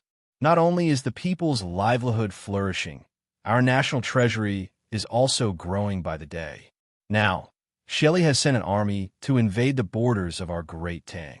This is not putting your Majesty in his eyes, not putting our Great Tang in his eyes. Since ancient times, if a sovereign is humiliated, a subject dies. If your Majesty decides to go on a campaign against the Turks, this old subject, Wei Zheng, is willing to accompany the army." Wei Zheng took 2 steps forward and cupped his fists angrily. Even though Wei Zheng usually scolded Li Er, What was the saying again? The deeper the love, the more the blame. Even though this saying was not very appropriate for Wei Zheng and Li Er, Wei Zheng's goal in scolding Li Er was to hope that Li Er could become a sage. In the 2 years since Li Er ascended the throne, even though there were still some areas where he was lacking, he had not made any major mistakes. He was already very close to the sage in Wei Zheng's heart. Seeing that the Great Tang was getting better and better, more and more prosperous, the Turks were actually marching south and invading the Great Tang's territory. Even though Wei Zheng was only a civil official, he was also filled with patriotism. For this country, he was willing to personally go to the front lines and kill the enemy. Wei Zheng was definitely not just saying this. If there was really a need, he would immediately return home to pack his things and prepare to follow the army. The spirit of a scholar, full of vigor. This was precisely Wei Zheng's current state. At this time, there was no need to be calm. What was needed was the spirit of a scholar and the strength of patriotism. Your Majesty, Left Minister Wei is right. Now that our Great Tang is strong and prosperous, our strength is no longer the same as before. Shelley sent his army to invade our Great Tang's borders. This is looking down on our Great Tang's prestige. Only by severely punishing and killing the chicken to warn the monkey can our Great Tang's borders be completely stable. Only then can the surrounding small countries put away their thoughts of coveting Great Tang. Your subject believes that the imperial court should send out troops and also has the ability to send out troops to suppress the Turks. Fang Xinling also stood out with Wei Zheng and cupped his fists towards Li Er. This old subject agrees. Zhang Sun Wuji pondered for a moment, then stepped forward and cupped his fists. With his secondment, the rest of the civil officials also couldn't wait to clasp their fists towards Li Er. Your subject agrees. Your Majesty, please send out troops to suppress the Turks. The civil and military officials of the imperial court, from top to bottom, were united in their support of war. This was the Great Tang. This was the attitude of the civil and military officials of the Great Tang towards war. It was said that the Great Tang was strong and the Song was weak. This wasn't without reason. It was precisely because of the Great Tang's martial spirit that caused them to be able to stand out bravely and fight for the country when faced with a war between countries. It was unlike the Song dynasty, where almost no one in the entire imperial court could stand out when faced with a war. Most of them were in favor of peace. They only wanted a moment of peace. Who cared if their descendants would be slaughtered by other races in the future? Good. My beloved subjects are indeed the pillars of the country. I am very comforted. Seeing that his subjects were all eager to go to war, Li Er was very happy. He laughed and said, now that the locust plague in the Guangzhou region has mostly been quelled, even if there are some places that haven't been quelled, the food stored in Taicang and Hanjiakang is more than enough to deal with the disaster. The 6 departments of the imperial court should be able to free up their hands and prepare for the upcoming war. For this attack on the Turks, I plan to send out 300,000 soldiers. These 300,000 soldiers will be transferred from the Chang and 12 guards. Along the way, I will recruit the elite soldiers of the various provinces to expand the army to 400,000. I want to fight with Xieli on the grassland. Officials of the 6 ministries, within 3 months, they must prepare the provisions, armor, war horses, and medicine needed for an army of 300,000. Officers and soldiers of Chang, and during these 2 months, they must step up their training and must not slack off in the slightest. Zhen will enter the camp to inspect. If anyone is found slacking off in training, the officers in the camp will definitely punish them severely. 3 months later, the army will officially set out. I want to destroy the entire Turks and let the northern border of the Great Tang be completely peaceful so that the descendants of the Great Tang will no longer be threatened by the foreign tribes in the north. Everyone's heart trembled. They did not expect that Li Er would actually plan to attack the Turks in 3 months. This was somewhat sudden, but it was also reasonable. After all, in a few more months, it would be winter, and fighting in winter would be very disadvantageous for the Great Tang army. However, at the same time, Everyone's blood was boiling from Li Er's bold words. Thus, as soon as Li Er finished speaking, the civil and military officials in the imperial court bowed in unison and said, "We obey the decree." This was a massive war between two countries, the first time the two most powerful countries in the world were going against each other. Even though the Great Tang had a strong army and ample treasury, against a colossus like the Turks, they still had to go all out. The 300,000 soldiers that Li Er had spoken of was already the minimum estimate. It wasn't that he didn't want to send more soldiers, but deep in the steppe and engaging in long-range battles was an extremely arduous challenge. The more soldiers there were, the more difficult it would be to resupply. 300 to 400,000 soldiers was already the limit of what the supply line could maintain. Any more, and there would be problems with supplies. On the other hand, Li Er had to consider not only the Turks, but also the smaller countries on the Great Tang's borders. If the Great Tang mobilized its entire army, it would inevitably leave its rear empty. The smaller countries on the border like Tibet, Tuhun, Gaochong, and Jinla might have designs on the Great Tang and take advantage of its weakness. Thus, in Li Er's view, the most important thing in attacking the Turks was quality, not quantity.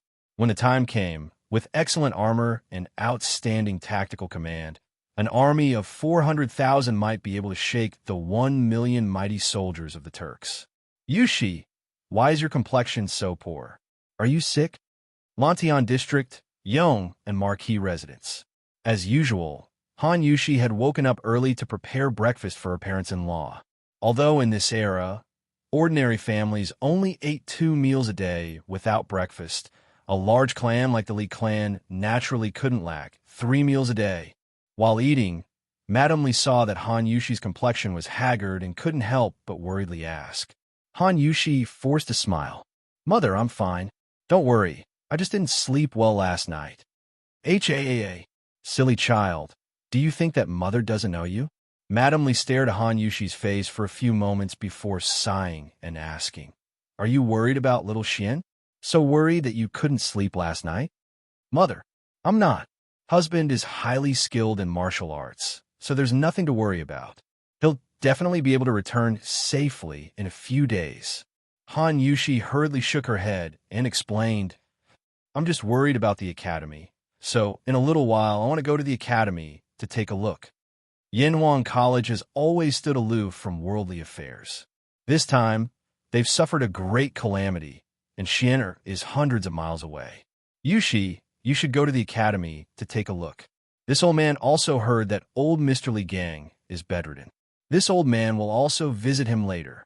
Li Jingma, who was sitting next to Madame Li, said in a deep voice, "Haa, old Mr. Li is a person of virtue and prestige. He's been untainted his entire life. He's clearly at the age where he can enjoy the rest of his life, yet he still insists on teaching at the academy. In terms of character, how many people in the world can compare to him? But I didn't expect old Mr. Li to be bedridden after this illness. I don't know if Dr. Sun has a way to cure Mr. Wenji." Hearing this, Mrs. Li sighed with a sad expression. "Father, mother, let's not talk about this for now. The food is getting cold. Hurry up and eat. Come, Lana, you eat too." Han Yushi hurriedly said when she saw that the atmosphere in the room was a little depressing. Lana nodded heavily and said, "Yes, yes. Lana has to eat more. When Big Brother comes back, he won't be able to carry Lana anymore. Young girls don't know how to worry. Lana's heart can only hold beautiful things, but some people and some things can't be beautiful forever. Young madam, you were clearly worried about young master and didn't sleep for the whole night. Why didn't you tell master and madam the truth just now?" After the meal, Han Yushi packed up some things and got on the carriage. Under the personal escort of Lu Feng, Lu Yun, and the others, she went to Yanhuang College. As for Father Li, who originally said that he would go to Yunshan to visit Li Gang, he would go later because he was afraid that he would disturb Li Gang's rest. On the way, Xiaoyi looked at Han Yushi and asked in a low voice. Han Yushi smiled bitterly and said, "Xiaoyi, even if I tell father and mother, what can they do? It will only make them worry. I don't even know where my husband is right now, and with such a big incident happening at the academy, I'm sure Wei Wang and the others must have informed my husband about it via telegraph. Perhaps my husband is currently blocking Wu Jie's path in one of the northern provinces. How can I not worry about him? The carriage suddenly fell into silence. After a long time, Xiaoxi said, "Young madam, you said before that young master's martial arts are strong and nothing will happen to him. Besides, His Majesty has sent General Qin and General Cheng to support young master. Young master will definitely be fine. Don't worry. When young master comes back and sees your haggard appearance, he will feel distressed." Yes, yes, yes. Young master loves young madam so much, he will definitely feel distressed. He hurriedly echoed. After being comforted by the two little girls, Han Yushi felt a little better in her heart. She glanced at the two of them and said, all right. You two don't need to persuade me anymore. Let's go to the academy to take a look. It would be best if we can meet Qin Quebec. He will definitely know about hubby." Han Yushi thought to herself that she must have a telegraph machine at home in the future. This way, when Li Zixuan went out, she would be able to receive news immediately. As for how to use the telegraph machine, she didn't have to worry about it at all. Before she got married last year, Li Zixuan gave her a telegraph machine to use for sending love letters.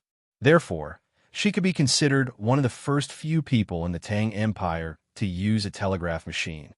Chapter 1560. Reporting. Reporting to the Khan. The Special Service and State Teacher have returned to the grasslands. They are now at the Scarlet Pagoda Division and will reach the royal court in another hour. In the depths of the grasslands, Mount Yujijin of Qibei was the location of the Eastern Turkic royal court's tents. In the most majestic tent, a Turkic soldier reported respectfully to a middle-aged man sitting at the head of the table.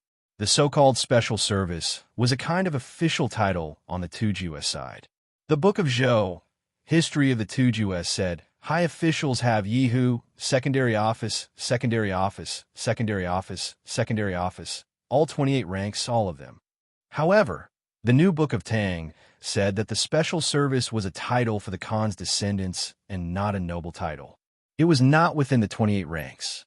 Because the Khan's descendants monopolized this title, there was such a saying. They were in charge of internal affairs, handled diplomatic relations, and often negotiated military and national affairs. In the beginning, the position of Secret Service was filled by members of the Turkic Kagan family, Ashina family. Because this position required rich political experience, profound knowledge, and agile adaptability, it was not the specialty of the Turkic people. Therefore, in the later years, it was gradually filled by Sogdians. In the historical records, Taitu was a mistake. In the future, the various ethnic groups in the north continued to use this title, such as the Huigs, Deen, and the Khitans, Taiwan. In the Turkic Khans, there was the Yabgu below the Khan. The Yabgu was equivalent to the king of Qin and the duke of the Central Plains, and had considerable power. And below the Yabgu was the Special Service. That middle-aged man had a stocky build and wore a brocade robe. His hair was combed into small braids, and there was a thick beard on his chin. His eyes were as fierce and sharp as a wolf king's, and he was full of power and influence. This man was the current ruler of the Eastern Turkic Khans, Sheli Khan. The state teacher is back.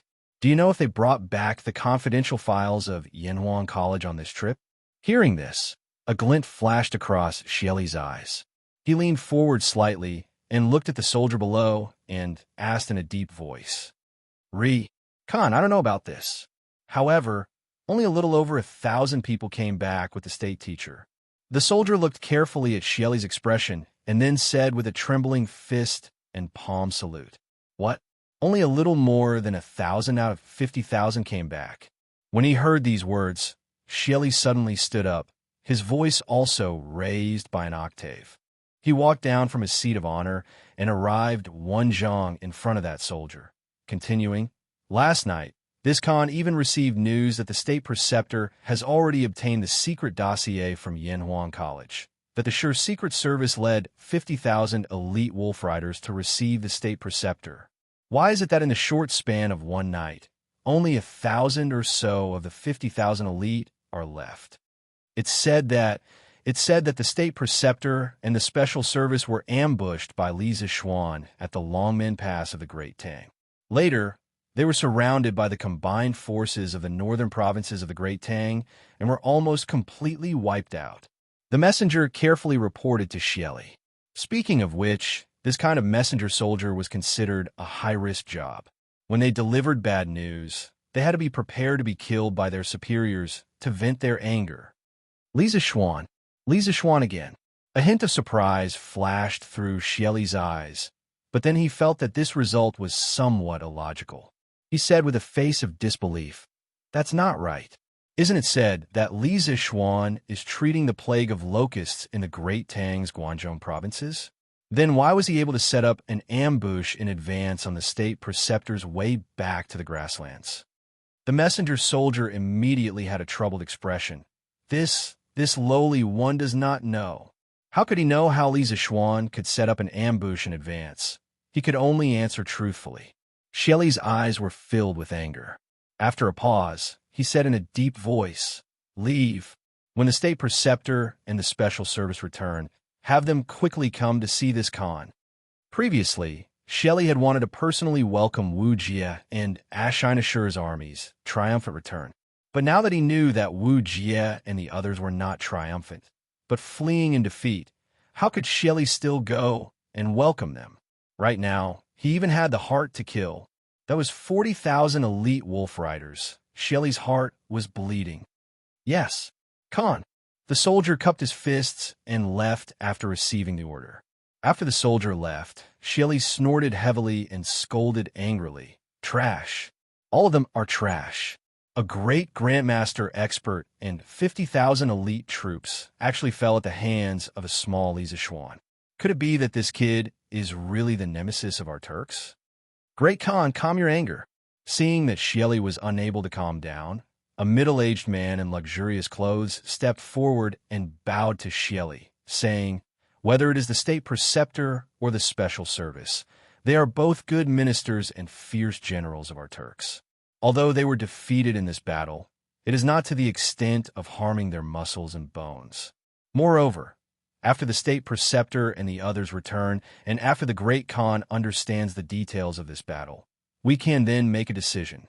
Do not create enmity with the state preceptor and the special service because of a moment of anger."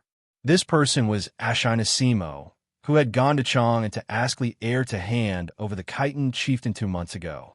Back then, he had also held the position of Eastern Turkic Khagan, but later on, he had taken the initiative to abdicate. In terms of blood relationship, Ashinasimo and Xieli could be considered uncle and nephew. Xieli frowned for a while, feeling that Ashinasimo's words were very reasonable. He could not help but nod, saying Simo's words are reasonable. Let's see what they say in a while." The inside of the tent quickly fell into silence. About an hour later, a flurry of footsteps came from outside the tent, and a soldier quickly walked in. Bowing, he said, "Reporting to the Great Khan, the state preceptor and the special service request an audience outside the tent." "Let them in." Xieli had long since calmed down, and he expressionlessly nodded. "Yes." The soldier turned around and exited the tent. Not long after, Wuxia, who was wearing a black robe that had already formed a shell, and Ashinasher, who was wearing a blood-red leather armor, walked into the tent. Together, they saluted Xieli. "Greetings, Khan." The state preceptor and the special service may dispense with the formalities. Seeing that the two were covered in blood, Xieli's expression changed slightly, and his tone became somewhat gentler. After the two straightened up, Xieli asked in a low voice, "The special service, this Khan heard that you and the state preceptor were ambushed by Li Zishuan in the Great Tang and suffered heavy casualties. Just what happened? Quickly tell me." Hearing this, Ashinasimo hurriedly bowed and said, "Reporting to the Great Khan, this ambush in the Great Tang was all due to the greed of the state preceptor for advancing prematurely. At that time, I had already met up with the state preceptor at the Great Tang's Horstipper Pass, but I learned that the secret files that the state preceptor took from Yanhuang College were snatched by Li Zishuan at the Longmen Pass. At that time, Li Zishuan was already seriously injured by the state preceptor. I was unwilling to give up and want to take back those secret files and capture Li Zixuan alive. So I led the army back to the Longmen Pass. My army could have broken through the gates of the Longmen Pass quickly, but spiritual master Ling Xiu's junior brother suddenly rushed to the battlefield and won some time for the Great Tang's army. After that, Qin Shu Bao, Cheng Yaojin, and the rest of the Great Tang's army arrived with reinforcements and chased after us. Later, outside the Yonghe Pass, my army was besieged by the Great Tang's army. After a narrow escape, the state preceptor and I escaped from the Great Tang and returned to the grasslands. But this time, when we entered the Great Tang, my army suffered more than 48,000 casualties, while the Great Tang's army suffered more than 60,000 casualties. I was greedy and rash, causing the army to be besieged by the Great Tang's army and suffer heavy casualties. I am willing to accept all punishment. Xianxia did not shift the blame and directly took all the blame. In fact, the loss of this war was indeed his fault. However, if he had not been greedy and rash and led the army back to the Longmen Pass, Wuxia would have been the one to take the blame, because it was Wuxia who lost the secret files of Yanwan College. If he was not the one to take the blame, who would take the blame? Unfortunately, there were no ifs in this world. It was his greedy and rash advance that caused the army to suffer heavy casualties. Compared to the consequences he caused, Wuxia losing the files of the Great Tang Academy seemed insignificant. Only then did Xieli, who was sitting at the head of the table, understand the general process of this great battle. With a solemn face, he said coldly, "So, this time when you sneaked into the Tang Empire, not only did you not bring back the secret dossier of Yanhuang Academy, you also lost more than 40,000 elite wolf riders in the Tang Empire and almost got wiped out, right? If they had obtained the files of the Great Tang Academy and lost more than 40,000 elites, Xieli would have felt better. But now, not only did they not obtain the files, they also lost so many soldiers for nothing. Was this not a double loss? It would be strange if Xieli was not angry. We have failed at the start of the war. Please punish us, Khan." Seeing Xieli angry, Xianxia and Wuxia both bowed and asked for punishment. Good. You have caused the Turks to lose soldiers and generals. You deserve 10,000 deaths. Men, Xieli's anger could not be quelled. He could not help but shout and call for men. "Great Khan, calm your anger." Seeing that the situation was about to get out of control, Xianxia hurriedly stood up and bowed. "Great Khan, calm your anger. Although the Imperial Advisor and the Sure Secret Service were at fault, they definitely do not deserve death. The Tang Army's casualties in this war are obviously more than ours. Both the Imperial Advisor and the Sure Secret Service have meritorious service. Merits offset demerits. Great Khan, please be lenient with your punishment." Hearing this, Xieli subconsciously wanted to fly into a rage on the spot. But seeing Xianxia looking at him with eager eyes, those eyes seemed to be able to speak, constantly hinting him not to be impulsive. Taking a deep breath, Xieli said in a deep voice, "What Simo said is reasonable, but the two of you can be exempted from death. But more than 40,000 Turkic warriors have been buried in the Great Tang. There must be an explanation for this matter. Men, drag the Sure Secret Service out and whip him 50 times. As for the Imperial Advisor, although the Imperial Advisor has no merits, he has worked hard. The Imperial Advisor should go back and have a good rest." Although Xieli was somewhat dissatisfied with the result of Wu Jie's infiltration into the Great Tang, in order to leave some face for Wu Jie, he could only suppress these dissatisfaction in his heart. After all, the persimmon to pinch was the soft persimmon. Obviously, Xianxia Sure Secret Service was a soft persimmon. Many thanks for Kagan's leniency. Xianxia Sure Secret Service was not dissatisfied with Xieli's punishment. In fact, the moment he had been defeated at Yonghe Pass, he had already thought about the punishment he would receive upon his return. In comparison, this result could already be considered good. He also did not feel unbalanced because Wu Jie had not been punished. On one hand, the main reason the Turkic army had suffered such heavy losses was because he had made a wrong strategic decision. On the other hand, if not for Wu Jie's formidable strength, he might not have been able to break out of the encirclement with his 1,000-some men, and there was a high chance that his entire army would have been wiped out. Wuxia was expressionless.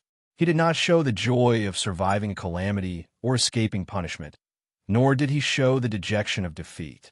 After Xieli's words, he was silent for a few moments. Then, he cupped his fist to Xieli and turned to leave.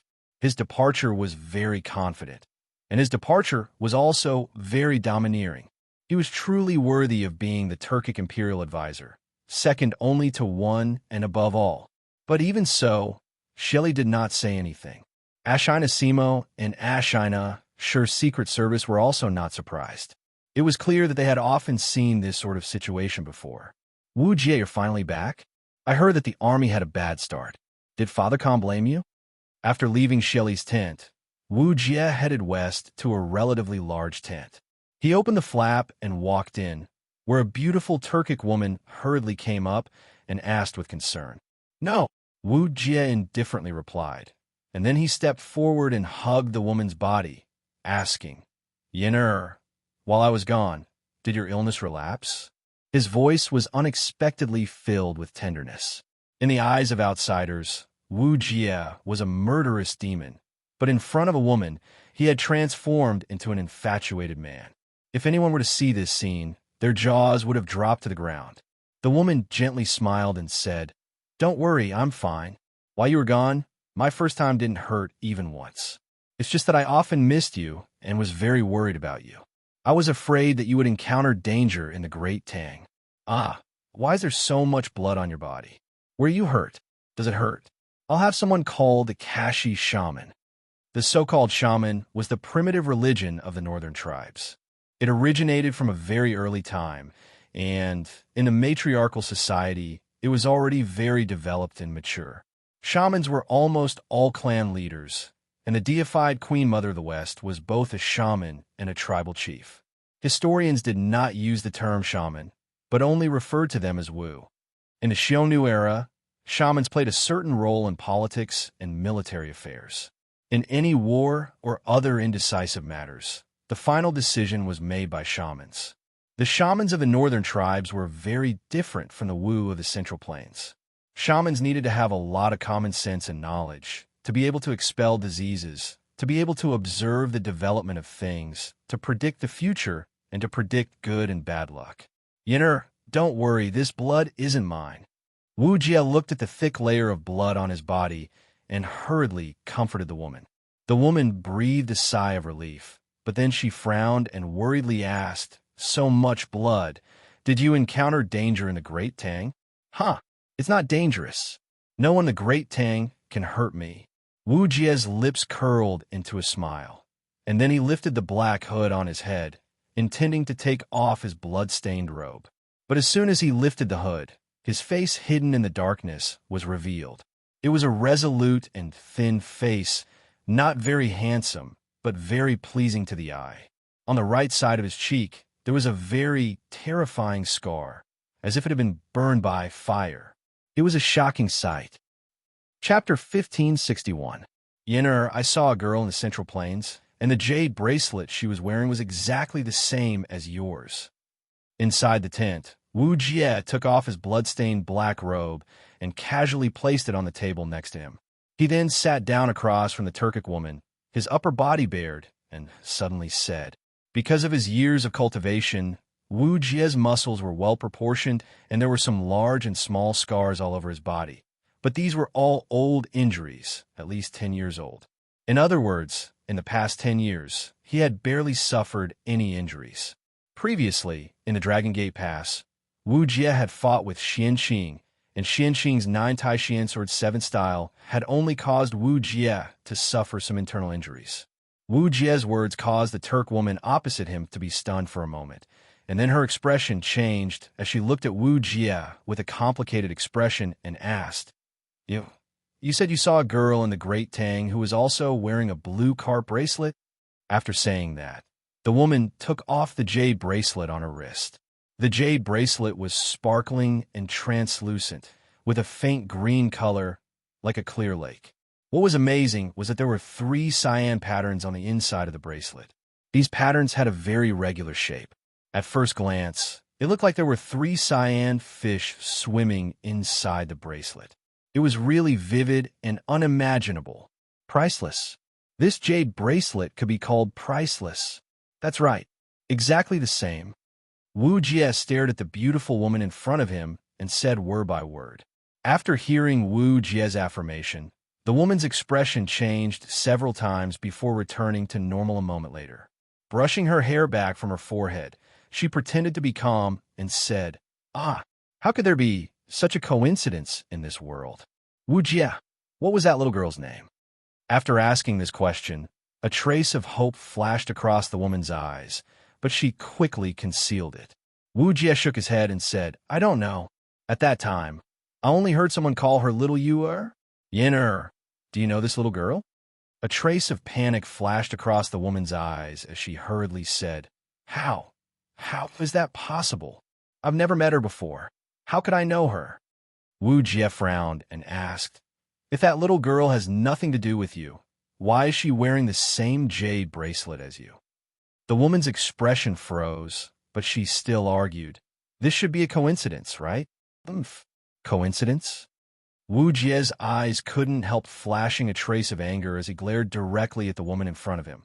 This kind of azure carved jade bracelet is extremely rare in this world, yet now 2 of them have appeared together. Yin, you're telling me this is a coincidence? The woman's expression changed, and then she stood up and said, "You don't believe me?" Wuxia frowned. "How can I believe you?" The woman snorted and said, "That's the truth. It's up to you to believe it or not." After a pause, the woman continued, "I'm going to look for Father Khan. Although Father Khan didn't say anything, I'm sure he still blames you in his heart. I'll go and plead for you." Then, the woman left the tent without looking back. "Simo, why did you dissuade Ben Khan?" In the imperial tent, Xieli's face was cold as he asked Xianxia in a deep voice. Xianxia took a step forward and bowed. "Great Khan, more than 2 months ago, the Khitan chieftain led his tribe to seek refuge with the Great Tang. Simo was ordered to go to Chang and to ask for the Khitan chieftain and even promised to give up the Shuafang. Emperor Tang not only did not agree, but also sent troops to wipe out Liang Shidu. It means that the Tang Empire at this time is not afraid of us at all. This time, the imperial tutor and the Sure Secret Service led troops to infiltrate the Tang Empire. The Tang Empire will most likely mobilize troops to attack the grasslands. We have to be careful. At this critical time, Khan must not do anything that will hurt his own family and please his enemies. The imperial tutor cannot punish him, and the Sure Secret Service cannot kill him. I asked Khan to consider the bigger picture." Xieli's eyes flashed as he looked at Simo and said thoughtfully, "You mean Li Shimin might mobilize troops to attack the grasslands?" Xianxia nodded and said, replying to Khan, "It's very likely." "Chi, what a joke." Hearing that, Xieli sneered and said, "Not to mention that this Khan has millions of bowstring control warriors, merely in this boundless prairie. As long as he, Li Shimin, dares to send his troops here, this Khan will definitely make his people unable to return. We are the true kings of this grassland." Confidence. This was the confidence of the ruler of the Eastern Turks. Of course, he did have the right to be so confident. Although there was internal strife in the Eastern Turks now, Xieli still had more soldiers than Lier. On the other hand, the grasslands were a rather unfamiliar environment to the Han people of the Central Plains. There was no reference point on the vast grasslands, and the Tang people could easily get lost here. Therefore, in this away battle situation, Xieli could be said to have taken advantage of the right time, the right place, and the right people. His chances of winning were infinitely high, but Xianxia did not think so. Seeing that Xieli did not listen to him, he frowned and said with a worried expression, "Khan, 3 years ago, you took advantage of Li Shimin's unstable throne to attack the Tang Empire and directly sent troops to the capital of the Tang Empire. Then, Khan signed an alliance with the Tang Emperor and emptied the treasury of Chang, returning happily. Although this action caused great trouble for Li Shimin, who had just ascended the throne. Do you know that in these few years, the Tang Empire is no longer the Tang Empire that we can bully and humiliate? In June last year, the Tang Empire sent a fleet down south. They exchanged millions of caddies of grain and countless rare treasures in the small Nanyang countries. The treasury of Chang, and that we emptied, was once again filled up. Therefore, this year's locust plague in the Guangzhou region of the Tang Empire will not hurt the foundation of the Tang Empire. In other words, as long as the Tang Emperor is willing, the Tang Empire is fully capable of organizing hundreds of thousands of troops to attack the grasslands. Although the grasslands are vast and many Tang soldiers are not familiar with the environment of the grasslands, don't forget that when the time comes, Li Zishuan is likely to be in the Tang army. And Li Zishuan's master, spiritual master Xianxia, not only killed more than 200 of our elite wolf cavalry in the Yin Mountains, he also traveled the grassland alone. It's hard to guarantee that he did not leave some map for Li Zishuan. When the time comes, with Li Zishuan leading the way for the Tang army, our advantage on the grasslands will no longer exist. In truth, Xianxia greatly admired the culture of the Central Plains, so he collected more detailed information on the Tang Empire. It was precisely because he knew more that he felt that the Tang Empire was a greater threat to the Turks. The Turks were very powerful now, but it did not mean that they were invincible in the world. Seeing Xieli's uncertain expression, Xianxia continued, "Khan, think about it. When the Han dynasty was first established, was it not suppressed by the Xiongnu? Emperor Gaozu of the Han dynasty, Liu Bang, personally led an army to attack the Xiongnu, but suffered a crushing defeat. He was almost captured by the Xiongnu, and the great Han Empire was almost destroyed.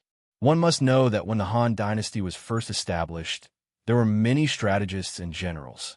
Scholars such as Zhang Liang, Chen Ping, Xiao He, and the others, and martial scholars such as Han Xian, Fan Kuai, Zhou Bo, and the others. They were all outstanding officials and fierce generals. But in the end, it was clear that the Xiongnu were strong and the Han dynasty was weak. It was not until Liu Bang's grandson, Emperor Wu of Han, Liu Che, sent Wei Qing and Hua Tubing to the west to attack the Xiongnu that the Xiongnu's strength and vitality were completely defeated.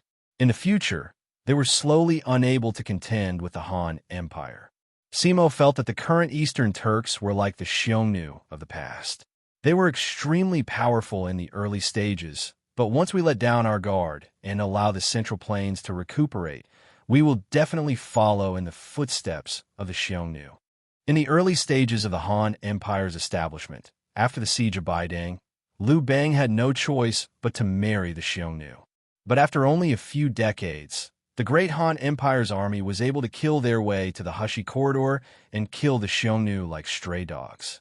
This shows that the Central Plains dynasty has an extremely powerful spirit of revival and recovery. We cannot ignore this. After saying that, Xianxia bowed deeply to Xieli with a sincere expression. In fact, his analysis was definitely not wrong. The Eastern Turks were indeed extremely powerful in the early stages. For example, when the Tang dynasty was first established, it was also suppressed by the Turks everywhere. There were even rumors that Li Yuan borrowed the Turks' military strength to rebel against the Sui dynasty and attack Chang. There were also rumors that Li Yuan purposely submitted to the Turks temporarily to obtain the peace of the northern borders and not be attacked from both sides. The rumors might not be true, but it was enough to show how powerful the Turks were at that time. However, even if the Turks were extremely powerful, they were not absolutely invincible. As the saying goes, when one reaches the peak, there will be a decline. Since this year, the internal strife of the Turks had intensified, and there were more and more tribal leaders who were unwilling to listen to Xieli's orders.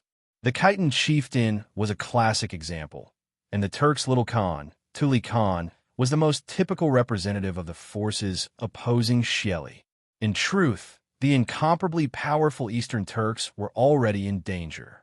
After hearing Xianxia's heartfelt advice, Xieli's expression finally turned serious.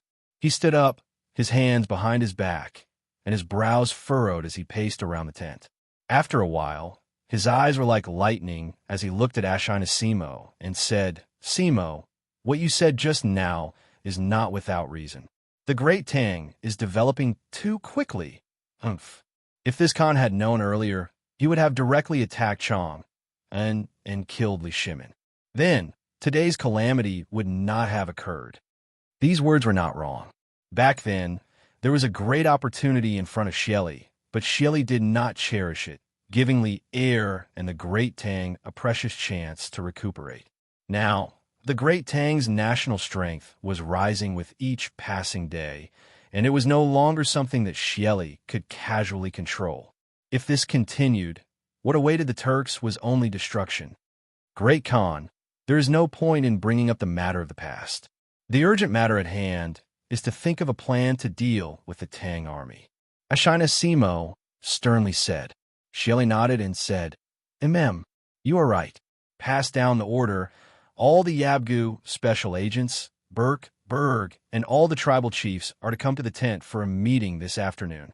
Yes, Great Khan. Seeing that Xieli finally took the Great Tang seriously, Xianxia could not help but breathe a sigh of relief. At least, his persuasion was not in vain. Reporting to Khan, Princess Shu Yin requests an audience. At this moment, a Turk soldier entered the tent and bowed to report. A trace of gentleness appeared on Xieli's face. He smiled and said, "Quickly let Yen'er in." Yes. The soldier received the order and left. Xianxia bowed and said, "Since that is the case, Simo will take his leave." He could almost guess why Princess Xianxia came to find Xieli. He did not want to get involved in Xieli's family matters, so he directly and cleverly asked to take his leave.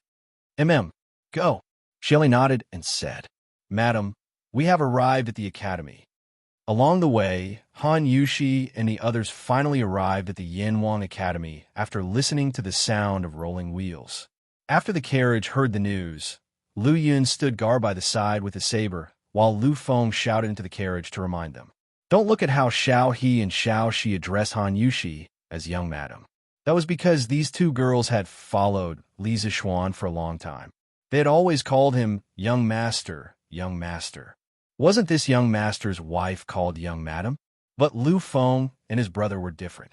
They followed Li Zixuan for less than half a year, and usually called Li Zixuan Marquis. And Han Yushi was naturally Madame Marquis. Han Yushi responded, and then jumped off the carriage with the two maidservants. Then, she looked at the magnificent academy. Han Yushi felt something in her heart.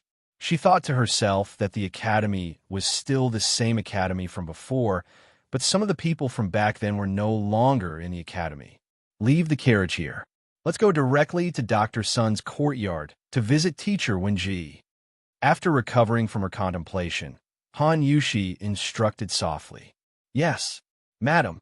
Lu Feng cupped his fist and accepted the order. Some of the guards of the House of Marquis went to the front to open the way, and some followed behind Han Yushi in case of any accidents. After Wuxia attacked the academy, the guards of the House of Marquis attached great importance to the safety of Li Zixuan's family. After a while, Han Yushi came to the small courtyard where Sun Simiao was. Coincidentally, Sun Simiao didn't go to the Tang Alliance Medical Center to be on duty today. Instead, he stayed in the courtyard and gave Li Gang acupuncture and qi to extend his life. Li Gang was at the end of his life. Young madam, please wait for a moment. Master is performing acupuncture on teacher Wenji. Hearing the movement outside the courtyard, the fairy doctor hurriedly greeted and said softly. Han Yushi glanced at the courtyard in surprise and then asked, Dr. Sun didn't go to the clinic for consultation today? Who shook her head and said, Teacher Wenji's condition has worsened. Master can't leave, so he asked for leave from the medical center and let Dr. Wang and Dr. Qin treat him. Master plans to stabilize teacher Wenji's condition first, then go to the medical center to treat other patients. Hearing this, Han Yushi's face turned pale and asked with sadness in her eyes, What? Teacher Wenji's condition has worsened? How is the old man now? Does Dr. Sun have a way to stabilize teacher Wenji's condition? Do your best and leave it to fate. Who was about to answer, but Sun Simiao had already walked out of the room. The old Taoist stroked his beard and sighed. Chapter 1562. Dr. Sun. Seeing Sun Simiao come out, Han Yushi quickly went up to him. Master, you're out? I'll get you a glass of water. Who actually also quickly came to Sun Simiao's side. Seeing that Sun Simiao's forehead was full of sweat, he thought that the healing process must have been very difficult. Who actually quickly ran into the house and brought water and a towel for Sun Simiao. Sun Simiao knew that he couldn't persuade him, so he didn't try anymore. He pointed to the stone bench under the big tree in the yard and said, Aunt Han, Mrs. Li, let's go over there and sit. He originally wanted to call Han Yushi Miss Han, but on second thought, Han Yushi got married last year, so it was very inappropriate to call her Miss Han, so he quickly changed his words. Although Sun Simiao was an outsider, his ambition was to practice medicine and save people. He needed to deal with people every day, so Sun Simiao still knew some of the ways of the world. Dr. Sun, please. Han Yushi nodded, then moved aside to let Sun Simiao go first. Sun Simiao didn't refuse. He walked to the stone bench and stone table under the big tree in the yard, and the two sat opposite each other. As soon as they sat down, Han Yushi couldn't wait to ask, Dr. Sun, how is Mr. Wenji's condition? Alas, it's a long story. Sun Simiao sighed. At this time, Hu actually brought 2 teacups, a pot of tea, and a sweat towel with the help of Xiao He and Xiao Shi. Xiao He poured tea for Sun Simiao and Han Yushi. Hu actually took the sweat towel and wanted to help Sun Simiao wipe his sweat, but Sun Simiao took the sweat towel and wiped it himself. Then he looked at Han Yushi and continued. Mr. Wenji only suffered minor injuries that night and has been cured long ago. However, the old man is already old, and these minor injuries have triggered other old diseases in his body. The old man can't bear it and is bedridden. At this time, relying solely on the medicine to strengthen the corporeity can no longer stabilize the old man's condition. This poor Taoist can only use acupuncture to transfer qi and the 1,000-year-old ginseng sent by Qin Ke to help Mr. Wenji maintain the normal operation of his heart meridians. But this is not a long-term solution. Although this poor Taoist knows how to cultivate qi, the qi in my body is far inferior to that of a martial artist like Xiaoxian. 3 days, this poor Taoist can at most extend teacher Wenji's life for 3 days. 3 days? Hearing this, Han Yushi's expression changed greatly. Only now did she know that Li Gang's condition was so serious. After thinking about it, she asked anxiously, Dr. Sun, is there really no other way? Teacher Wenji is a man of noble character and has lived a clean life. Now that he has finally reached the age where he can enjoy the rest of his life, you must save him. Sun Simiao smiled bitterly and said, It's not that I don't want to save him, but my ability is limited. Mr. Wenji is now at the end of his rope, and there's nothing I can do to save him, unless there are martial artists in this world who are skilled in both medicine and martial arts. They might be able to help teacher Wenji by some time. Han Yushi was not stupid. She quickly understood what Sun Simiao meant. She said with a worried expression, But time is tight. Where can we find someone who cultivates both medicine and martial arts? Sun Simiao frowned and pondered for a moment before suddenly saying, Perhaps little Xin can. My husband? Han Yushi's eyes lit up, and endless hope rose in her heart. However, not long after, her eyes dimmed again. Frowning, Han Yushi shook her head and said softly, My husband is now in the north intercepting the Turkic state preceptor. We don't know which county he is in, whether he is in danger, and whether he can escape.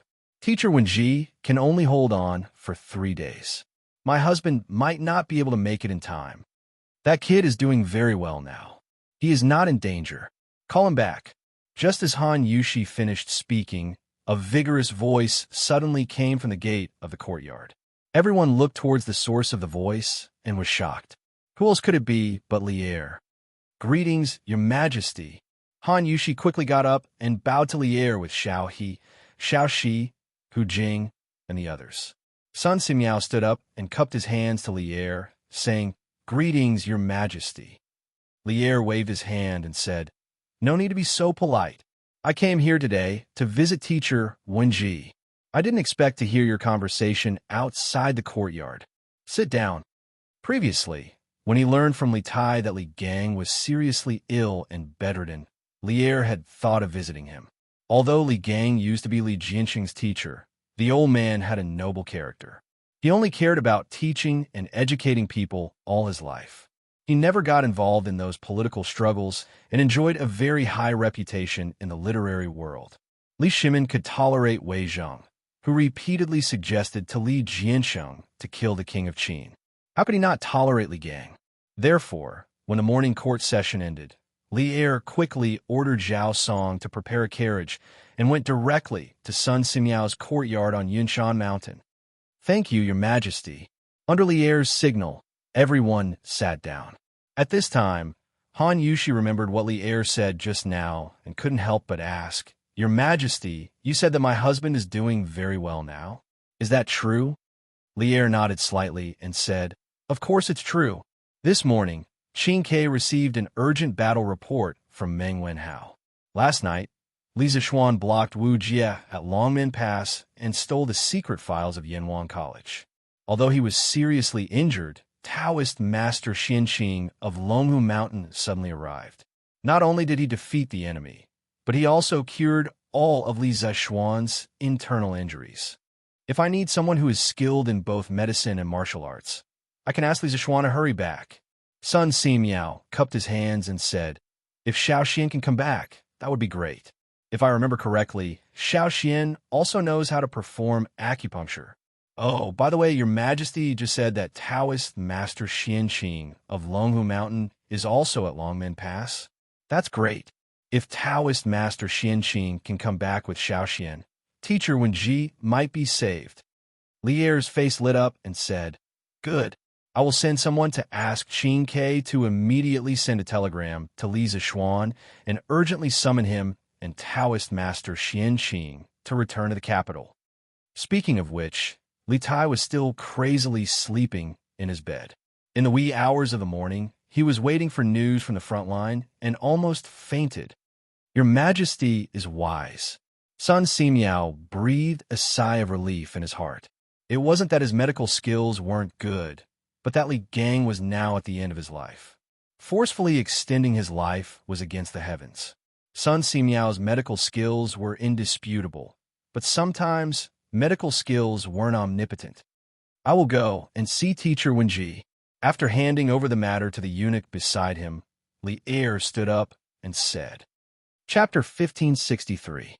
Young martial uncle, I remember you started your closed-door training last year. You suddenly came down the mountain this time. Have you broken through to the great Grandmaster realm? After a simple breakfast in Longmen Pass, Li Zishuan followed Xianxia to stroll among the tents and check if there were any severely injured sergeants who needed help. After checking on the recovery of several seriously injured sergeants, Li Zishuan suddenly asked Xianxia. Speaking of which, ever since he recovered from his injuries last night, he had been busy treating the wounds of the heavily injured soldiers in the barracks until dawn. If it wasn't for the military doctor that Hong Wenxing had sent someone to invite over, he would have been busy until now. After that, he went back to the corner tower and slept for more than 2 hours. But even so, Li Zishuan didn't feel sleepy at all. Instead, he felt refreshed. It was mainly because with the help of Xianxia last night, Li Zishuan broke through to the late stage of the great Grandmaster realm. His mental strength also soared a lot. Not sleeping for a day had no effect on him at all. Besides, when he fought Wu Jie alone, he was exhausted and fell into a coma. He had slept for several hours. When he was interrogated by Xianxia last night, Li Zishuan was in a panic. He was afraid that his identity as a time traveler would be exposed. But after a night of digestion and contemplation, he felt a lot more at ease. But he began to wonder why his young martial uncle would appear here at this time. To reach the great Grandmaster realm, in addition to talent and hard work, you need more opportunities and martial arts comprehension. It's easier said than done. Xianxia carried the heavy sword case on his back and walked with his hands behind his back. He answered Li Zishuan's question with a blank face. Li Zishuan, who was a little behind Xianxia, glanced at the sword case on Xianxia's back. In the memory of his predecessor, no matter where his young martial uncle went, he would carry a sword on his back. He remembered that his young martial uncle once said, "The sword never leaves the body. As long as the sword is with you, the sword is Xianxi's best brother. It will never betray him." It was because of this almost crazy obsession that Xianxi's talent in swordsmanship was rarely matched by others. It made his swordsmanship so pure that even spiritual master Ling Su felt inferior in this aspect. Then, "Junior martial uncle, what realm are you at now?" Hearing this, Li Zixuan could not help but ask curiously. Regarding Xianxi's cultivation, he really couldn't see through it. What's more, when Xianxi was fighting Wuxia outside the Dragon Gate, he wasn't there, so naturally he couldn't judge Xianxi's current strength. In his impression, Xianxi was already at the peak of the Supreme Power Realm before he started his closed-door training. With his talent and aptitude, he must have made great progress in the past year of closed-door training. Half-step to Great Grandmaster. Although he had seen the threshold of Great Grandmaster, it was difficult for him to cross it. The further you go on the path of martial arts, the more difficult it gets. Little Xian, you must remember not to be greedy and advance rashly in the future, so as to avoid going astray. Xianxi said after a moment of silence. Li Zixuan nodded and said, "Don't worry, martial uncle. This disciple will remember martial uncle's teachings and fight steadily and surely. I won't be greedy and advance prematurely." "Oh, right, little martial uncle. Why did you go down the mountain this time? Did martial uncle sect leader give you some task?" Hearing this, Xianxi suddenly stopped, and his expression became a little unnatural. After a while, he turned to look at Li Zixuan and said, "Martial uncle went down the mountain this time because I was instructed by martial uncle sect leader. When I arrived in Chang, I wanted to see you on the way, but I didn't expect to learn that the Yanhuang College you founded was attacked by Wuxia a few hours ago. In order to track Wuxia's whereabouts, martial uncle followed you all the way here." "I see." Li Zixuan nodded. His expression didn't change, but his heart began to move. He secretly wondered what important task Dragon Tiger Mountain had to send Xianxi down the mountain in person. This was a little unreasonable. After spiritual master Ling Su passed away, there was no more great grandmaster on Mount Longhu. This was very inconsistent with the status of the celestial master Taoism in the world. In addition, there was still a great grandmaster in the world who came from the Shaolin Temple. If the Tao sect didn't produce another great grandmaster, wouldn't it be suppressed by the Buddhist sect? Therefore, the most important task of the celestial master Taoism in the past 2 years was to cultivate a great grandmaster. And Xianxi was the next most promising disciple of the celestial master Taoism in Dragon Tiger Mountain. This was said by spiritual master Ling Su himself, and no one doubted it. Therefore, Feng Lingzi, the head of the celestial master Taoism, would never let Xianxi go down the mountain unless there was a particularly important or urgent matter. "Do you want to ask what task the sect leader gave me?" Xianxi's deep eyes seemed to be able to see through the soul.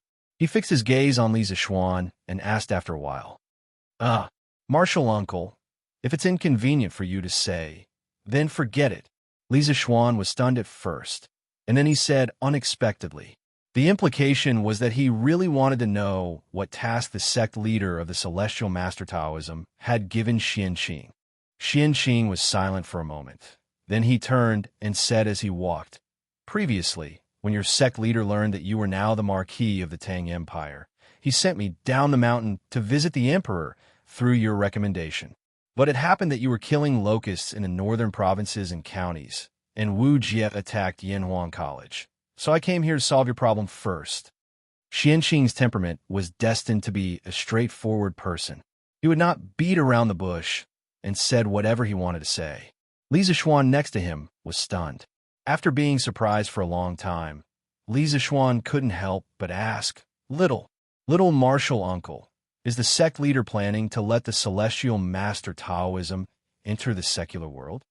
In Li Zixuan's impression, the celestial master Taoism of Longhu Mountain could be regarded as a semi-secluded sect. They did not deal with the local government, nor did they have disciples enter the imperial court as officials. Of course, Li Zixuan was an exception. Their usual contact with the outside world was probably only to treat the mountain people. They existed in the world, but they were hidden from the world. This was the previous state of the celestial master Taoism of Longhu Mountain. That was why Li Zixuan was so shocked when he heard from Xianxia about the mission given by Feng Lingzi. Xianxia seemed to have prepared for this question. As soon as Li Zixuan's voice fell, he directly replied, "Xian, you are also a member of the Celestial Master Taoism. Since the moment you entered the imperial court, the Celestial Master Taoism has already entered the secular world. Our sect leader said that now the world is gradually stabilizing, and the current emperor is also a wise emperor. If the Celestial Master Taoism wants to pass on from generation to generation, it must deal with a good relationship with the current ruler. It is not to flatter him, but to not offend him. Blindly avoiding the secular world will only lead to the gradual extinction of the Celestial Master Taoism. You are wise, sect leader." Hearing this, Li Zixuan could not help but give a thumbs up and said, "Although there are still wolves around the Tang Empire, the current emperor is working hard to govern the country. The strength of the Tang Empire is getting stronger day by day. This is something that everyone can feel. If Taoism wants to pass on for a long time, it should not hide from the secular world. Only when the world knows the positive role of Taoism in the Tang Empire will there be a steady stream of people who want to cultivate Taoism. Taoism is like this, and so is the Celestial Master Taoism of Longhu Mountain. In the next 10 or 20 years, the Tang Empire will undergo earth-shaking changes and become unprecedentedly powerful. For the Celestial Master Taoism, there are only two choices. One is to follow the trend of the times and make some changes in time to lead Taoism to become more prosperous and strong. The other is to completely hide from the secular world. After 10 or 20 years, the world will forget about the Celestial Master Taoism, and then there will be no Celestial Master Taoism in the world. Besides, if the Celestial Master Taoism cultivates in seclusion, what is the difference between it and those Buddhist monks who only know how to eat vegetarian food, chant Buddhist scriptures, burn incense, and knock on wooden fish? Sect Master Martial Uncle's decision is undoubtedly a very wise one. As a member of Taoism, Li Zixuan naturally wanted to see Taoism become more and more prosperous and strong. In addition, Taoism was a local sect in the Central Plains. He did not want Taoism to be completely suppressed by Buddhism. Compared with the Buddhist monks who only ate vegetarian food and chanted Buddhist scriptures and did not work, he preferred Taoism's way of cultivating in seclusion. He felt that the seclusion of the Celestial Master Taoism in Longhu Mountain was very inappropriate. Xianxia nodded frequently. Suddenly, he looked at Li Zixuan strangely and said, "Xiaoxian, I didn't expect that after leaving the mountain for more than a year, you would see things more deeply than before. When you were in Longhu Mountain, you were still a simple and honest boy who only knew how to cultivate." Li Zixuan was shocked. He secretly thought that he was too smart. He had to restrain himself to prevent Xianxia from discovering his identity. But he did not know that Xianxia did not intend to investigate his abnormal behavior for a long time. When I was in Longhu Mountain, I had my master to take care of everything. Why do I need to worry about these things? Li Zixuan scratched his head and quickly found an excuse for himself. Hearing Li Zixuan mention Lingxiu, Xianxia's face darkened. After a long silence, he sighed and said, "Xiaoxian, you continue to patrol the barracks. I will go out for a walk." "Yes, Martial Uncle." Li Zixuan knew that he had accidentally touched a sore spot in Xianxia's heart. In his memory, Xianxia and Lingxiu were brothers in name, but in fact, they were master and disciple. Xianxia entered the sect late. Not long after he entered the sect, the previous first elder of Longhu Mountain, who was Xianxia and Lingxiu's master, passed away. Therefore, whenever Xianxia had any problems in martial arts, he would go to spiritual master Lingxiu for help. It could be said that most of Xianxia's martial arts were taught by spiritual master Lingxiu. Later, Li Zixuan was brought back to the Celestial Master sect by spiritual master Lingxiu and became his last disciple. Xianxia changed and became Li Zishuan's martial uncle. Because they were from the same sect, Xianxia usually took care of Li Zishuan. The relationship between the two was quite good. Chapter 1564. On the night of the attack on Yanhuang College, Li Zishuan learned of the general situation and immediately asked Li Tai about Li Gang's injuries. At the time, Li Tai said that Li Gang had only suffered some minor injuries and that his body was fine. Only then did Li Zishuan feel slightly relieved. Later on, Li Tai asked Li Zishuan to send an imperial edict via telegram, allowing Li Zishuan to mobilize the soldiers of the northern provinces and counties, setting up ambushes at the main passes to prevent Wuxia from escaping the Great Tang. Li Zishuan thought that since nothing major had happened at the academy, the most important thing would be to deal with Wuxia. At the very least, he would have to take back the academy's secret files from Wuxia. What happened next was somewhat out of his expectations. Firstly, Wuxia only used a little more than a day to rush from Lantian County to Dragon Gate Pass. At that time, Li Zishuan had just taken over the security of Dragon Gate Pass with an army of 10,000. From the time he was stationed there to the first battle between the two sides, only a few hours had passed. Wuxia's speed caught Li Zishuan off guard. Second, Su Tingda had led 10,000 soldiers from Bingzhou's Zhicheng House to Yanmen Pass. Many of the soldiers hadn't even had time to rest before Yanmen Pass was attacked by Ashina Shi'er's 50,000 elite wolf cavalry. Their numbers were inferior to that of the Turks, and coupled with the haste of the battle, the defenders of Yanmen Pass were quickly routed. As a result, Ashina Shi'er's army didn't have to spend much time to enter the Great Tang's territory. These two unexpected events had almost caused the Longmen Pass to fall, and even caused the Yanhuang College's files to almost fall back into Wujia's hands. Fortunately, Shui Rengui and Xianxia had stepped in at the critical moment to help, and Wang Renbiao's 30,000 Qizhou soldiers had also arrived.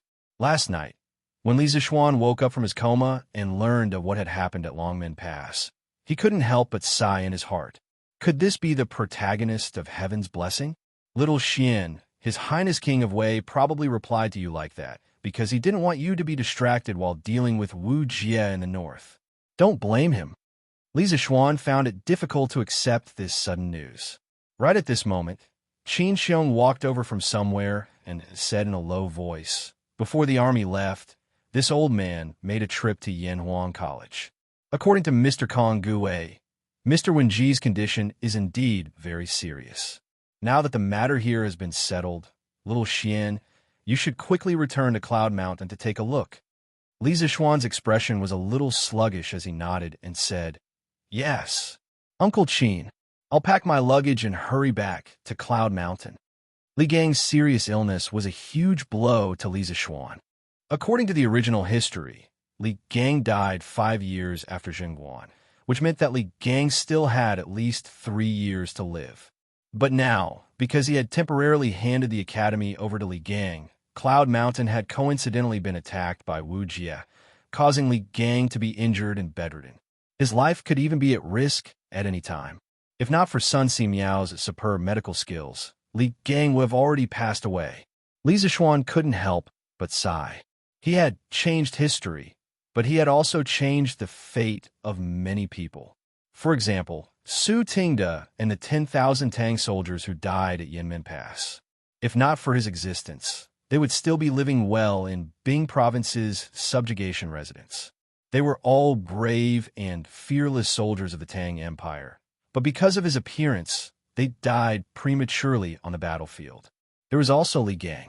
If not for his repeated pleas to the old man to come out, Li Gang would be comfortably teaching Li Changxian in the Imperial Palace right now. How could he have encountered such a life and death crisis?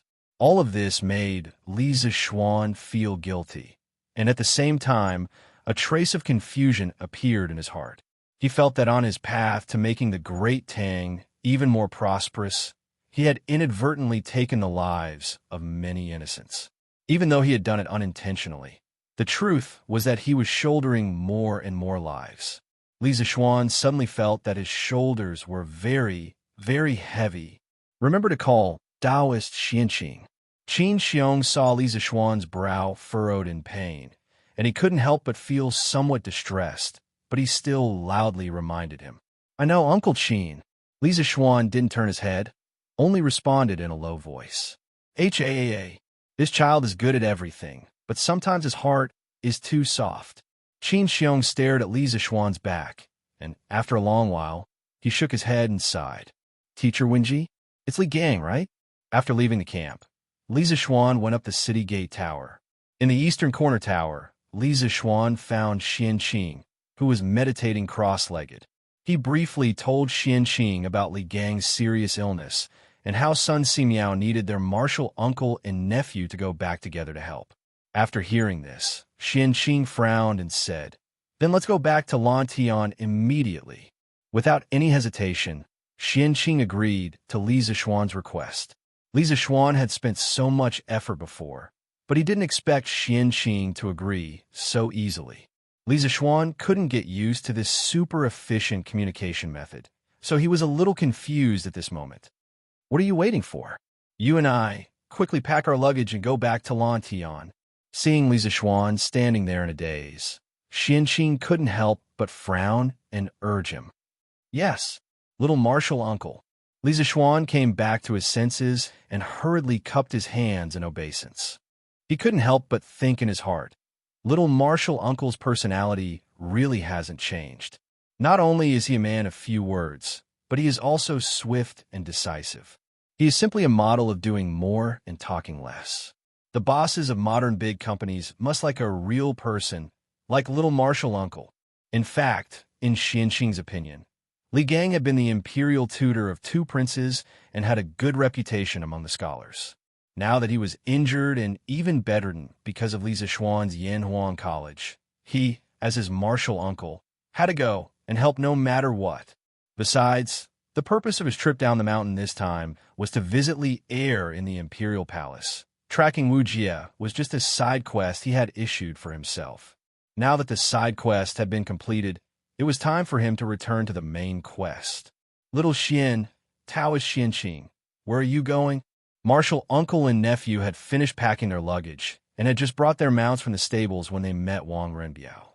Wang Renbiao saw that Li Zixuan and Xianxia were both carrying a bag and couldn't help but ask. There was another person behind him, and that was Lung Yuyao. Seeing that the person who came was Wang Renbiao, Li Zixuan couldn't help but be startled. Then he felt ashamed.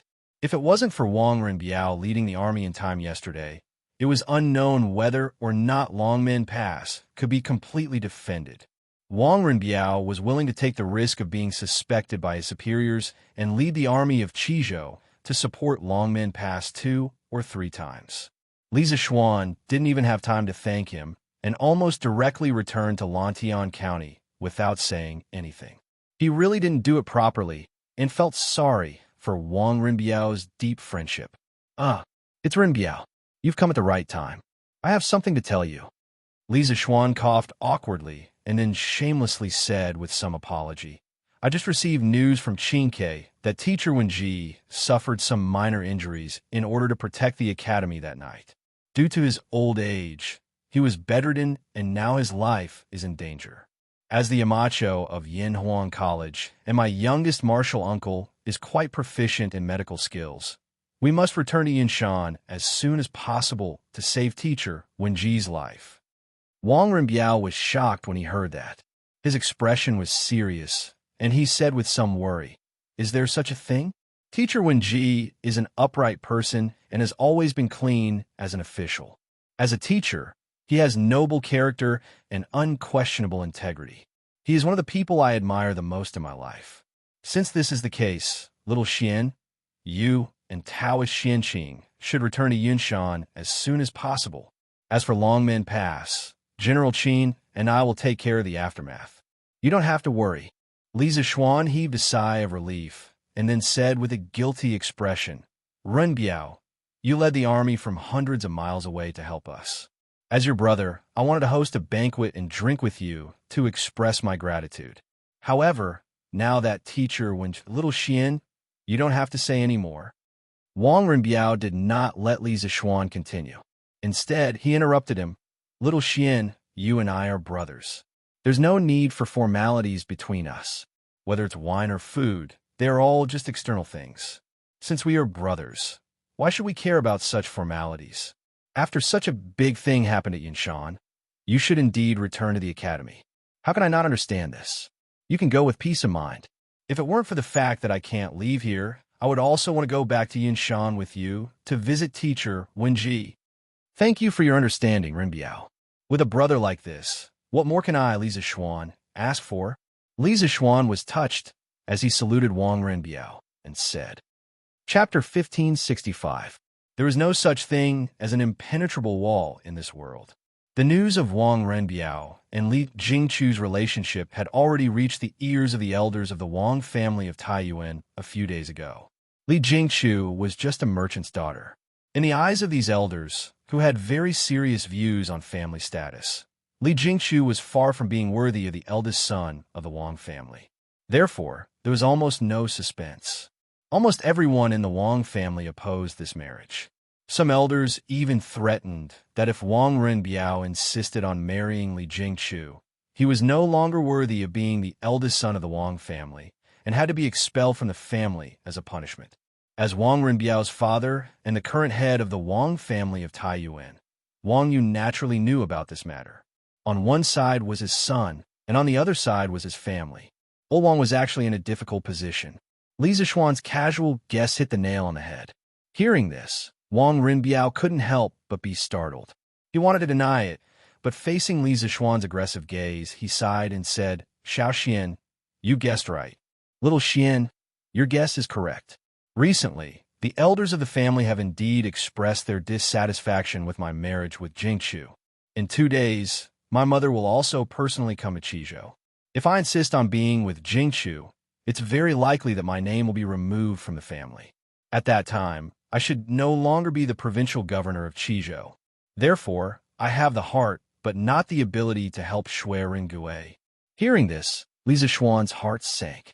When he learned that Wang Renbiao had fallen in love with a merchant's daughter, he guessed that this matter would cause a violent reaction from the Wang family.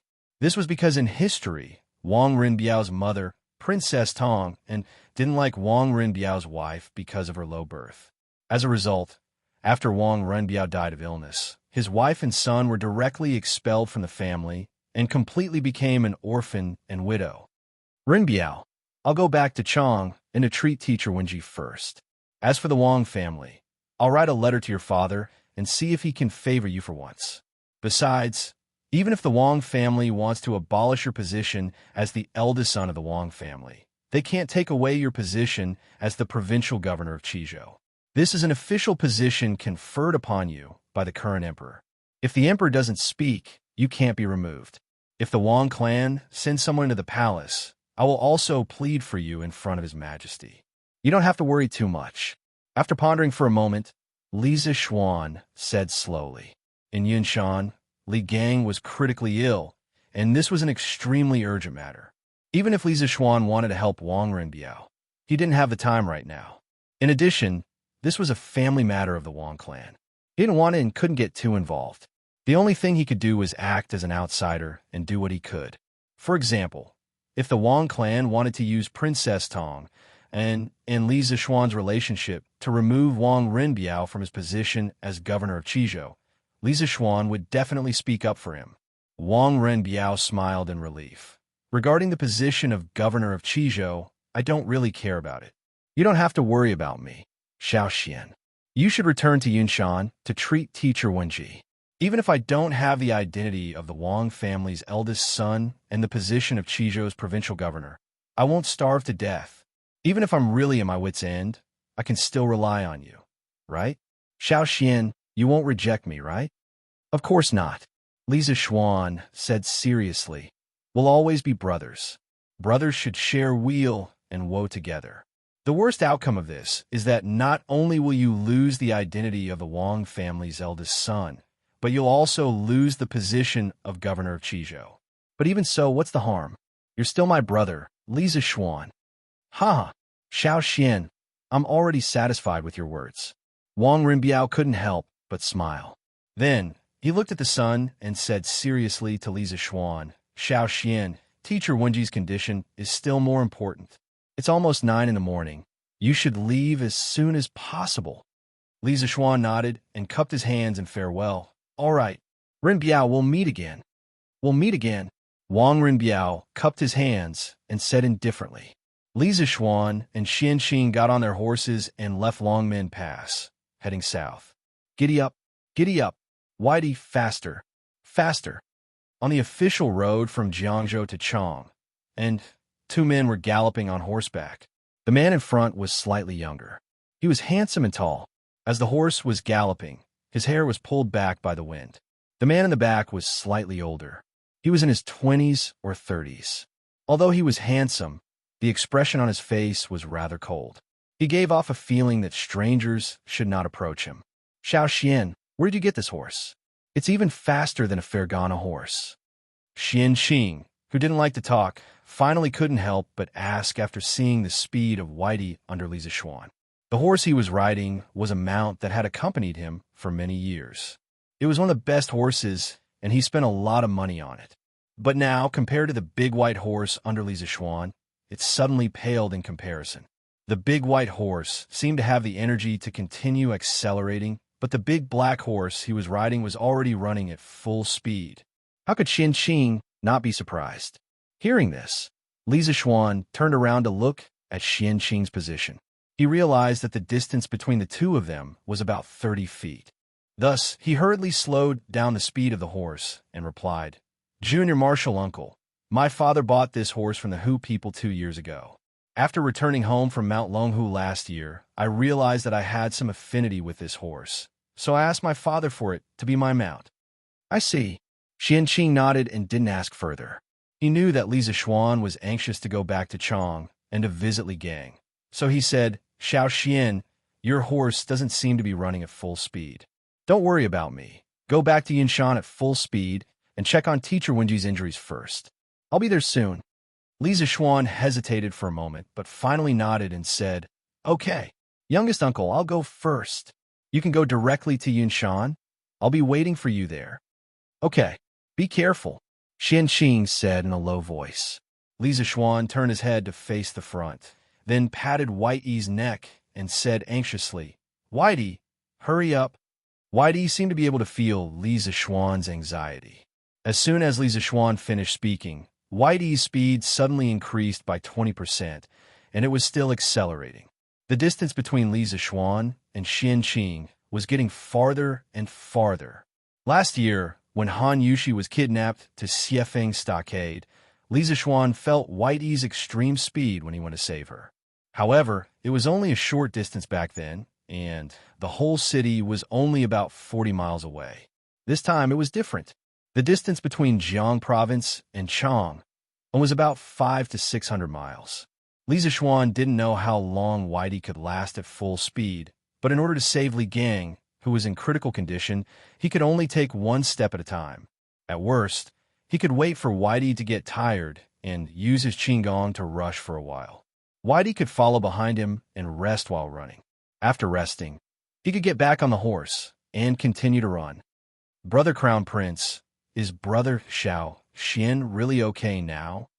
Not long after the morning assembly, Changel came directly to the East Palace and found Li Chengxian. She asked directly when she saw him. Obviously, some of the discussion in the morning assembly had reached Changel's ears.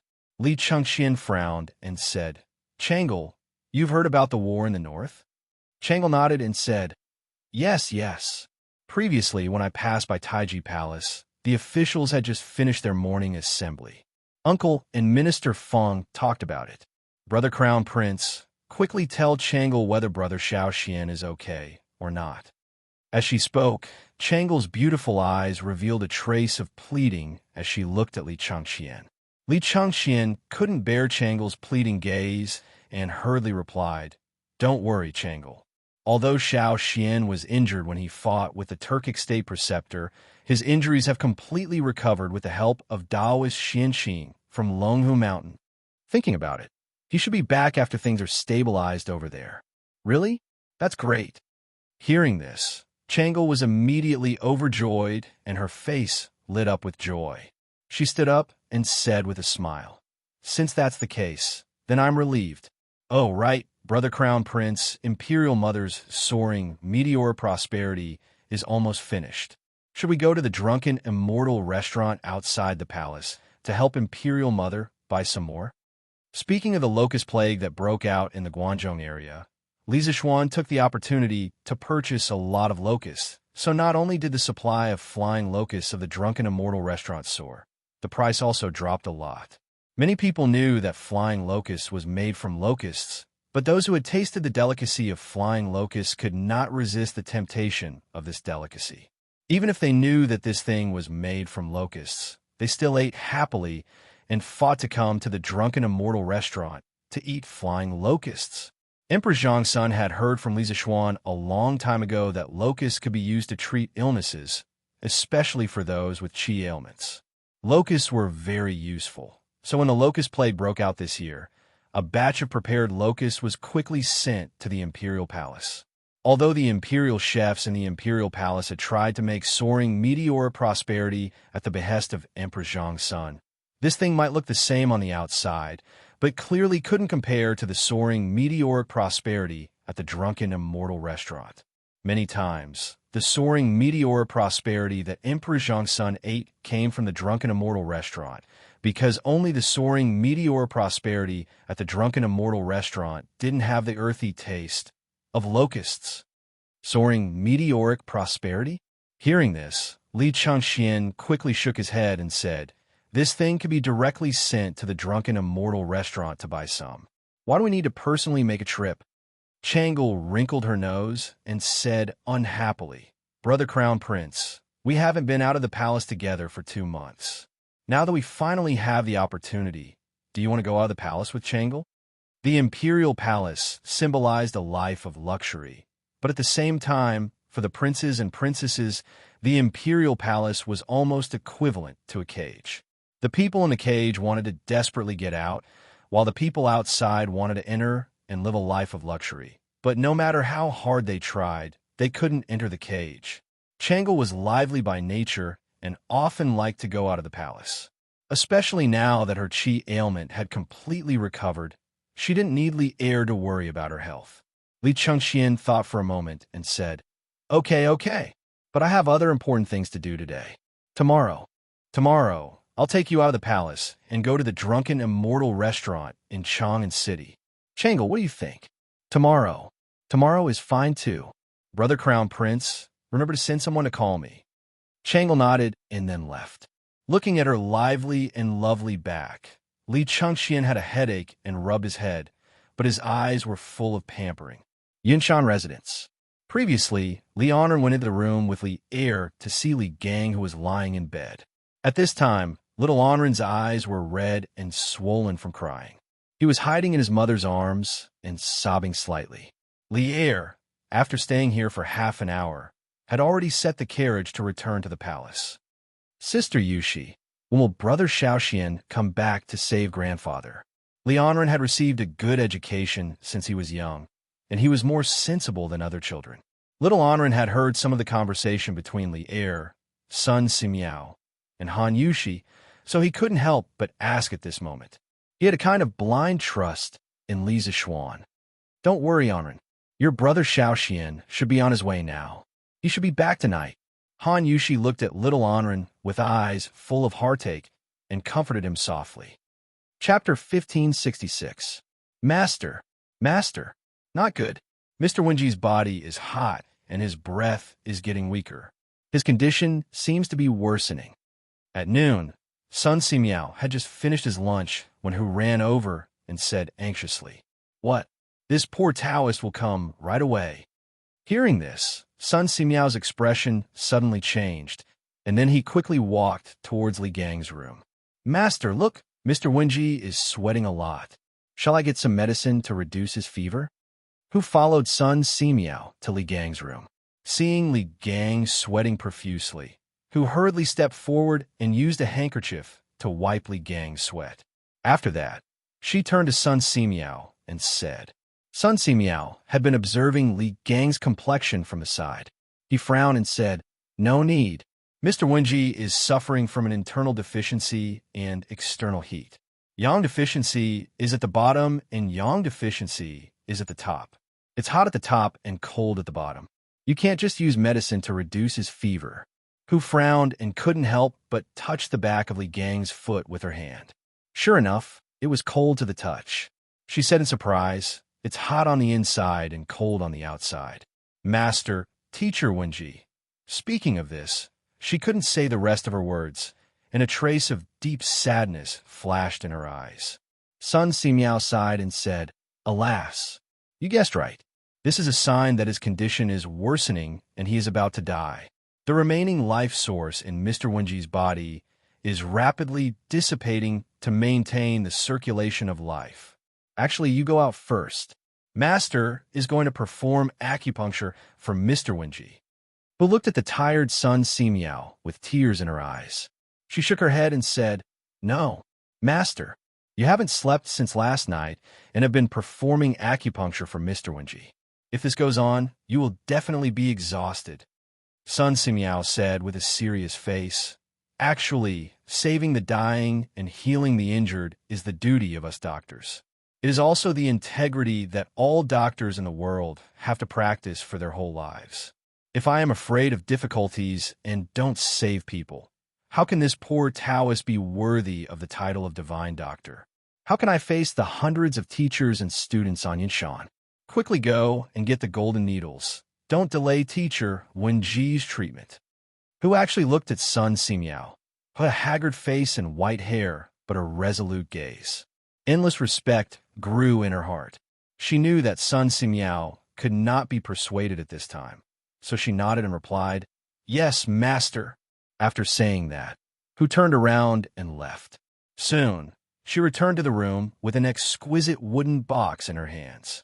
She handed it to Sun Simiao and said, "Master, your golden needle." "Yes. How dare you leave first? Close the door and don't let anyone disturb us." Sun Simiao took the wooden box and instructed. "Yes, Master." Who actually wanted to stay and help, but she had never practiced internal martial arts. Naturally, there was no true qi in her body. Staying here would not help at all.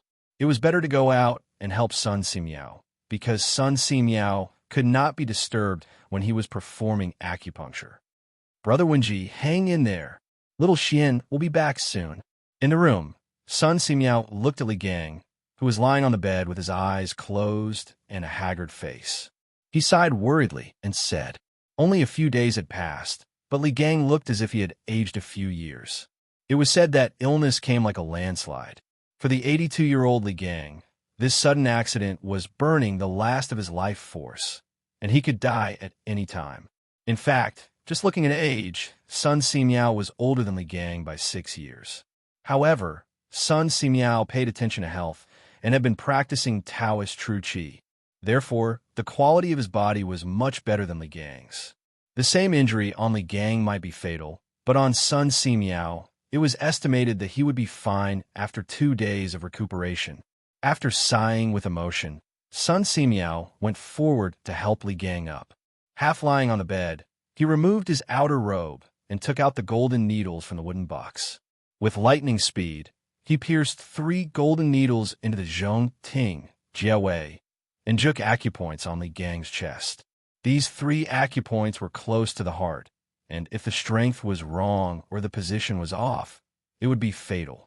Ordinary doctors would be extremely careful when piercing these 3 acupoints, but Sun Simiao pierced all 3 at the same time. His movements were as smooth as flowing water, without a trace of hesitation. After the golden needles were pierced into the 3 acupoints, Sun Simiao did not stop. He used his right hand to twirl the golden needles on the Zhongting, Fengwei, and Juk acupoints. Traces of Taoist true qi passed through the golden needles and slowly into Li Gang's body. Soon, the 3 golden needles began to vibrate together. Sun Simiao opened his palm, and an even more majestic true qi flowed from his palm into the golden needles. Then, through the golden needles, it was guided into Li Gang's heart meridian. Sun Simiao's goal was very simple. He wanted to use his Taoist true qi to supply energy to Li Gang's heart meridian, thereby reducing the consumption of Li Gang's life force. Li Gang's condition had reached such a stage that it was impossible to save him with the power of the medicinal stone. Because all medicine was 30% poisonous, any medicinal herb required the human body to use the liver, kidneys, and other organs to break it down in order for the medicine to work in the body. And all of this required energy to support it. Li Gang was already at the end of his life. It was already difficult for him to maintain the basic activities of life. If he were to take any more medicine, it would undoubtedly speed up his death.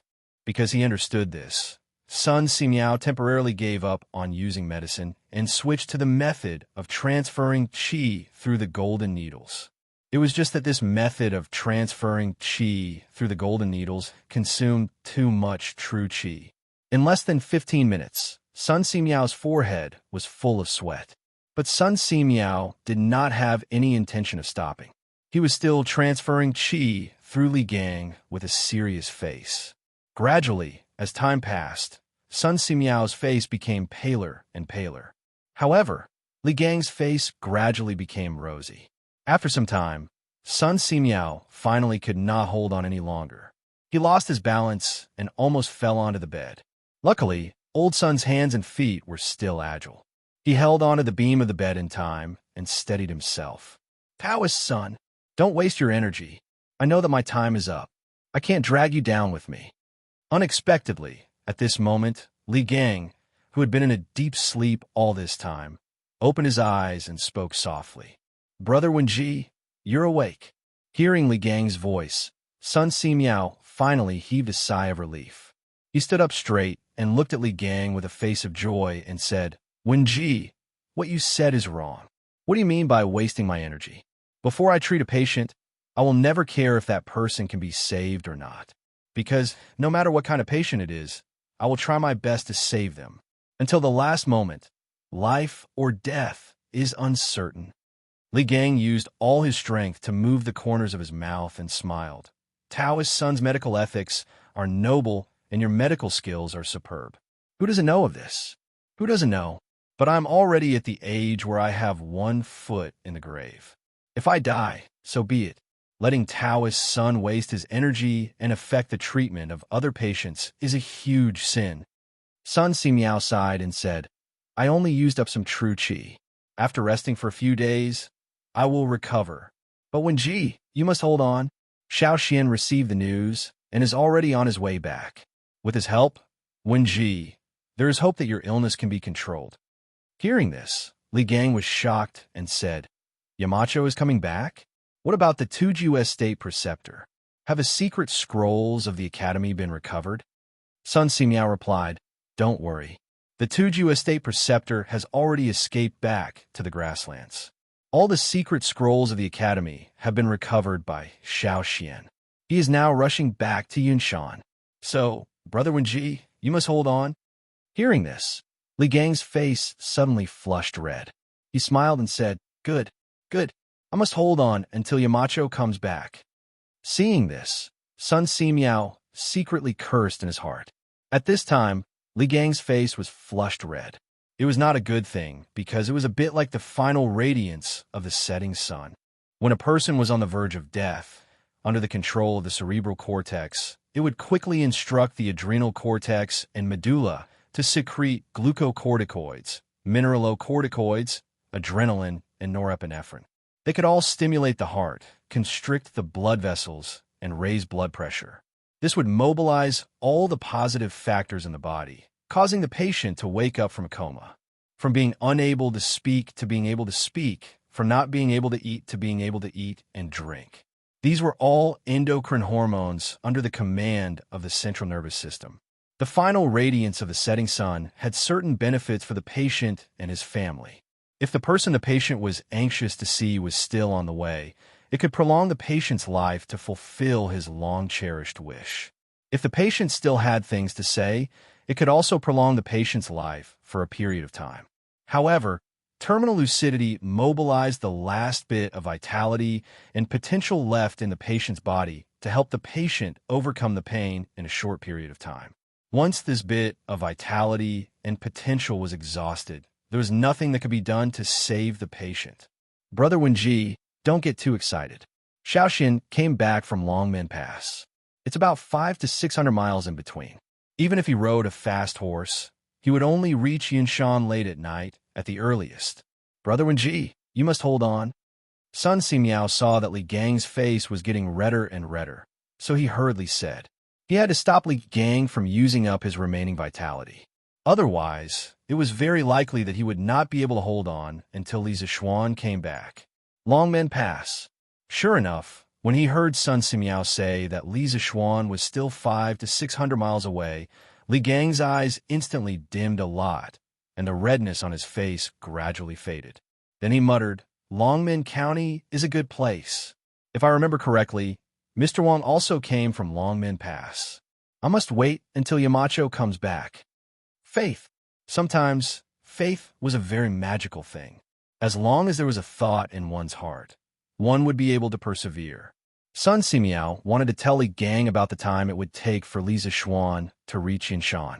He wanted to instill in Li Gang's heart that he had to persevere until Li Zishuan came back. Seeing that Li Gang had finally calmed down, Sun Simiao secretly heaved a sigh of relief and said, Wenji, have a good rest first. I'll make some porridge for you to fill your stomach. Thank you, Li Gang said weakly. After Sun Simiao helped Li Gang lie back on the bed, he turned around and left the room. At this moment, the sun outside had already moved to the southwest. It was about 5 in the afternoon. This healing process actually lasted for more than 2 hours. Master, are you okay? Hu Yao, who had been guarding outside the room, saw Sun Simiao walk out with a pale face. She quickly went up and supported Sun Simiao with a worried expression. I'm fine. I just need a rest. Sun Simiao waved his hand, then turned to look at Hu Yao and said, Yao, I'll give you a prescription. Quickly go and get the herbs according to the prescription. There can't be any mistakes. Prescription? Get the herbs? Hu Yao heard this, and her eyes widened. She said with a shocked expression, Master, are you planning to use medicine on Teacher Wenji? But Teacher Wenji's body is so weak now. How can he withstand the medicinal properties of various herbs? Hu Yao was respectfully called Little Fairy Doctor by many people. She still had this bit of medical knowledge.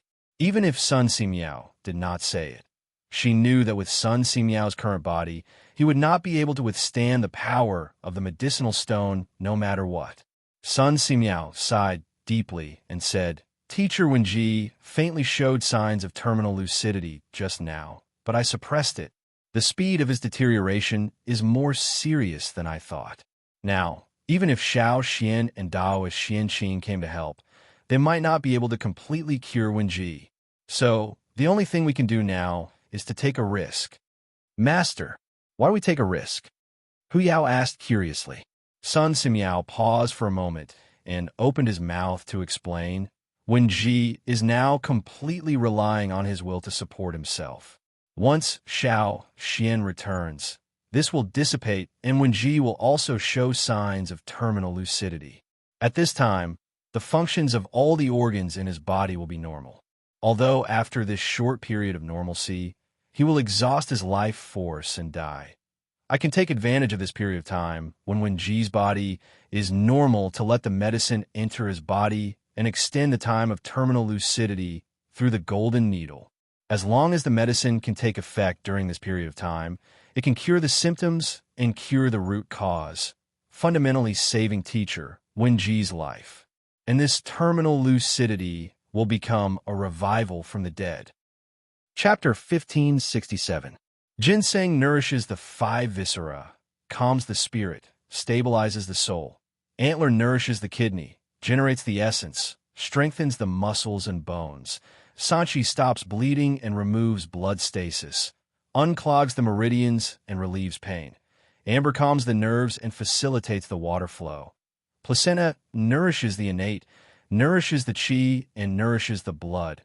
In front of Yinshan's courtyard, after listening to Sun Simiao's prescription, who could not help but cover her mouth in surprise and said, Master, although these medicines are in line with Teacher Wenji's current physical condition, the medicinal properties are extremely strong and extremely young. If Teacher Wen-ji can't hold on, then, alas. That's why I said this is a risky move. Sun Simiao sighed helplessly and said, with Wen-ji's current condition, even if little Xian, Taoist Xianxia, and I join hands, we can only help Teacher Wen-ji extend his life for a few more days. After all, it's treating the symptoms, but not the root cause. If we want to treat both the symptoms and the root cause, then we can only take the risk and try. Who said with a sad face, Master, is Teacher Wen-ji's condition really that serious? Yes. I didn't expect that Brother Wen-ji's condition would deteriorate so quickly. Now we can only hope that little Xian and Taoist Xianxia will come back soon. Sun Simiao frowned, stroked his beard and sighed. Then he said tiredly, you go get the medicine quickly. I'll go in and rest for a while. In fact, since last night, Sun Simiao had been taking care of Li Gang in the courtyard. He had performed acupuncture for Li Gang no less than 4 times. Now he was really exhausted. Although he was respectfully called a miracle doctor by the people, he knew that he was far from reaching the level of a miracle doctor. At most, he knew more than ordinary people in pharmacology, pathology, and diagnosis experience. Facing a patient like Li Gang who was extremely weak and could not use medicine, Sun Simiao also felt a little powerless. This was the same principle as a clever housewife could not cook without rice. Sun Simiao, as a doctor, was facing a dying patient who could not withstand the power of medicine. His skills were immediately limited by more than half. Fortunately, he had started to practice Taoist Qi cultivation when he was young. That was why he was able to perform acupuncture on Li Gang and delay his illness. Otherwise, Li Gang would have died a long time ago. Master, quickly go and rest. I'll take care of Teacher Wen-ji, who nodded and said, yes. Sun Simiao glanced at Hu Jing, then turned and left. Qingke, why didn't you come to class this morning? During the afternoon break at Yanwang College, Sun Zifan came to Li Tai's seat and asked. Li Tai yawned. Last night, he and Li Er had stayed up the entire night in the Sweet Nectar Hall. In the morning, when he was snoring in his sleep, he was woken up by an imperial eunuch who asked him to send a telegram to urge Li Zishuan to come back quickly. After the imperial eunuch left, Li Tai tossed and turned for a long time before falling asleep. This was because the news of Li Gang's critical condition made his heart very heavy. Go. Don't mention it. Last night, I accompanied my father in the palace to wait for news from the front lines. I fell asleep at about 5 o'clock in the morning and was even woken up to send an urgent report to Yamacho. How could I have the energy to come to class? Li Tai glanced at Sun Zifan and said unhappily, news from the front lines? Sun Zifan's eyes lit up when he heard this. He exclaimed, Qingke, what news from the front lines? Was that hateful Turkic state preceptor captured? Also, how is Yamacho now? Is he injured? He was so pleased with himself that his voice was a little loud. The other students around heard this and pricked up their ears curiously. Those who were far away couldn't help but come closer, wanting to get the first-hand news. Li Tai looked around and then glared at Sun Zifan. He said in a low voice, what are you shouting for? Do you think your father doesn't know about the news from the front lines? Why don't you go back and ask your father directly? No, it's only Wednesday today. The academy isn't on holiday, so how can I ask my father?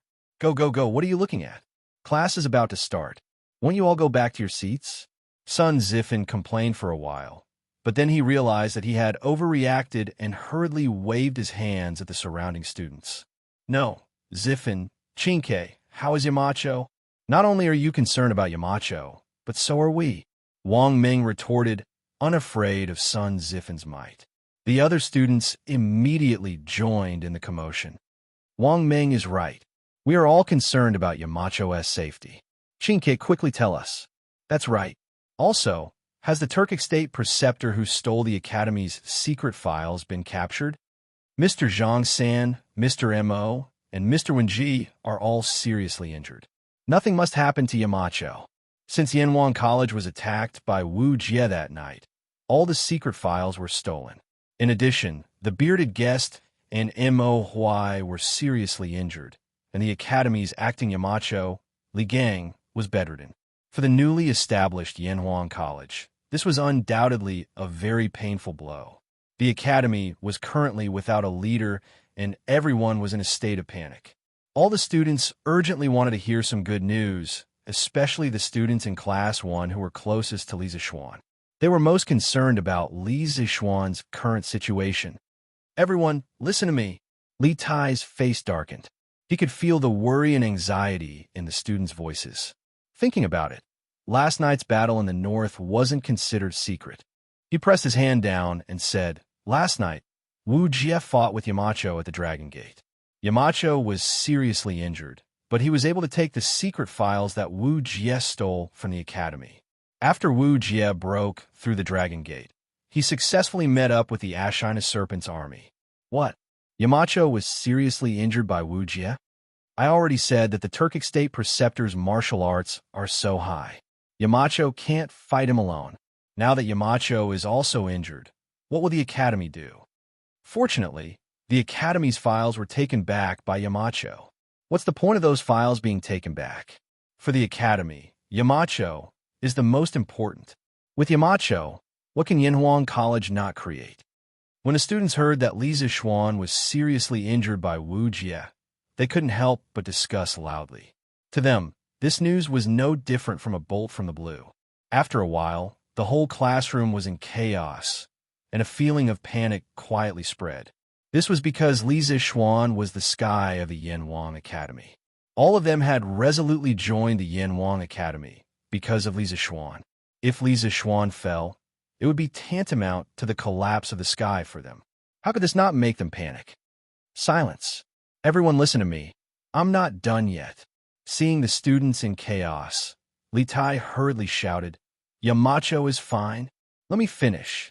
Yamacho was later rescued by Taoist Xianxia of Mount Longhu and is now in peace.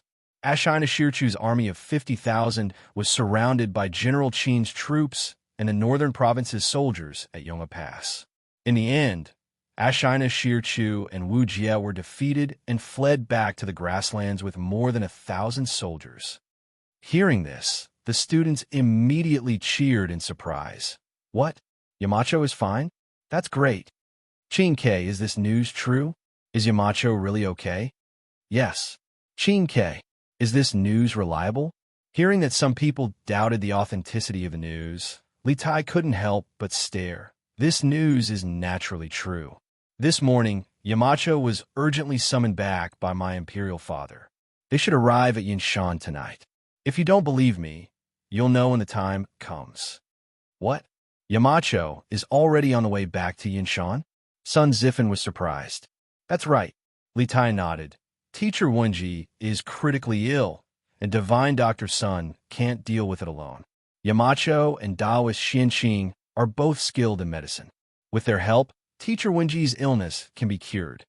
"Teacher Wenji is critically ill." Hearing this, everyone's hearts couldn't help but sink.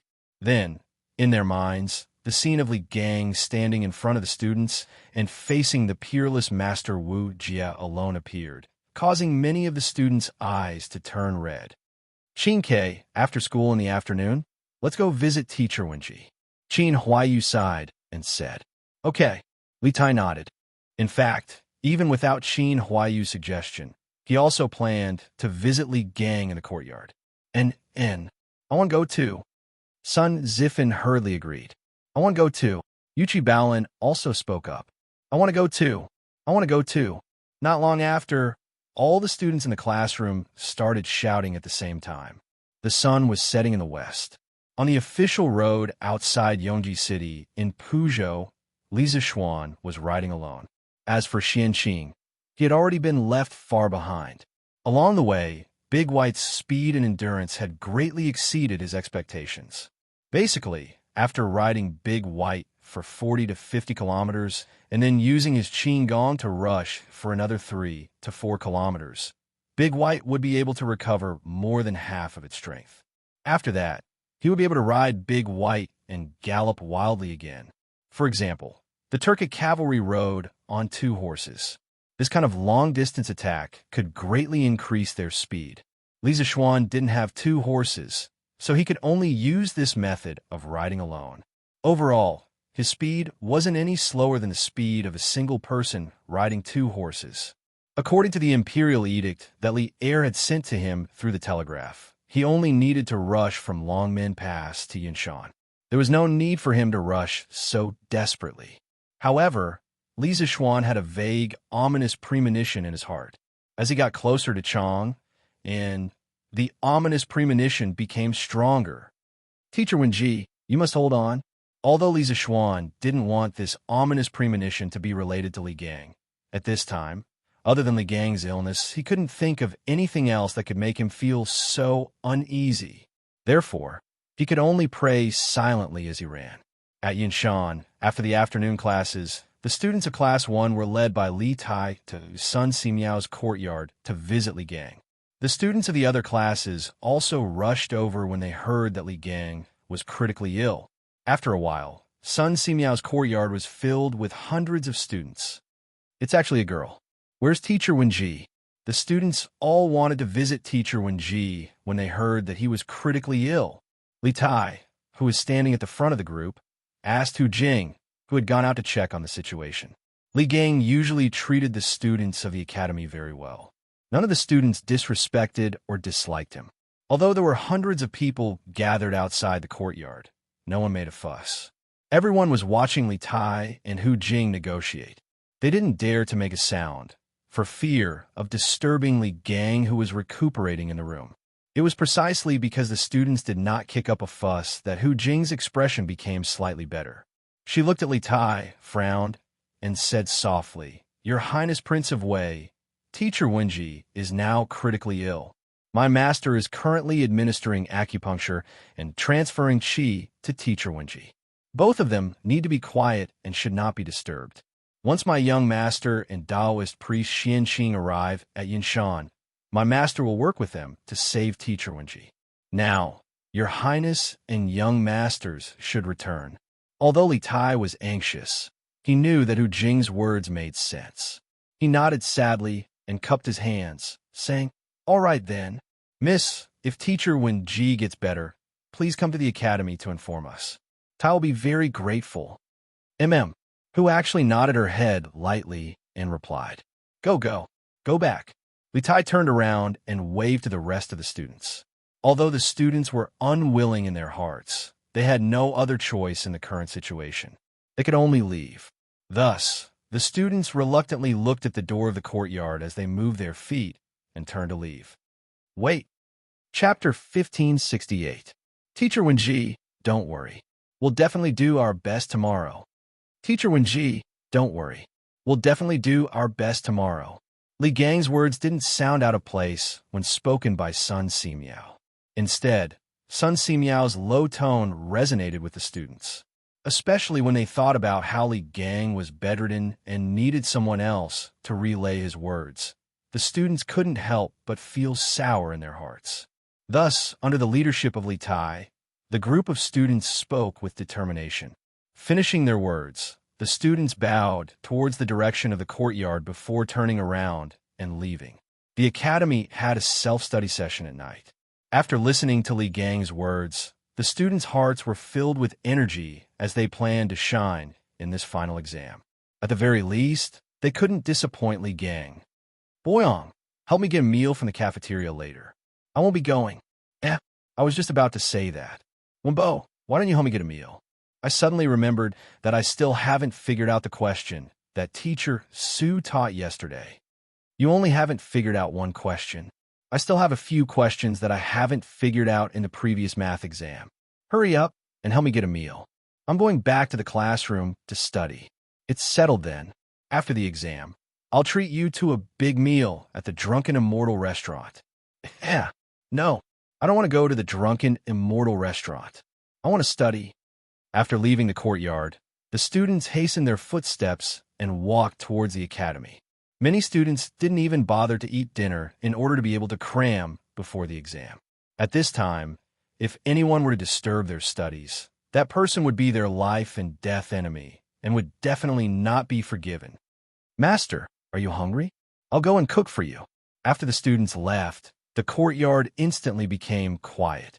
Hu actually raised his head and looked towards Sun Simiao and asked. Sun Simiao thought for a moment and said, No need to trouble yourself. Go to the academy's cafeteria and get some porridge. Brother Wenji can only eat this now. Yes, master, who actually responded and hurriedly went to the kitchen to get cutlery. Sun Simiao looked in the direction where the students left and sighed with a complicated expression. A moment later, he returned to Li Gang's room with his hands behind his back. Dao's son, have the children gone back? When Li Gang heard the sound of the door being pushed open, he quickly opened his eyes and turned his head to look at Sun Simiao. They're all going back. Sun Simiao walked to the bedside and bent down to check Li Gang's pulse. It's good that he left. It's good that they're gone. These children are still young and have a good time to learn. How can they waste their time on an old man like me?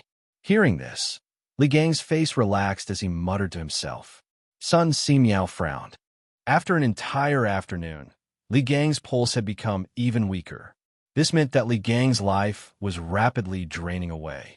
This was not a good sign. According to this speed, Li Gang probably wouldn't be able to last until dawn tomorrow. What? Is it because my body can't take it anymore? Li Gang had lived for a long time and had the ability to observe people's expressions. He quickly noticed Sun Simiao's serious expression. After thinking for a while, he understood. However, there wasn't the slightest fear on his face. Instead, he smiled faintly. Life and death were nothing. After these few days of struggling back and forth between life and death, Li Gang had already seen through life and death. In fact, his heart was already prepared for death. Brother Wenji, the students of the academy all hope that you can recover as soon as possible. You must hold on. She actually went to the cafeteria to get some porridge. Eat some before you rest.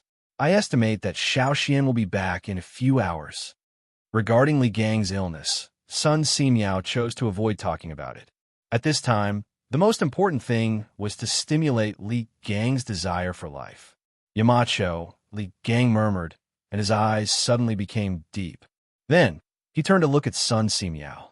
When their eyes met, Li Gang sighed and said, Tao's son, this old man is not afraid of death, but this old man also doesn't want to die. Since Yanhuang College was established last year, a group of children have been cultivated into talents that are absolutely useful to the Tang Empire in just 1 year. Any one of these children is 100 times better than those weak scholars at the foot of the mountain who only know how to talk and talk without any illness. In Yanhuang College, this old man saw the hope of a prosperous Tang Empire and a prosperous Central Plains. This old man can't bear to part with this new and high-spirited college, and even more can't bear to part with this group of vigorous and hard-working children. This old man really wants to see Yanhuang College become the most respected institution in the Tang Empire. This old man also wants to see all these students become talents and take charge of various areas in the Tang Empire. Therefore, this old man can't bear to die. At the end of his speech, a drop of turbid tear slid down from the corner of Li Gang's eye. After hearing this, Sun Simiao couldn't help but fall silent. The time he spent in Yinshan was shorter than Li Gang, only about half a year. However, he was also a teacher at Yanhuang College and a medical student. He often interacted with those vigorous students. To be honest, his heart that had long seen through the mortal world and was without joy or sorrow couldn't help but waver. If he were to leave Yinshan now and wander around the world, Sun Simiao asked himself honestly, it was very likely that he would be reluctant to leave. Yinshan was a very magical place. Everyone who came here would be reluctant to leave in the end. Li Gang, Sun Simiao, and the other teachers were like this. In the future, those students who graduated from Yanhuang College would also be like this. How is Yinshan? Has Li Zixuan returned? In Ganlu Hall, Li Er had returned after dinner to review the memorials. As soon as he sat down, he asked. Zhao Song stepped forward and bowed. Your Majesty, everything is as usual at Yinshan. However, I heard that Teacher Wenji's health is not good. As for the Marquis of Yong'an, he should not have reached Chang'an yet. Continue to investigate. If Li Zixuan returns to Yinshan, report to me immediately. Li Er's gaze was deep. He frowned and pondered for a moment. Then, he looked at Zhao Song and ordered. Although Li Gang was the teacher of the hidden crown prince, Li Gang, this didn't stop Li Er from admiring the old man's knowledge and character. If possible, Lier was even willing to send all the imperial physicians to Yunshan to treat Li Gang's illness. However, even if all the imperial physicians were sent, it would be futile. In the morning at the Yunshan residence, Sun Simiao had told Lier that Li Gang's current condition could not be treated with medicine. It was not something that could be cured with medicinal stones. He could only rely on the golden needle to pass qi to prolong his life. How could ordinary imperial physicians help? Moreover, if Sun Simiao, the peerless divine physician, couldn't treat his illness, what use would the rest of the imperial physicians be? This old servant obeys. Zhao Song bowed and accepted the order. Giddy up, giddy up. Li Zixuan, who was the subject of countless people's thoughts, was running rapidly on a mountain road 10 miles north of Xinfeng County. The place he was at was called the Taiying Mountains in modern times. In ancient times, it was called the Taibai Mountains. It was surrounded by forests, and there was only one main road in the middle for people to walk on. In the middle of the forest, the sounds of insects and birds could be heard everywhere. Anyone walking on this road alone would feel afraid. Although Li Zixuan lived in a village in his previous life, he had never walked on a mountain road in the middle of the night. It was impossible for him to say that he wasn't afraid at all. Although he had transmigrated into a different body, his soul was still the same. Naturally, his personality wouldn't change either. However, in this life, he had martial arts and was one of the top fighters in the Jianghu. As the saying goes, the skilled are bold. With martial arts, Li Zixuan wasn't scared to the point of cowering in fear, even if he was walking on a road in the middle of the night. Furthermore, he was in a hurry to return to Yun Mountain to save Li Gang. How would he have the time to think about such nonsense? Therefore, no matter how dark and scary the forest on both sides of the road was, he didn't turn his head to look at it. He only focused on controlling Big White to run forward. Isn't that the direction of the Serpent Spirit Mountain? Why is there a fire at the top of the mountain? Because it was a cloudy night and there was no moon, the night sky was as dark as ink.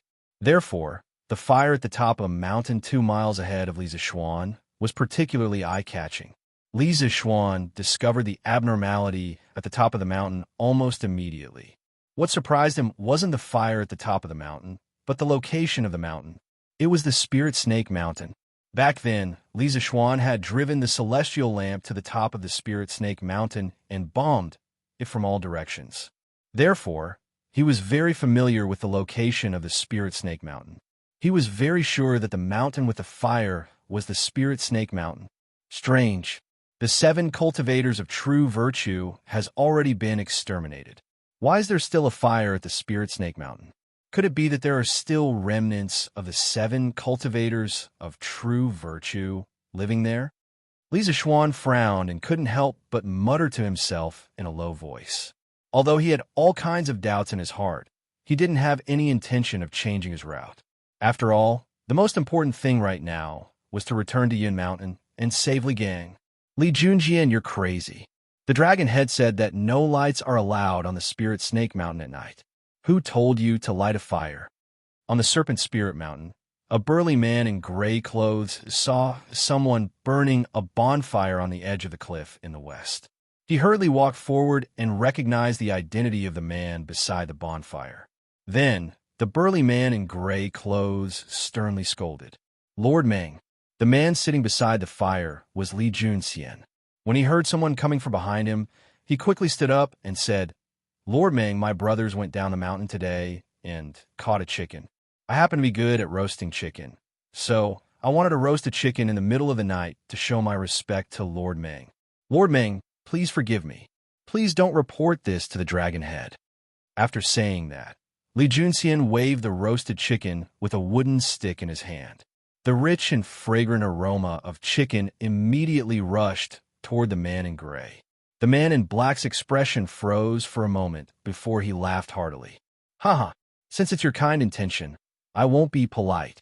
Quick, put out the fire and don't let anyone see it. Yes, Lord Meng. Chapter 1569. Mr. Wenji. After Li Zixuan got off his horse, he didn't even have time to rest. He directly rushed into the courtyard and sensed the fluctuation of true energy in the room near the west side.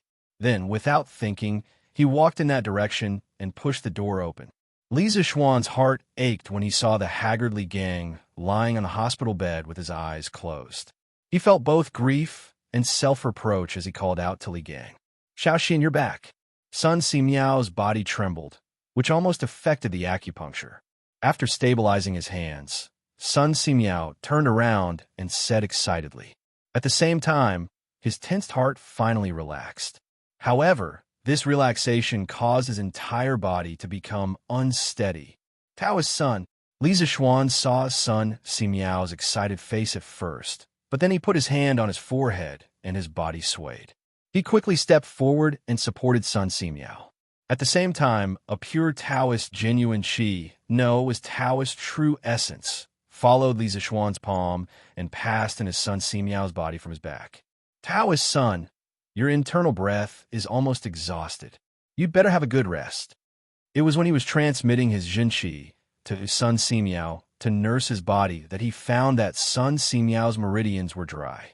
Thinking of the scene where Sun Simiao was injecting Jin Qi into Li Gang's body before he came in, he instantly understood that old Sun's Jin Qi was overused and his physical strength was exhausted. "You can't rest. You can't rest. Brother Wenji's breath is weak and his life is in danger. If he doesn't have genuine qi to sustain his life, I'm afraid he will die," Sun Simiao said tiredly. Suddenly, he felt that something was wrong and said in surprise, "Xiaoxian, your genuine qi. Did you make a breakthrough in your martial arts realm?" Sun Simiao found that the purity and quantity of genuine qi in Li Zixuan's body were completely different from before. He was shocked. "Let's talk about this later. Taoist Sun, you sit aside and adjust your qi circulation. I'll transfer qi into Mr. Wenji's body." In this short period of time, Li Zixuan had already used his true qi to help Sun Simiao recuperate his body. Finished speaking, he removed his hand from Sun Simiao's back and went directly to the front of the bed. He saw that Li Gang's chest still had 3 golden needles sticking out. Seeing this, Li Zixuan couldn't help but rejoice in his heart. "Fortunately, I've found the acupoints. I only need to control the genuine qi to enter Li Gang's body through the golden needles. Otherwise, I may not necessarily be able to do acupuncture." Although he had solved the cholera in Chang and City before, it was just a coincidence. At that time, he happened to recover the memory of pathology and pharmacology of his predecessor. In addition, the old Chinese medicine doctor in his village in his previous life had told him about cholera, so he came up with a prescription to treat cholera. But when it came to feeling the pulse and applying acupuncture, he really didn't dare to rashly try. Although he was very familiar with hundreds of acupoints on the human body because of his martial arts practice, he not only had to know the position of the acupoints, but also had to control the strength. Sometimes, when the position was right, the strength was not suitable, which would affect the treatment effect. But now that Sun Simiao had helped him with the acupuncture, he didn't need to worry about this anymore. Old Sun's acupuncture skills were absolutely beyond doubt. Now he only needed to transfer the genuine qi to Li Gang through the golden needles, which was what he was good at. After all, he was a master at the late stage of the supreme power realm, so his control of the genuine qi was absolutely accurate. Li Zixuan's right thumb and middle finger pinched a golden needle on the zoning acupoint. The golden needle slowly rotated on his fingertips, and the Taoist genuine qi in his body quickly flowed like a trickle into Li Gang's heart meridian. At the same time, Li Zixuan suddenly felt an inexplicable familiar feeling in his heart. It felt like he had used this slender golden needle before. This made Li Zixuan very puzzled. "Xiaoxian, why did you come back alone? Where is Taoist Xianxia?" At this time, Sun Simiao, who was sitting aside and adjusting his qi circulation, asked. Li Zixuan came back from his meditation and replied, "Uncle is still behind. His horse is not as fast as my whitey, so it will take a while for him to arrive at Yinshan." Sun Simiao nodded and said, "I see. According to my original estimation, you should arrive at Yinshan at least at midnight. Now you have arrived nearly 4 hours earlier. It must be because of your whitey." Speaking of whitey, Li Zixuan couldn't help but exclaim, I only knew that Whitey was quite intelligent, but I didn't expect its endurance to be so outstanding. This time, Whitey really played a big part in rushing back to Yinshan from Jiang province. Mr. Wenji's heart seems to be beating more vigorously. Sun Simiao was shocked when he heard this. He quickly got up and said, "Really? Let me take a look." After that, he quickly walked to the bed, leaned over and pressed Li Gang's pulse, and began to feel Li Gang's pulse. After a while, Sun Simiao straightened up and said with joy, "Indeed, little Xian, it seems that your true qi is more effective than mine. I reckon that Brother Wenji will wake up soon." Li Zishuan frowned and said, "Although Mr. Wenji's heart is beating more vigorously now, it is still very weak compared to a normal person. Taoist son, what is the source of Mr. Wenji's weakness?" This was a question that he urgently wanted to know.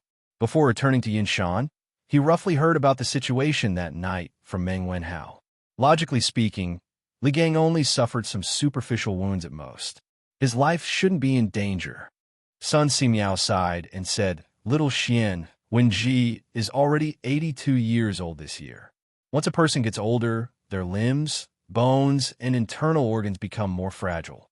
Although Brother Wenji only suffered some superficial wounds that night, for a person of his age, such injuries can be fatal. It's not his body that is injured, but his vitality. When his vitality dissipates, it will be the day his soul returns to the world." Li Zishuan thought for a moment and asked doubtfully, "Since he has lost his vitality, why don't you give Mr. Wenji some medicine to consolidate his vitality? The effect should be better if the medicine is combined with the gold needles, right?" Sun Simiao shook his head and said, "When Brother Wenji was first sent here, he could still take some medicine. But later, his body became weaker and weaker, to the point where he couldn't withstand the power of the medicine. After all, medicine is 30% poison. He doesn't have the ability to detoxify the poison in the medicine now. Giving him medicine is tantamount to feeding him poison." "I see." After hearing this, Li Zishuan knew how weak Li Gang's body was at the moment. Sun Simiao was exhausted from transferring true qi to Li Gang. If he came back later, Li Gang would probably die. "Sister Yushi, is Brother Little Xian back?" In the main hall of Sun Simiao's courtyard, Han Yushi and Li Lian's family of 3 were all here. As soon as the two sides met, little Anren ran over quickly and looked up at Han Yushi. Compared to before, little Anren's face no longer had the innocent smile of the past. His eyes were also red. He must have cried many times this day. Looking at his pitiful appearance, Han Yushi bent down and stroked Li Anren's little face. She said affirmatively, "Yes, Anren, your brother Little Xian is indeed back. He's now inside, treating your grandfather. Let's wait outside now. Don't disturb him." Speaking of which, she saw Big White outside the courtyard just now. Naturally, she was sure that Li Zishuan had returned to Yun Mountain. Yes. Li Anren nodded heavily. Then, he looked up at Han Yushi with a hopeful expression and asked, "Sister Yushi, Brother Little Xian can definitely cure grandfather's illness, right?" Looking at the pleading in the depths of Li Anren's eyes, Han Yushi felt very uncomfortable. This reminded her of the way her mother looked at the doctors in the city when she was about to die. It was exactly the same as the way Li Anren was looking at her now. After a moment of silence, Han Yushi said softly, "He will. Anren, your grandfather's illness will definitely be cured. Yamacho, you're back?" In the room, after about half an hour, Li Gang finally woke up from his deep sleep. After seeing Li Zishuan in front of him, Li Gang was pleasantly surprised. "Yes, I'm back. Mr. Wenji, I'm back late. I made you suffer." Li Zishuan's nose twitched, and he almost cried out. Li Gang was already at the age where he could enjoy the rest of his life. Why was he still working hard on Yun Mountain? Why was he injured? In the end, wasn't it because of him, Li Zishuan? It's this old man who made Yamacho worry and run around. Alas, once a person gets old, they'll become useless. Li Gang didn't want Li Zishuan to blame himself too much, so he quickly took over the conversation and said, "Mr. Wenji, please don't say that. You're the anchor of Yinwang College. You can't fall. I'll definitely cure you." Li Zishuan said anxiously as he channeled his true qi into his body. Sun Simiao, who was standing to the side, frowned and hurriedly bent over to take Sun Simiao's pulse. As soon as he took Li Gang's pulse, Sun Simiao's expression changed drastically. Li Gang's pulse was gradually becoming stronger and more like that of a normal person. This was the final radiance of the setting sun, a sign of dying. Master, Mr. Wenji's medicine is ready. Right at this moment, Hu actually walked in with a large porcelain bowl. Steam was rising from the top of the bowl, and the smell of Chinese medicine could be smelled from afar. Li Zishuan couldn't help but frown as he looked at Sun Simiao in confusion. He remembered that old Sun had said that Li Gang's body couldn't withstand the power of the medicine. What did it mean by bringing a bowl of medicine over? Put it down. Although he noticed Li Zishuan's puzzled look, Sun Simiao didn't explain anything. Instead, he said to Hu calmly, "Yes, master." Hu placed the porcelain bowl on the bedside table and then carefully retreated. Li Zishuan's nose twitched, and he took a few deep breaths. He was familiar with medicine and medicinal properties, so he instantly smelled the herbs in this bowl of medicine. Mountain ginseng, purple placenta, deer antler, Panax nodo ginseng, amber. Li Zishuan's expression abruptly changed. There was nothing wrong with the prescription itself, and it was even a top-notch prescription for replenishing qi. However, the problem lay in the fact that this prescription was too good. It was so good that Li Gang's body could not bear it, because the medicinal properties were too strong. Xianxia, come out with me for a moment. Sun Simiao put down Li Gang's wrist and said with a serious look. After that, he nodded to Li Gang and signaled him to rest assured. Then, he turned around and left the room with his hands behind his back. Okay. Li Zishuan was about to ask Sun Simiao what had happened. He nodded quickly and looked at Li Gang. Mr. Wenji, please rest for a moment. I'll be back soon. Huh. Go. Ever since he woke up and saw Li Zishuan, the smile on Li Gang's face never stopped. This was because Li Zishuan was his obsession. Being able to see Li Zishuan one last time before he died could be considered as fulfilling one of his wishes. Li Zishuan got up and followed Sun Simiao out of the room. They went to another room next door. He couldn't wait to ask, Pre-Sun, the mountain ginseng, purple placenta, deer antler, Panax nodo ginseng, and amber in that bowl of medicine are all extremely strong yang medicines. How can you give them to Mr. Wenji? With his current body, how can he withstand such a strong medicinal effect? Sun Simiao turned around and looked at Li Zishuan. He said with a serious face, Xiaoxian, didn't you notice that Mr. Wenji's heartbeat is getting stronger and stronger? He's becoming more and more like a normal person? Hearing Sun Simiao suddenly mention this, Li Zishuan frowned and thought for a moment. He nodded and said, It seems so, but isn't this a good thing? It means that Mr. Wenji's condition is getting better. That's not the case. Sun Simiao shook his head and said, Wenji didn't take any medicine. How could his breath and pulse get stronger and stronger? It's like a pool of water without a source. The water level can't rise out of thin air unless there's a storm. Then Mr. Wenji. Li Zishuan also felt that Sun Simiao's analysis was reasonable. He couldn't help but feel his heart skip a beat. He asked in a deep voice. Sun Simiao sighed and said, Wenji is having a final radiance. At this moment, all the life potential in his body has been stimulated. That's why his heartbeat is getting stronger and stronger, and he's becoming more and more like a normal person. What? Li Zishuan felt as if he was struck by lightning. His whole body was stunned on the spot. Sun Simiao continued, That's why I plan to use strong medicine when Wenji's body is in its best condition. I'll make this final radiance of the setting sun come back to life. Only in this way can Wenji have a chance to live. Strong medicine for critical illness. After Li Zishuan understood Sun Simiao's meaning, his face couldn't help but change. He never thought that Li Gang would be faced with a life and death choice as soon as he came back. If he retreated, he would definitely die, but he wouldn't die immediately. If he advanced, he might have a chance to live, but if he failed, Li Gang might not live past tonight. Xiaoxian, while Wenji's body is in good condition, we have to feed him the medicine as soon as possible.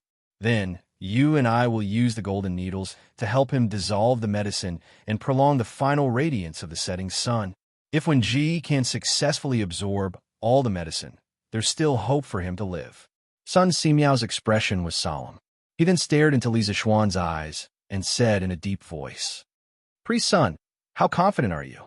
Li Zixuan's eyes were red as he asked in a hoarse voice,